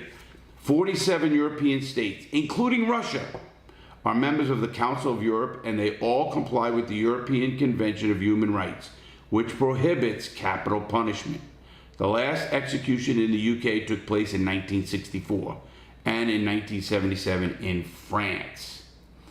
Well, in the modern era, right now, since 1982, Texas has carried out the first execution by lethal injection in world history, and lethal injection subsequently became the preferred method throughout the country, displacing the electric chair. From 76 to December of 2016, there were 1,533 executions, of which 1,349 were lethal injections. 163 by electrocution, 11 by gas inhalation, 3 by hanging, and 3 by firing squad. The South had the greatest majority of these executions with 1,249. There were 190 in the Midwest, 86 in the West, and only 4 in the Northeast. No state in the Northeast has conducted an execution since Connecticut now abolished the death penalty in 2005. The state of Texas alone conducted 571 executions, over 1/3 of the total. The states of Texas, Virginia, now abolished, Virginia just abolished the death penalty, and Oklahoma combined make up over half the total with 802 executions between them. 17 executions have been conducted by the federal government. That's a lot, actually. Executions increased in frequency until 1999. 98 prisoners were executed that year. 98 prisoners were executed that year. Since 99, the number of executions has greatly decreased, and the 17 executions in 2020 were the fewest since 1991. A 2016 poll conducted by Pew Research found that support nationwide for the death penalty in the U.S. had fallen below 50% for the first time since the beginning of the post-Gregg era.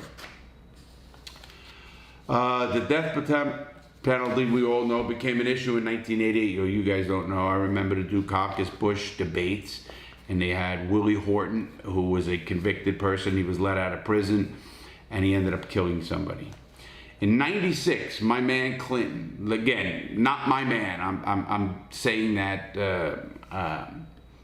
what do you call it? Sarcastically.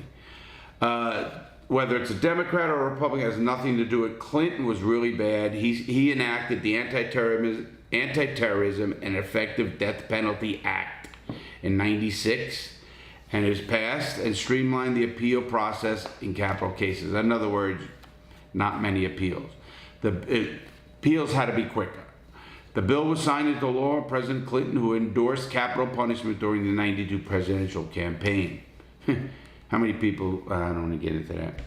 A jury found that at least 34 of the 749 executions carried out in the U.S. between 77 to 1, or 4.5%, involved unanticipated problems or delays that caused, at least arguably, unnecessary agony for the prisoner, or that reflect gross incompetence of the executioner. The rate of these botched executions remained steady over the period. A study published in the Lancet in 2005 found that 43% of the cases of lethal injection, the blood level of hypnosis of a prisoner, was insufficient to ensure unconsciousness. I'm going to get onto this I'm not buying this with how to do this with the execution.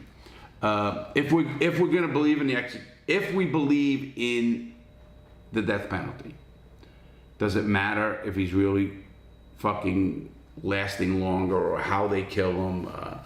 I don't think it should. I mean, I'm just saying, if you're going to believe in the death penalty, are we worried about that he couldn't breathe for 20 more seconds, or he was alive for 9 more minutes or something of that nature? I'm not sure I do. I'm going to tell you my beliefs in the death penalty in a minute, but I still don't believe in that, what I just said. Listen to this. Since 1632, 24 years after the first recorded male execution in the colonies back then, Jane Champion became the first woman to be known to have been lawfully executed. She was sentenced to death by hanging after she was convicted of infanticide. Well, I had to look that up. Infanticide. Infanticide. It means when a child is murdered or dies before a year, and usually by a family member. Now that's funny because now the infant death syndrome, which they know about now, that kid, they die from sleeping on their sides or whatever. Here they think the woman did it and they hang them. Women accounted for just 1/5 of all executions between 1632 and 1759 in the colonial United States. Now, in the second half of the century, saw the execution of 14 women and 6 men who were accused of witchcraft, during which witch hunt hysteria and the Salem witch trials. While both men and women were executed, 80% of the executions were towards women. So the list of executions disproportionately affected men by a margin of 6 actual to 4 expected. 50% more men were executed eventually than expected from the percentage accused were men. Juveniles were also killed back in the early parts of the country. In 1642, the first juvenile, Thomas Granger, was sentenced to death in Plymouth. Okay, and in 2005, the U.S. Supreme Court abolished death penalty. Listen to this: abolished the death penalty for juveniles claiming cruel and unusual punishment. I get it, but I don't understand why it's cruel and unusual to kill a youth, but not to kill a 25-year-old or a 21-year-old. The arbitrary thing for a youth and an adult is 18. So you're telling me from 17 to 18, it's cruel and unusual for a 17-year-old, but it's not uncruel and unusual for an 18-year-old. I don't buy those arbitrary dates. I think every situation should be different. Obviously, I'm a belief here in a minute, and I'll tell you what I do believe.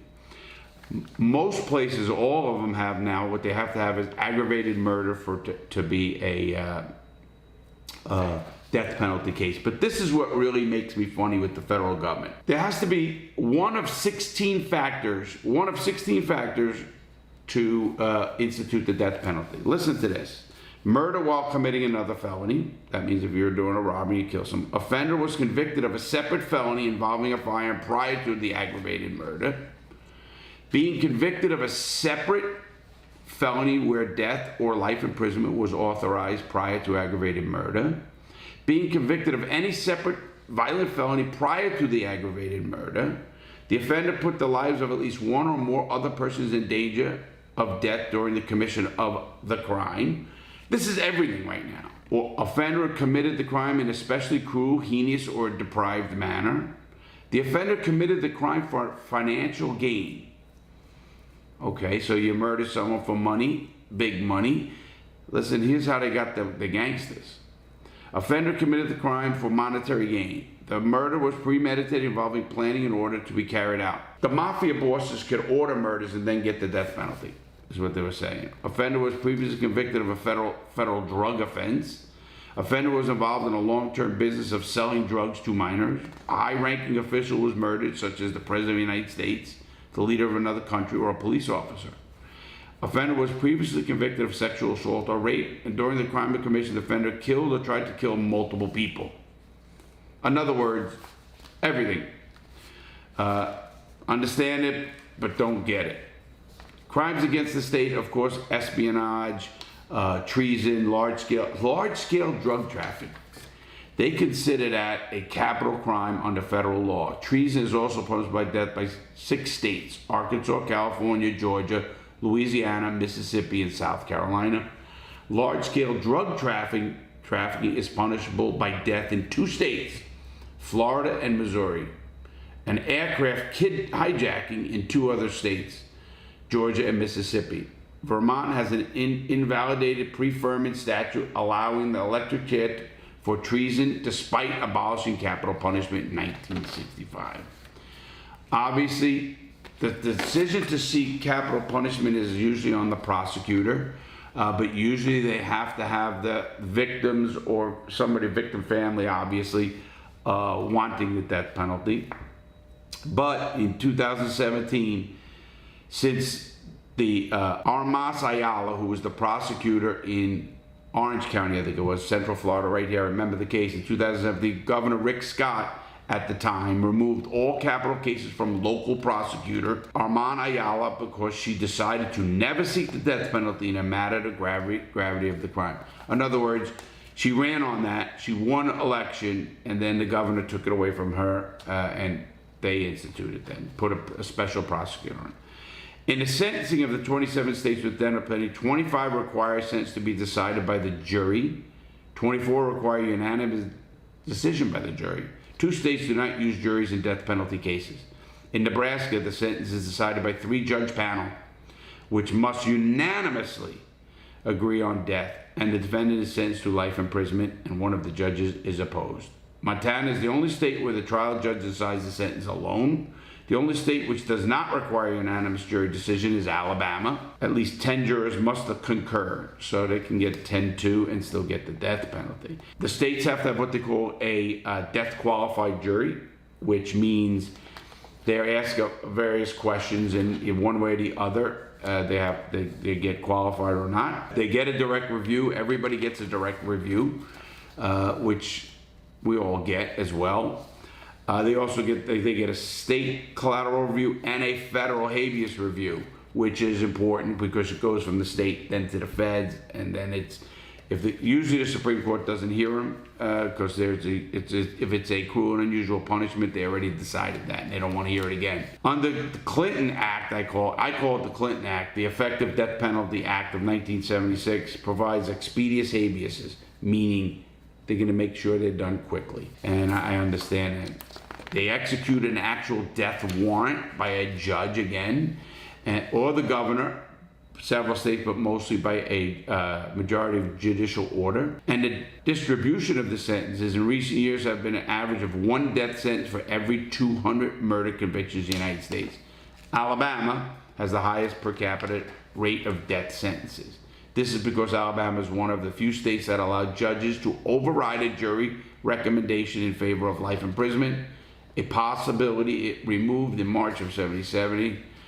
According to the Death Penalty Information Center, the top 3 factors determining whether a convict gets a death sentence in a murder case are not aggravating factors, but instead the location of the crime occurred, and thus whether it is in the jurisdiction of a prosecutor aggressively using the death penalty. Again, that's one person. The quality of the legal defense, you moron, and the race of the victim. Murder of white victims being punished more harshly.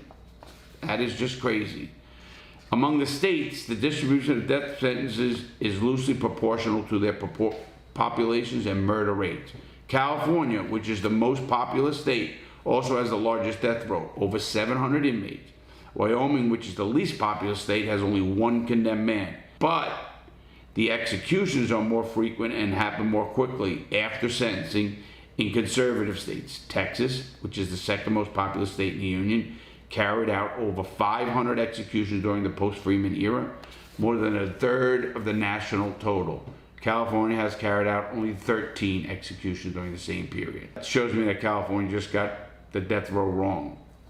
Among the races, this you have to hear. African Americans make up 41% of death row inmates.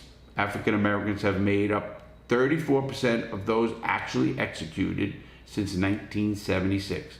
21 white offenders have been executed for the murder of black persons since 1976. During that same period, 299 black offenders have been executed for the murder of a white person.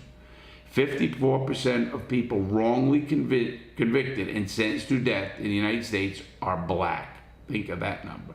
Approximately 13.5% of death row inmates are Hispanic or Latino of descent. In 2019, individuals identified as Hispanic and Latino accounted for 5.5% of homicides. The death penalty execution rate of Hispanic and Latino is 8.6%. Think of that, pretty big numbers. Among the sexes, women report that 51 women on death row. 17 women have been executed since 1976 compared to 1,516 men during the same time period. So that's pretty crazy. And the methods. The number of executions each year in method of the United States, earlier colonies from of was hanging, shooting, firing squads. Now, all 27 states with the death penalty murder provide lethal injection as the primary method of execution.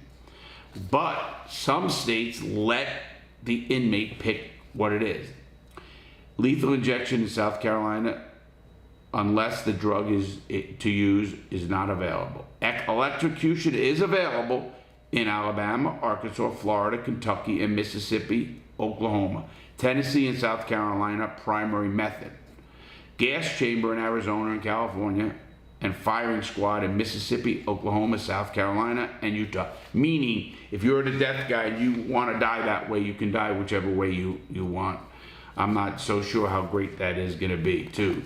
And then there's backup methods for that. Federal executions, obviously. Timothy McVeigh was the biggest one. Had 200 people witness his execution. And I know this for a fact. Terre Haute, Indiana is where the death penalty is carried out, and where the only death penalty place the federal government has in any federal prison. The last public execution was in 1936. That means a person can go watch the execution. And around 1890, the political movement developed where they didn't do hangings in public squares. All states allow news reporters, and a lot of states let victims' families watch the execution. And the most, like I said, was 200 people witnessed the Timothy McVeigh. They actually did it on monitors. But the Gallup poll says that the numbers are down, and we shouldn't have the death penalty anymore. A lot of people do. Now, let me tell you why I don't believe in the death penalty. I looked up some crazy stuff since 2021 year-end report, the death penalty. Exonerations in just 2021, the public understanding of the grave dangers of wrongful capital convictions. The death sentence deepened in 2020 as 2 innocent prisoners were exonerated more than 25 years after being wrongly sentenced to die. And a multi-year death penalty information center review of more than 9,600 death sentences imposed since 1972 discovered 11 previously unreported death row exonerations. The now 186 death row exonerations since 1973 revealed that the American death penalty system is even more frighteningly unreliable than was previously understood. The data now show that one person wrongfully convicted and condemned to die has been exonerated for every 8.3 prisoners who have been executed. Think of that. That is fucking crazy. That is crazy. So, I'm not saying all, but it's all due to DNA and everything else that has come out. I personally believe in any of this stuff, DNA, and they do DNA, but then they have falsely reporting DNA. So there's people, there has to be different layers of verification for evidence, especially DNA. Eddie Lee Howard, convicted and sentenced to death based on a false forensic testimony on a single disgraced prosecution expert witness, was exonerated in January 2021. He was the 6th death row prisoner exonerated in Mississippi since '73. Howard spent 26 years on death row on charges that he murdered and allegedly raped an 84-year-old white woman. He didn't.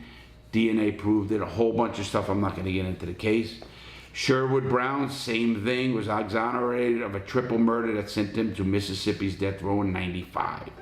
Brown was sentenced to death for murder of a 13-year-old Evangela Boyd and received 2 life sentences for the murder of the mother and grandmother.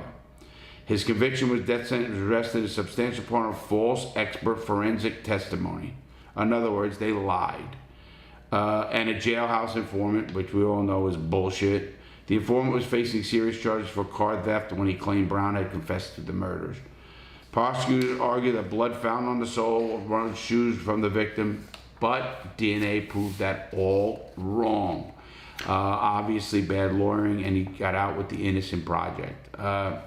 Listen, DNA is reliable evidence, obviously, if it's true. If the people are going to do the true right. Eyewitness testimony is the worst evidence you can do in any. Potential exoneration cases right here in my Florida, and I've been reading about it, is Grossly Green. More than 30 years after Florida judge sentenced Green to death following an 8-4 sentence recommendation by an all-white jury, Grossly Green was freed in April of 2021. But looking at that case and knowing that case, I went back and looked it up, and another court of Appeals overturned that and actually said that Green was resentenced to life before being released this year. Looking that case up, it's sad. I mean, that case is really crazy. He should be put in front of a jury again. Even the cop on the case is now on Green's side. Think of that. Even the cop on the case is on Green's legal side. He was wrongly convicted. Now, here's another one that there's all I'm reading. I'm not going to get into all of them. But wrongful capital prosecutions is what's killing it. And here is it. In 2021, payouts expose the collateral costs of wrongful capital convictions. Now, this is where you, the taxpayer, are paying. Taxpayers payouts in 2021 from police and prosecutorial misconduct associated with the wrongful use or threatened use of the death penalty exposed a previously hidden collateral cost. Of the capital punishment, the cost of liability in 2021 multiple death row exonerates, won lawsuits against or received compensation awards from jurisdictions that wrongfully sentenced them to death. And multiple exonerees have lawsuits still pending against the jurisdictions and various officials involved in their wrongful convictions. Henry McCollum and Leon Brown in May of 2021, half-brothers Henry McCollum and Leon Brown were each awarded $31 million, $1 million for each year they spent in prison in North Carolina, plus an additional $13 million in punitive damages. Punitive damages to show the state that you shouldn't do this. This is a penalty. Say, you better get your shit together or we're going to cost you more money. McCollum and Brown were 19 and 15 respectively when they were arrested in 1983 on charges of raping and murdering an 11-year-old Sabrina Brew. They were coerced into confessing, and police fabricated evidence against them while suppressing and ignoring evidence of their innocence. In 2014, they were exonerated after DNA evidence implicated Roscoe Artis, who had been convicted of a similar crime. McCollum and Brown youth and intellectual disabilities made them particularly vulnerable to manipulation and coercion by police. Joe D'Ambrosio, in August 21, the Ohio Controlling Board voted unanimously to award Cleveland death row exoneree Joe $1 million in compensation from the state's wrongful imprisonment fund for its wrongful conviction. D'Ambrosio was convicted of burglary, kidnapping, felony murder, and the aggravated murder of teenager Tony Klan in 1989. In early September 21, former death row prisoner Robert Miller reached a $2 million settlement with Oklahoma City for his wrongful conviction and death sentence for the rape of a murder of two elderly women. Both D'Ambrosio and Miller were tried and convicted in counties with long histories of prosecutorial misconduct and high rates of wrongful capital convictions. The compensation comes from more than a decade after each was released from incarceration. First of all, two things, I'm going to give you my opinion on these. First of all, if a prosecutor does something with misconduct or a police officer, they should be held not only monetarily accountable, but they should be held criminally accountable. In other words, they should lose their immunity and they should be able to be prosecuted, or they should be prosecuted, whether it's by a federal government, their own government, or somebody's got to come in and say, what you're doing is wrong. What you just did to these people is not only wrong, it's criminal. You took a person's life away. It's no difference than you shooting somebody. It's no difference than you setting somebody up. That's what it's doing. You are literally ignoring what you know to be ignored. And I'm talking malicious stuff. People have evidence and they refuse to give it in. They do things totally against the law for a conviction, and for whatever reasons they do that. And they should be held criminally liable, not just monetarily, and not only lose their jobs and everything else, but I mean criminally liable. It's number one. My opinion on the death penalty is, I don't believe in it. I have seen too many things happen, like these exonerations and stuff like that. We're doing the law for 10 years. And also watching how the government works and watching how bad lawyering works, watching how, I guess, incompetent people themselves don't know how to help defend themselves and make false statements, they get false confessions out of people and stuff like that.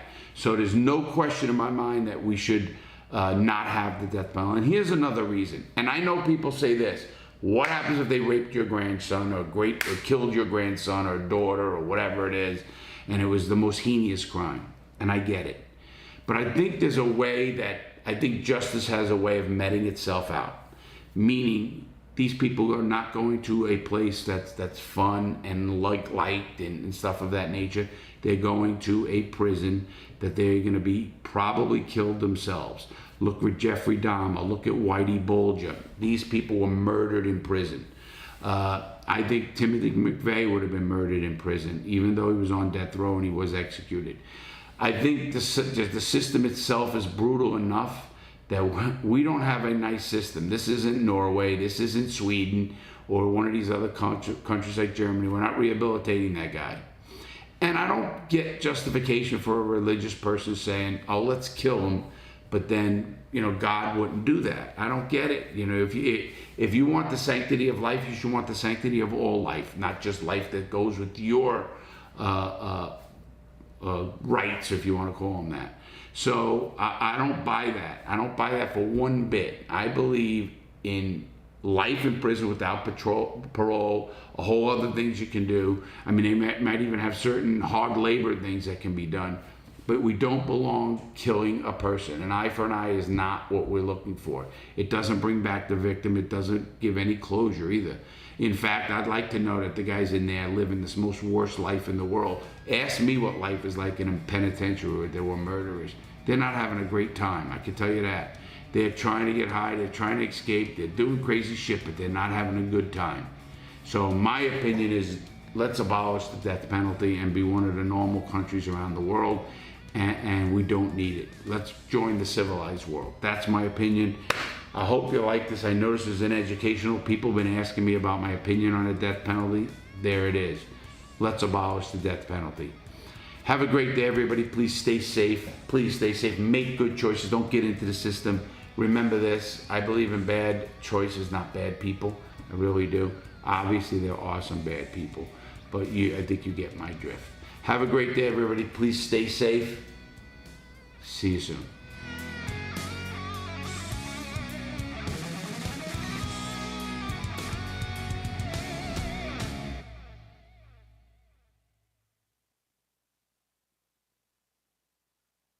Hey everybody, Larry Lawton here. I got a good video for you today. This is going to be about transferring and transporting Bureau of Prison inmates. And there's a number of ways they do it. You're going to learn all about that today.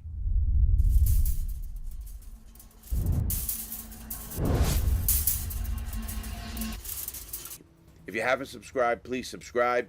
Please hit that like button and please share and comment. I will be answering comments after this video goes up. So, what is Con Air? State crime, and they want you. They have a extradition from that state to go back to their state. They will come and get you, and they will put you on an airplane, literally cuffed the whole way. You get there, you'd be two goons between you. If it's just one person, and that all depends on the security level of the inmate or the person who's not even convicted yet, so I hate to call them an inmate, the person who's being transported. Now, how it works is this, and I've been on Con Air 16 times at least, at the minimum 16 times. I say 16 just because of the number of times I was transferred. Whenever you are transferred in the Bureau of Prisons, it's a big process. It's not like, oh, I'll just put them on a bus or give them a ticket and let them go to that facility. That doesn't happen. How it happens is they have a thing called Con Air. That's the street name, but it's really called JPATS. JPATS, which means Justice Prisoner Air Transportation System. And that is run by the United States Marshal Service. And they don't play, buddy. Man, let me tell you something. I've been on that plane, and how it works is exactly like this. The first thing that happens is, let's say you're getting transferred. So you're going to get transferred. You don't know when you're going to be picked up. And they do that for security reasons, obviously. They don't know when you're going to be picked up. They don't know when you're going to be dropped off. They don't know what facility. You don't usually know what facility you're going to go to. Now, in today's world, you usually get a counselor or somebody say, hey, listen, Lawton, you're going to Coleman. Now you're not going to know when they're going to pick you up. They're not going to know how it works or anything like that. How it really works is this. When you get ready for a transfer in a Bureau of Prisons, first of all, Usually you know it. Sometimes you don't. And when you don't know it, it's bang it on your door, Lawton, pack up. Well, what do you mean pack up? You know, that means you take whatever personal stuff that you have accumulated at that facility, and you then put it in a bag. You tell the guard you're ready. They take you down to what they call R&D, which is receiving and discharge. They process you, and then you head towards your plane. And let me give you the exact way it's done. Well, at about 12 o'clock at night, this is the night before your transfer. The transfer is going to get tomorrow morning. You don't know this yet. But the guard, after they do the midnight count, they have a 12 o'clock count at night, every night. So after you're already locked in, you're sleeping, you don't know what's going on. The guard will come around the whole units and each place and say, you know, bang on the door, Lawton, pack up. You're moving, pack up. You got an hour. And they'll come back to you in an hour and open that door and bring you down to what they call R&D, which is receiving and discharge in every prison. And every prison has an R&D, receiving and discharge. So when you go down, here's exactly how it goes. You now get together. Now, there's usually more than one person in your prison getting transferred at that time. Now, you don't know where they're going. They could be going back to court. They could be going to another facility. They could be going wherever they're going to be going. They have to transfer it this way. So now everybody goes down. Now you're going to see people start coming, and you go down what they call the R&D, or you go to holding cells. Now, in the holding cell, whatever prison you're in the holding cell in R&D, and they process you out, literally process you out of that prison, and they're waiting for you. Now, you're going to be processed, meaning all your inventory, whatever you have on you is going to be inventoried, whatever you have. They're going to verify who you are. Then they put you in a cell. So let's say there's 30 of us at this prison, or 20 of us, 10, it does not matter how many there are. Now, you're going to go on this plane, so here's how it works. You get pulled out of your cell at 12 o'clock at night. You go down to R&D. They clothe you out. They have traveling clothes in the Bureau of Prisons. In the Bureau of Prisons, traveling clothes is a pair of brown khaki pants, just no pockets, no nothing, brown pair of pants. Your blue Bobo sneakers. You know those sneakers, you see them at like, I don't know, almost like flip-flops, but not. They're really garbage. They have those on your feet. You have a pair of socks on. You have a pair of underwear. And you have a white T-shirt. And that is it. And I don't care if it's 0 degrees out, because you will be waiting out in 0-degree weather in T-shirts and literally freezing like crazy. You just can't take it. So now, here you are. You get down. Now, at about 6 o'clock in the morning, you'll hear commotion going on. And what you hear is usually chains rattling, like the chains that come along with going on transfer. So That was the end. That was pretty funny. I got a new phone. You did. I did, yeah. I treated myself to the iPhone 16e with Apple Intelligence. Got it for a pretty good deal. Wow. Couldn't get it online, but so I paid $20 more in the store. But I did get bucks off. I got a free charger. Got some other stuff. Nice. I hope you got a different color than black. That's all they had. I plan to get a case for the phone. Come on, that's all you can do in this day and age. That's all they can do. Doesn't exist, Mom. Doesn't exist in color of black. It just doesn't. Oh, you said an iPhone. Yeah. Oh, I guess the newer ones have different colors. They have black. That's it. Well, maybe it's a different. I've seen an orange, a white, unless that's a different kind.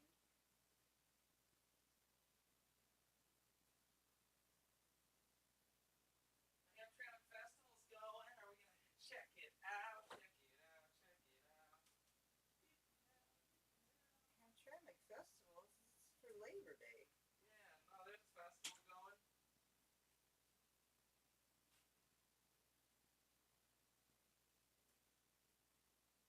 don't know for what. Hamtramck.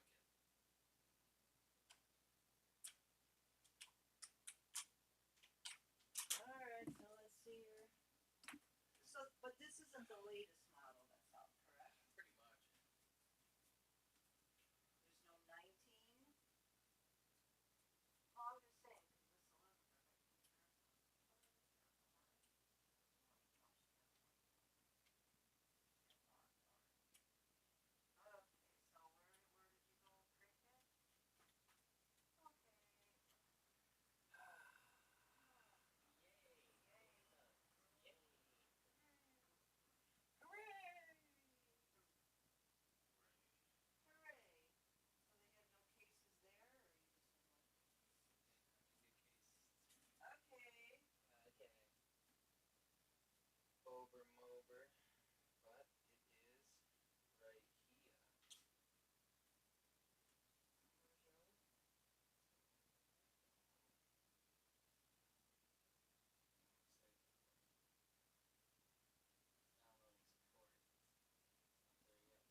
Now, here's who it is. You already been checked out by your facility. Now they have you there, they did this stuff. Now the marshals come in, and it's usually 2 to 3 marshals, and they start processing by calling out a name, Lawton 52224-004. I would step up. I would go like this, hold my hands out, my feet together or just apart, and they would say turn around. They would pat you down everywhere. Open your mouth, do all that stuff. Make sure you don't have a key or something that you're hiding in your mouth, because that's a very common spot for things to be hidden. And you're going to have that, they're going to check you out, go this, turn around, strip you out. Yes, you do that. You get naked, you lift your thing, you turn around, you spread your cheeks. And then they say, okay, put your clothes back on. You put your clothes back on. Now a marshal from your back. Now you're facing one way. The marshal's behind you. Now, first thing they do is, from the front, they'll look right in the eye. They do the whole search. They go, and you only thing you usually have on you is one piece of paper, and that's your property slip. And usually on your property slip, which I would do, is keep people's numbers that I needed. It could be somebody you don't know or something like that. Today's world, back then we used to remember numbers. Today you don't remember because they're all in your phone. That's just what you do. So now you have that piece of paper, and the marshal says, okay, he takes a belly chain, puts it around you, put your hands together, click, click. That's the first thing you do. Now you're handcuffed. He puts a belly chain around you, and when he puts that belly chain around you, there's a little thing, puts it, now you're like this. You can only go like this. This is as high as you can take your hands. If you're a bad inmate, if you were a guy like I was at times, they would put you in what they call a black box. And in a black box, it's a black box that goes over the hand, and when it goes over the handcuffs, you can't even get a key into the slot in the handcuff. There's no way to get out of those handcuffs if you're in a black box. That's what they call it. Now, to be in that black box is like torture. It really is. It's really bad, people. It's bad. So now, you're like this. Then they go down and they click your feet together. Just your feet together, so you can't. Now, there's no chain coming from the bottom of your feet all the way up. We didn't have that. All you had was the shackles. Now, I have seen them where they put those, I guess, the hog tile things that you can only walk so far. But when the distance between your legs, when they put your leg irons on, is about that much. So you can't but walk very slow. You can't run. You can't do anything like that. So you can forget that. You're not going anywhere. So now the Marshal Service does everybody like that. They put everybody up. Boom. Again, now the next marshal comes in. You're already cuffed up. Now you're waiting now in a holding cell. Now in that holding cell, there'll be as many people as going on that air transport or going to be transferred, because there's a number of ways of being transferred. You have a bus, a van, a car, and of course an airplane, which is Con Air. We're going to talk about all of them, but they're all basically the same except for Con Air. Con Air is a little bit, I say, hectic, and they don't play around, man. Those air marshals do not play. That's the old saying. Now, let's say where you're going is, take the East Coast. Out of 122 facilities in the United States, believe it or not, most of them are on the east side of the United States, period. From Oklahoma City is the hub. It's called Federal Transportation Center, FTC, Federal Transportation Center, Oklahoma City. It's literally a prison at the airport. Hear me out. It's a building like 13 stories high. It goes up, and it comes out like if you were in a major airport, where, you know, that thing comes out and it goes this way into the plane, boom. Then they open the door and everybody gets off and goes up the gangway there, or up that passageway to the gate. That's exactly what they have at Oklahoma. It's unbelievable. It's right at Oklahoma City Airport. I think Will Rogers Airport is Oklahoma City. And that is at the airport, believe it or not. And that is the hub. And I say that's the hub because that's in the United States. So now, every single day, Oklahoma City is transferring inmates. They have 3 planes. They have 737, 400, I think 500, 737, maybe 800, something like that. Big planes, hold 150 people. In the plane itself, They've taken out everything. The overhead things are taken out. Certain ones are taken out. They keep some for storage. Seats, they don't go up or down. They're all stopped one spot. They don't move. That's number one. Once you are in cuffs and you are on an airplane, you can never get out of those cuffs. Believe me, never. You will be dead by the time you get out of the plane. Matter of fact, they even have a doctor on the planes now. And that is because, I'll tell you a funny story. What happened was, when I was transferring, you got so used to transferring, you'd see young kids coming to prison, pretty new, and they'd, you're waiting in the holding cell now. You've been in that holding cell since 3 o'clock in the morning, literally. They'll feed you a bag breakfast with an apple, outdated crackers, and maybe a bologna sandwich. And I mean just a piece of bologna. And yes, it is garbage, yellow, green, molded. I think about what I ate in that kind of crap place. But first thing what happened is I'd sit there and I'd tell a young kid who's new to the prison system, I'd say, hey kid, don't eat that. They go, what do you mean, OG? What do you mean, man? You've been in too long. I can eat that. I said, listen, here's what's going to happen. You're not going to be able to go to the bathroom and take Oklahoma City. You're going to be with 150 guys, or whatever amount is on that plane is going to be in one cell at one time, and then they keep moving cells as they process people. But you're going to be in a cell, and if you got to go to the bathroom, bro, they do take your cuffs off in that holding cell in Oklahoma. When you get to Oklahoma, you get through, you process, and they put you in a cell and take your cuffs off. And now you're in there like, oh my God, feeling it, man. Now that's where you see some danger happen too.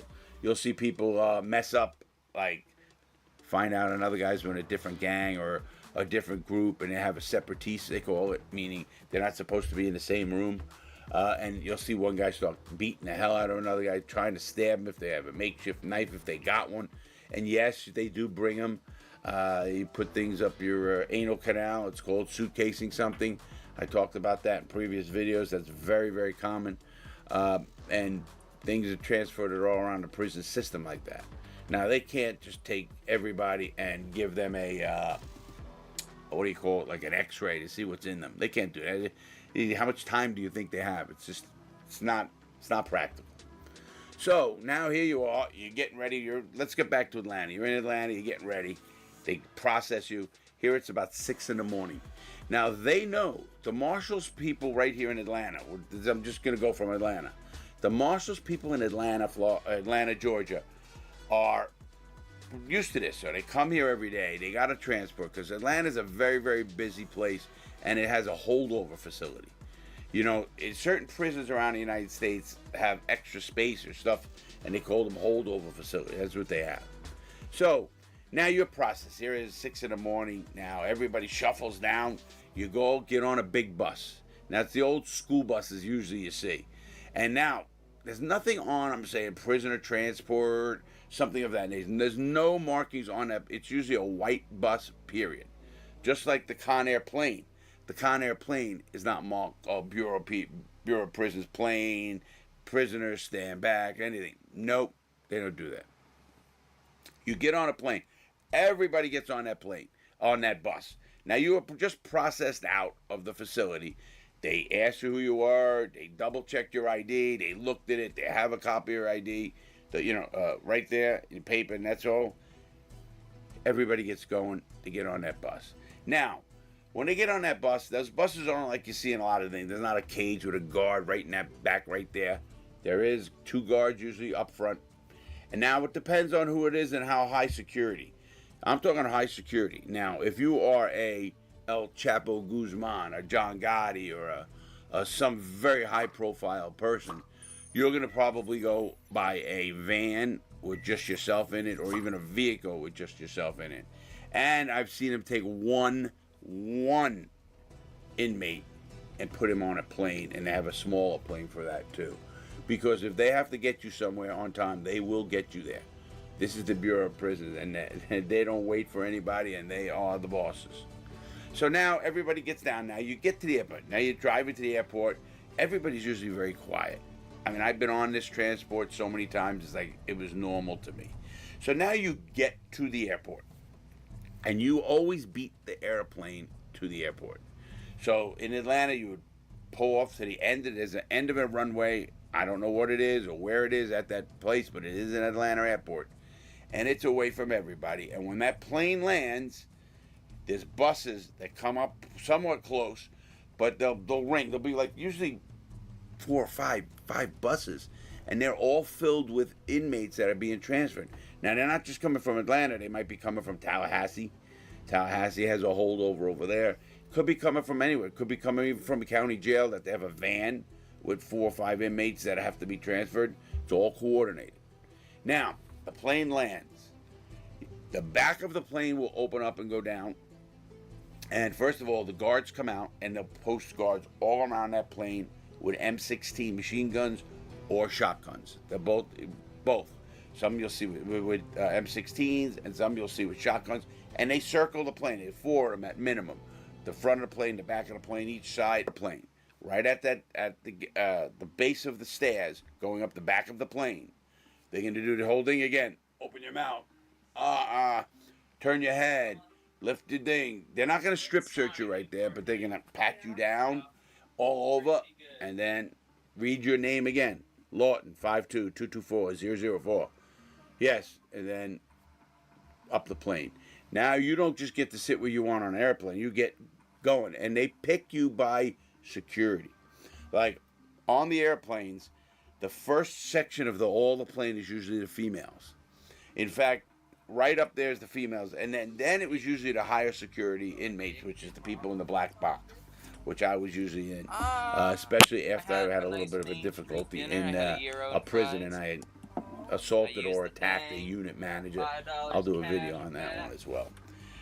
So now you go up and now you sit down, and they'll tell you, be quiet. You can't talk. You can't do. And I'll tell you what, I watch these marshals jack a guy out of that seat, and boy, I'm telling you, they don't play.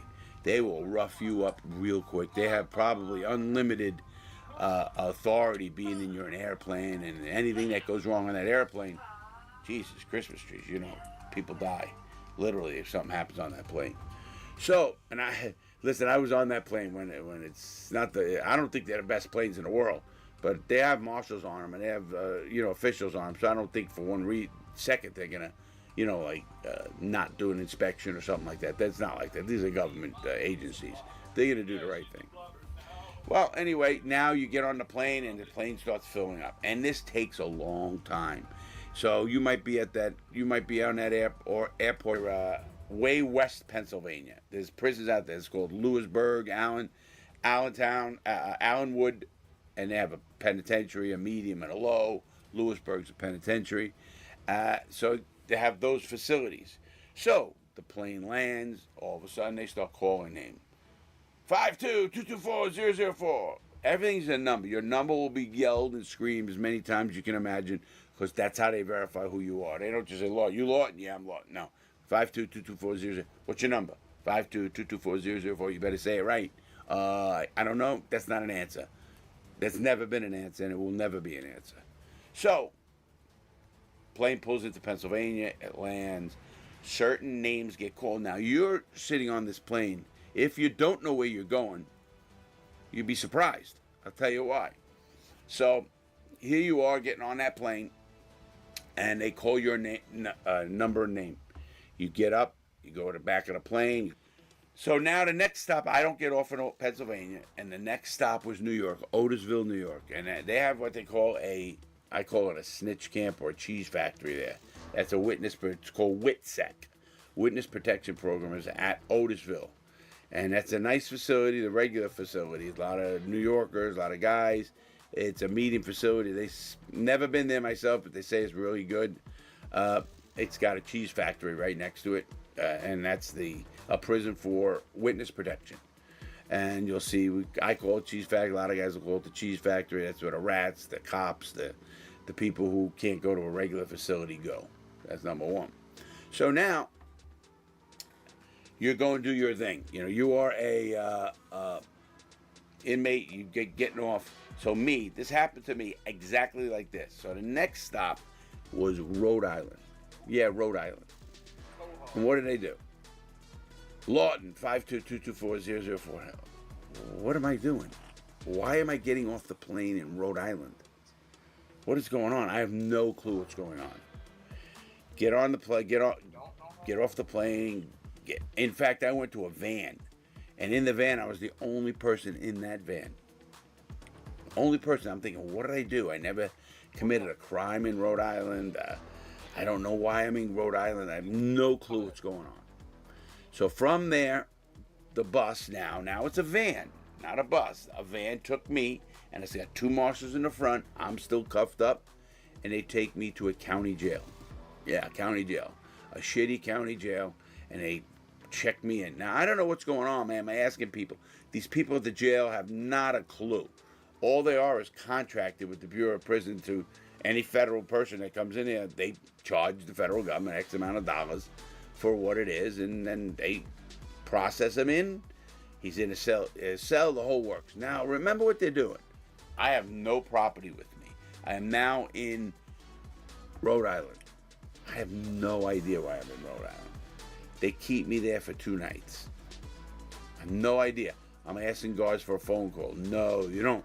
The marshals have strict rules of what a federal inmate can do compared to a state inmate. That's what they do. They run you. So they say no contact with other inmates. You can't put him with a state inmate, or he has to have a single cell. He's a danger, and he gets no phone calls and standard meals. Because if you have a meal issue, they will take care of that as well. So now here you are. You're in there. You don't know what's going on. Literally, people are screaming. These are county jails. You don't want to hear anything. What the hell's going on? That next night, they'll come get you, and they'll get you again in the morning. And again, here it is. They'll process you somewhat, not as long. At 3, 4 in the morning, they'll, law and get up. They count in most jails at 3:30 in the morning. They have their 3 counts different times. But 3:30 in the morning, 4, they'll call the law and come down. They go down to their holding area. They'll process you out, and the marshals will pick you up, put me in a van, drove me down, and now they drive me straight down the state, East Coast, and they stopped in New York somewhere. And it wasn't the city. It was outside city. It was upstate New York. I don't know exactly where, but I stopped in that county jail for that night. They're only doing so many miles in a day, period. They get to go in hotels or whatever. I used to remember when I was in those vans and they did shit like that. The guards would go through a McDonald's. Oh my God, McDonald's was like to this day I love McDonald's. I know.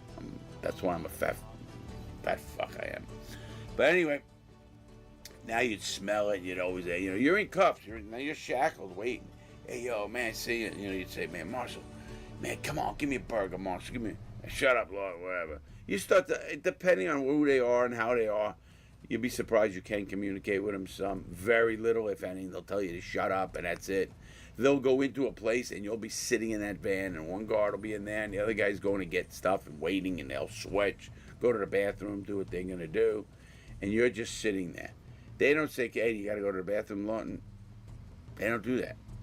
They don't do that. If you had to go bad enough, I'm sure they would have to stop again, or you pee your pants.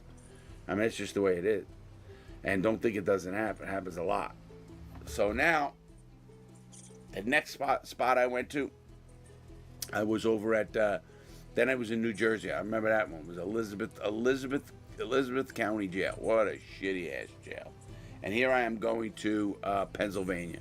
Now, they bringing me to eastern Pennsylvania, which goes Sixton Market, which is downtown Pennsylvania in Philly. They did let me off, and remember the plane stopped up near Harrisburg or wherever that was with the plane for Lewisburg and Allentown, Allenwood, stuff like that. They didn't take me off there and drive me to Philly, which probably would have been about 4 hours or whatever it is. No, they took me to Rhode Island, did 3 days. And they do that to mess with you. It's called diesel therapy or jet fuel therapy now. But it's therapy, and they'll do that because what they do then is they lose your legal work. They lose all your paperwork. They lose everything. And you have nothing to say, period. You can file lawsuits. You can file. I've done it all. And it doesn't mean anything. It really doesn't. It's sometimes crazy. And you think about it, it gets really crazy.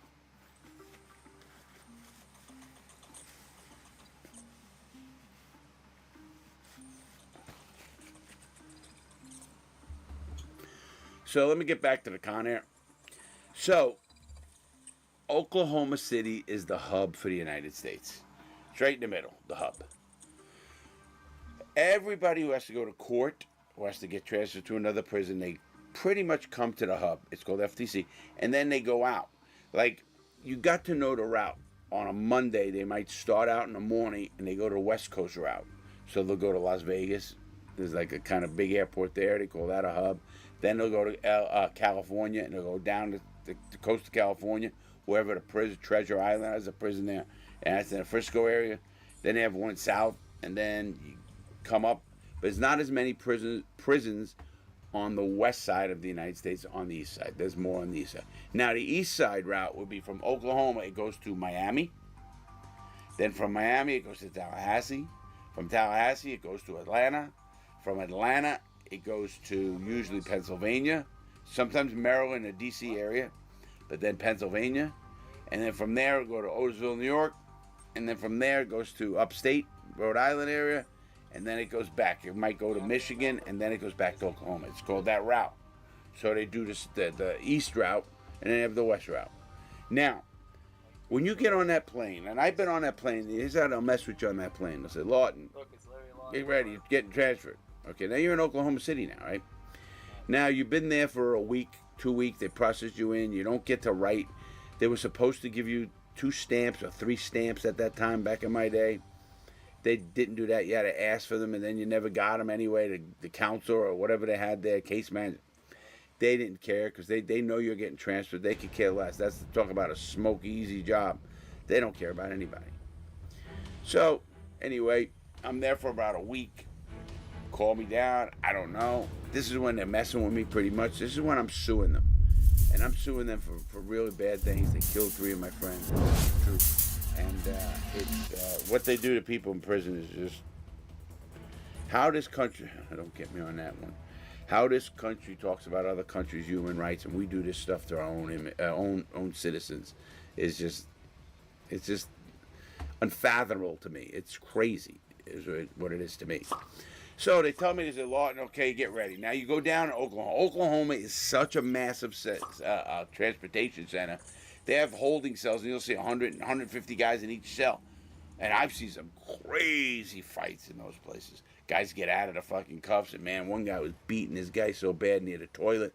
He was heading his head on the steel toilet. You know, they have a steel toilet and a sink and toilet facility, and they'll have that. And he was beating him, and nobody's 100 and something guys in this little hold cell. We're cracked in. And nobody did a thing, said a thing, and the guards come running, and he beat this guy to a bloody pulp, man. I mean, bloody pulp. It is what it was. It was what it was. So, here we are. I'm getting transferred. Go Lawton, get on the plane. And I get on the plane, and now you got to remember, they take off from that plane at 6 o'clock in the morning. You know, daylight, or just coming up even. It's dark, daylight. Just coming up. Get on the plane. The plane is full. The whole place from Oklahoma. Every day it happens. Full planes, empty planes, couple of them a day, going probably both ways. Listen, when they got to get you to a court date, they will get you to that court date. Trust me, they will get you to that court date. Guaranteed. So, here we are on the plane. Does the route.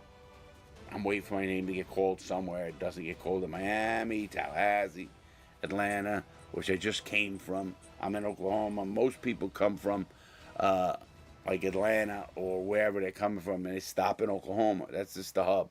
That's the transportation route. And here I am. I go do the whole route. Goes into a thing, then next thing, and then it comes down in Rhode Island. I don't get off. They send me back to Oklahoma. All day long, I was on an air transport plane. I think it was like 13 or 14 hours straight. I didn't eat because I know the game. Once you start eating and you have to use the bathroom, I'd rather go hungry than have those cramps in your stomach where you can't shit, you can't do anything.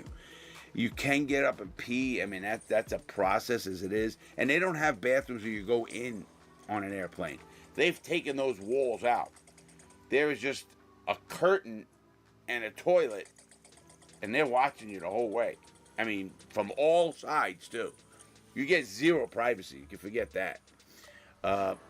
You better forget that. That's one of the first things I tell people. I think one of the worst things about prison, you don't realize until you've been out for a while, you lose your dignity. You lose your sense of oh my God, don't do that. That's disgusting or whatever. You lose all that. You just do, and you can't help it. So here we are. So Con Air, I'm going to give you some fakes and things that do's and don't on Con Air. You know, in the movie, you see them, they have this thing on their legs that closed. A chain closed around them. They don't have that. I've never been on a plane with that. So they don't have that. They do have, you are shackled and you can't get out of it. They also don't have on that plane the cage. You know, they had a cage in the beginning of the plane where people can get rowdy and just, no. These marshals are walking on. They will beat your ass so quick, your head will spin. If you even act out on that plane, there's no, you're going to sneak this, you're going to sneak that. And if you're a real dangerous inmate, you're in a black box. Because like the AB that did stuff, or the MA, or the whatever, Black Gorilla Family, or whatever group, Nietas, G27s, Hell, Latin Kings, whatever they are, whatever group they are, whatever they are. And if they're dangerous, they're going to be in black boxes. That's for sure. I was only put in a black box after I went a little bit nuts on a unit manager in my facility, and then right back from a nice prison to the penitentiary. I was sent back. That's just the way it is with me. I lost my cool, and you can't lose your cool. So they don't have that. They have 1, 2, 3. I think it's 3. 3 seats the whole way. There's no first class, and there's no frequent flyer miles. I often joke, I've been on Con Air so much I have frequent flyer miles. Pretty shitty frequent flyer miles. What are you going to get out of that one? I don't think I would take that plane if they just said, hey, you got a free trip. You know, like you're a civilian, you can take it, just hop on that plane and go to wherever. It's just such a gloomy place because it's very quiet, very dark. Like, the only people you hear talking and barking orders is the marshals, and they're called the air marshals. And like I said, they don't play. And they all know each other. Like, the air marshals at Oklahoma City, FTC Oklahoma, know the guards. There used to be a guard there. I knew way back. And if anybody's been in the Bureau of Prisons back in the day, they'll remember a guy named Chief, they called him. He was a big Indian guy, probably 6'9", 300 and, X amount of pounds with a long black ponytail. We all called him Chief. Now, when you get off the airplane at Oklahoma City, I told you it's like a ramp that comes out like a major airport, Kennedy or wherever. The thing comes out and you get off the plane, walk up that way. Well, when that comes out and they'll line you up in the prison, and there'll be 100 and up, probably 150, whatever that plane holds, all the way down the line. And when that chief is yelling at the line and talking to everybody at the line, right, he'll be talking to people. And, yo, shut up. What did I say? You. And I've seen him snatch a dude out of that line. Now, you're in handcuffs and shackles. Snatch a dude, throw him on the ground right in front of everybody. Beat him. Give him some good licks. Good kicks. Him alone. And now you are freaking still shackled. But this guy was so bad, I seen him take shackles off people, still do that to people. He didn't care. That's one dude, one of the biggest dudes I've seen as a guard. And anybody remembers, I want you to put it in the comments. I really want to hear if anybody remembers Chief from back in the day. And I was in from 1996 to 2007. So, obviously, you'll be a little bit older cat.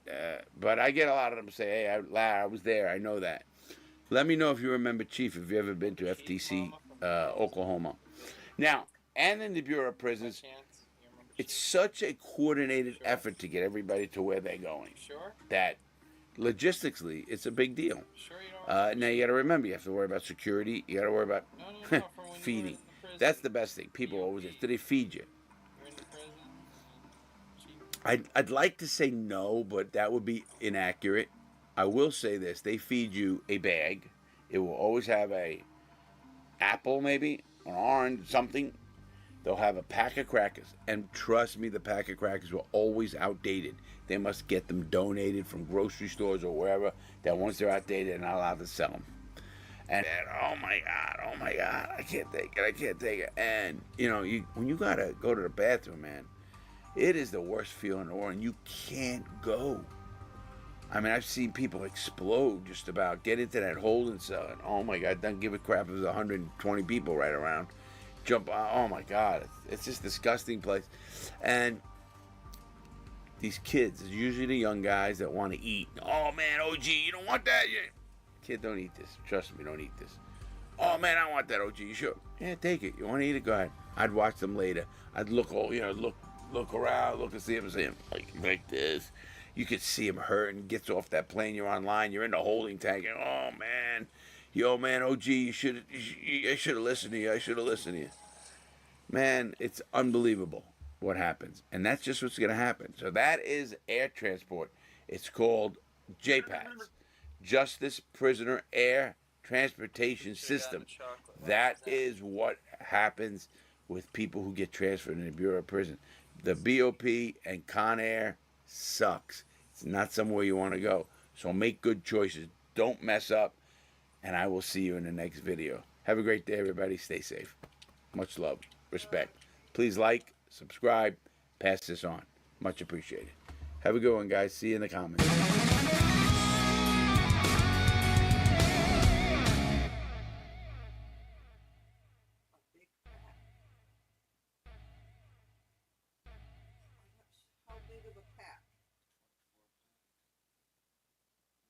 In federal prison, small problems don't stay small for long. What might sound insignificant on the outside can turn into something very serious and very life-changing on the inside. Today, I'm going to Cutting you off, Mama. Small prison beef turns deadly. Well, I would buy you when you were little, though. They were, I think, called Grandma's cookies. And there was 2 in a pack. But I never bought a box of them. Yeah, you did. You bought, there's a package of packs. Like a little tail thing. You unfolded the top of it. Was it cardboard? Larger, yes. That was Mrs. Fields, probably. Was it red? Then it's Mrs. Fields. Okay. I'm getting up. Brushing my teeth. Okay. Yeah, because it is news. It's like sweet, Mama. Yeah. Because it is sweet, Mama. Yeah. Real deal. Okay. Okay. When are we going Frankenmuth? When are we going to the booth? When are we going to the Duke? When are we going swimming? When are we going bimming in? Stop When are we going? pounding on me. Not pounding, Mama. You are. You're pounding. You smack me. I'm just rambling. Pinch me. Walloping a little bit. Trellising. Block me. Flopping.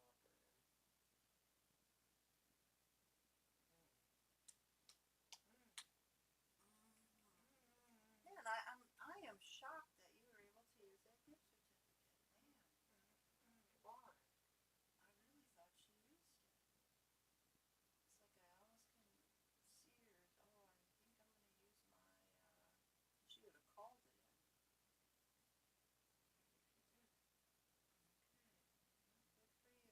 Good for you. And how much was it for? It's for $20. I used 15. Alright. Okay, No, please no, let me no, sit no. up. No. It's uncomfortable. Gosh. Oh. Stop. Stop.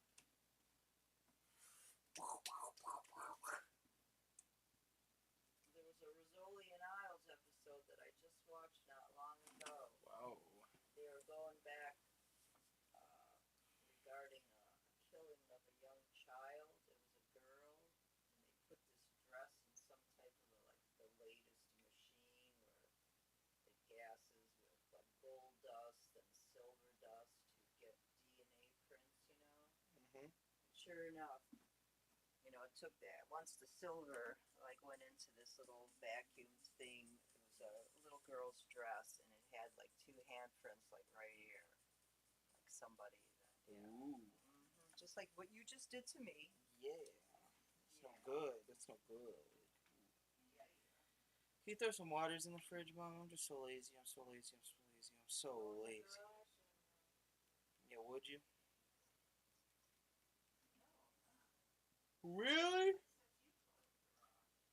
Pretty please? You brought them in every time.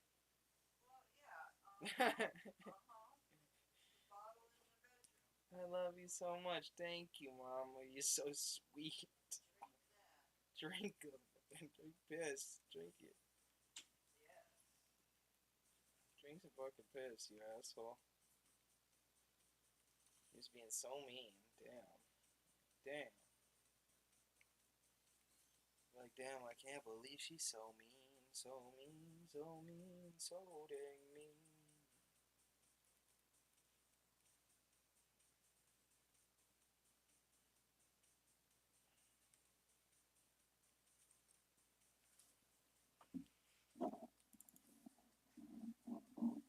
Yeah, once she went to the mean store, once she went to the green store, once she went to the peen store, once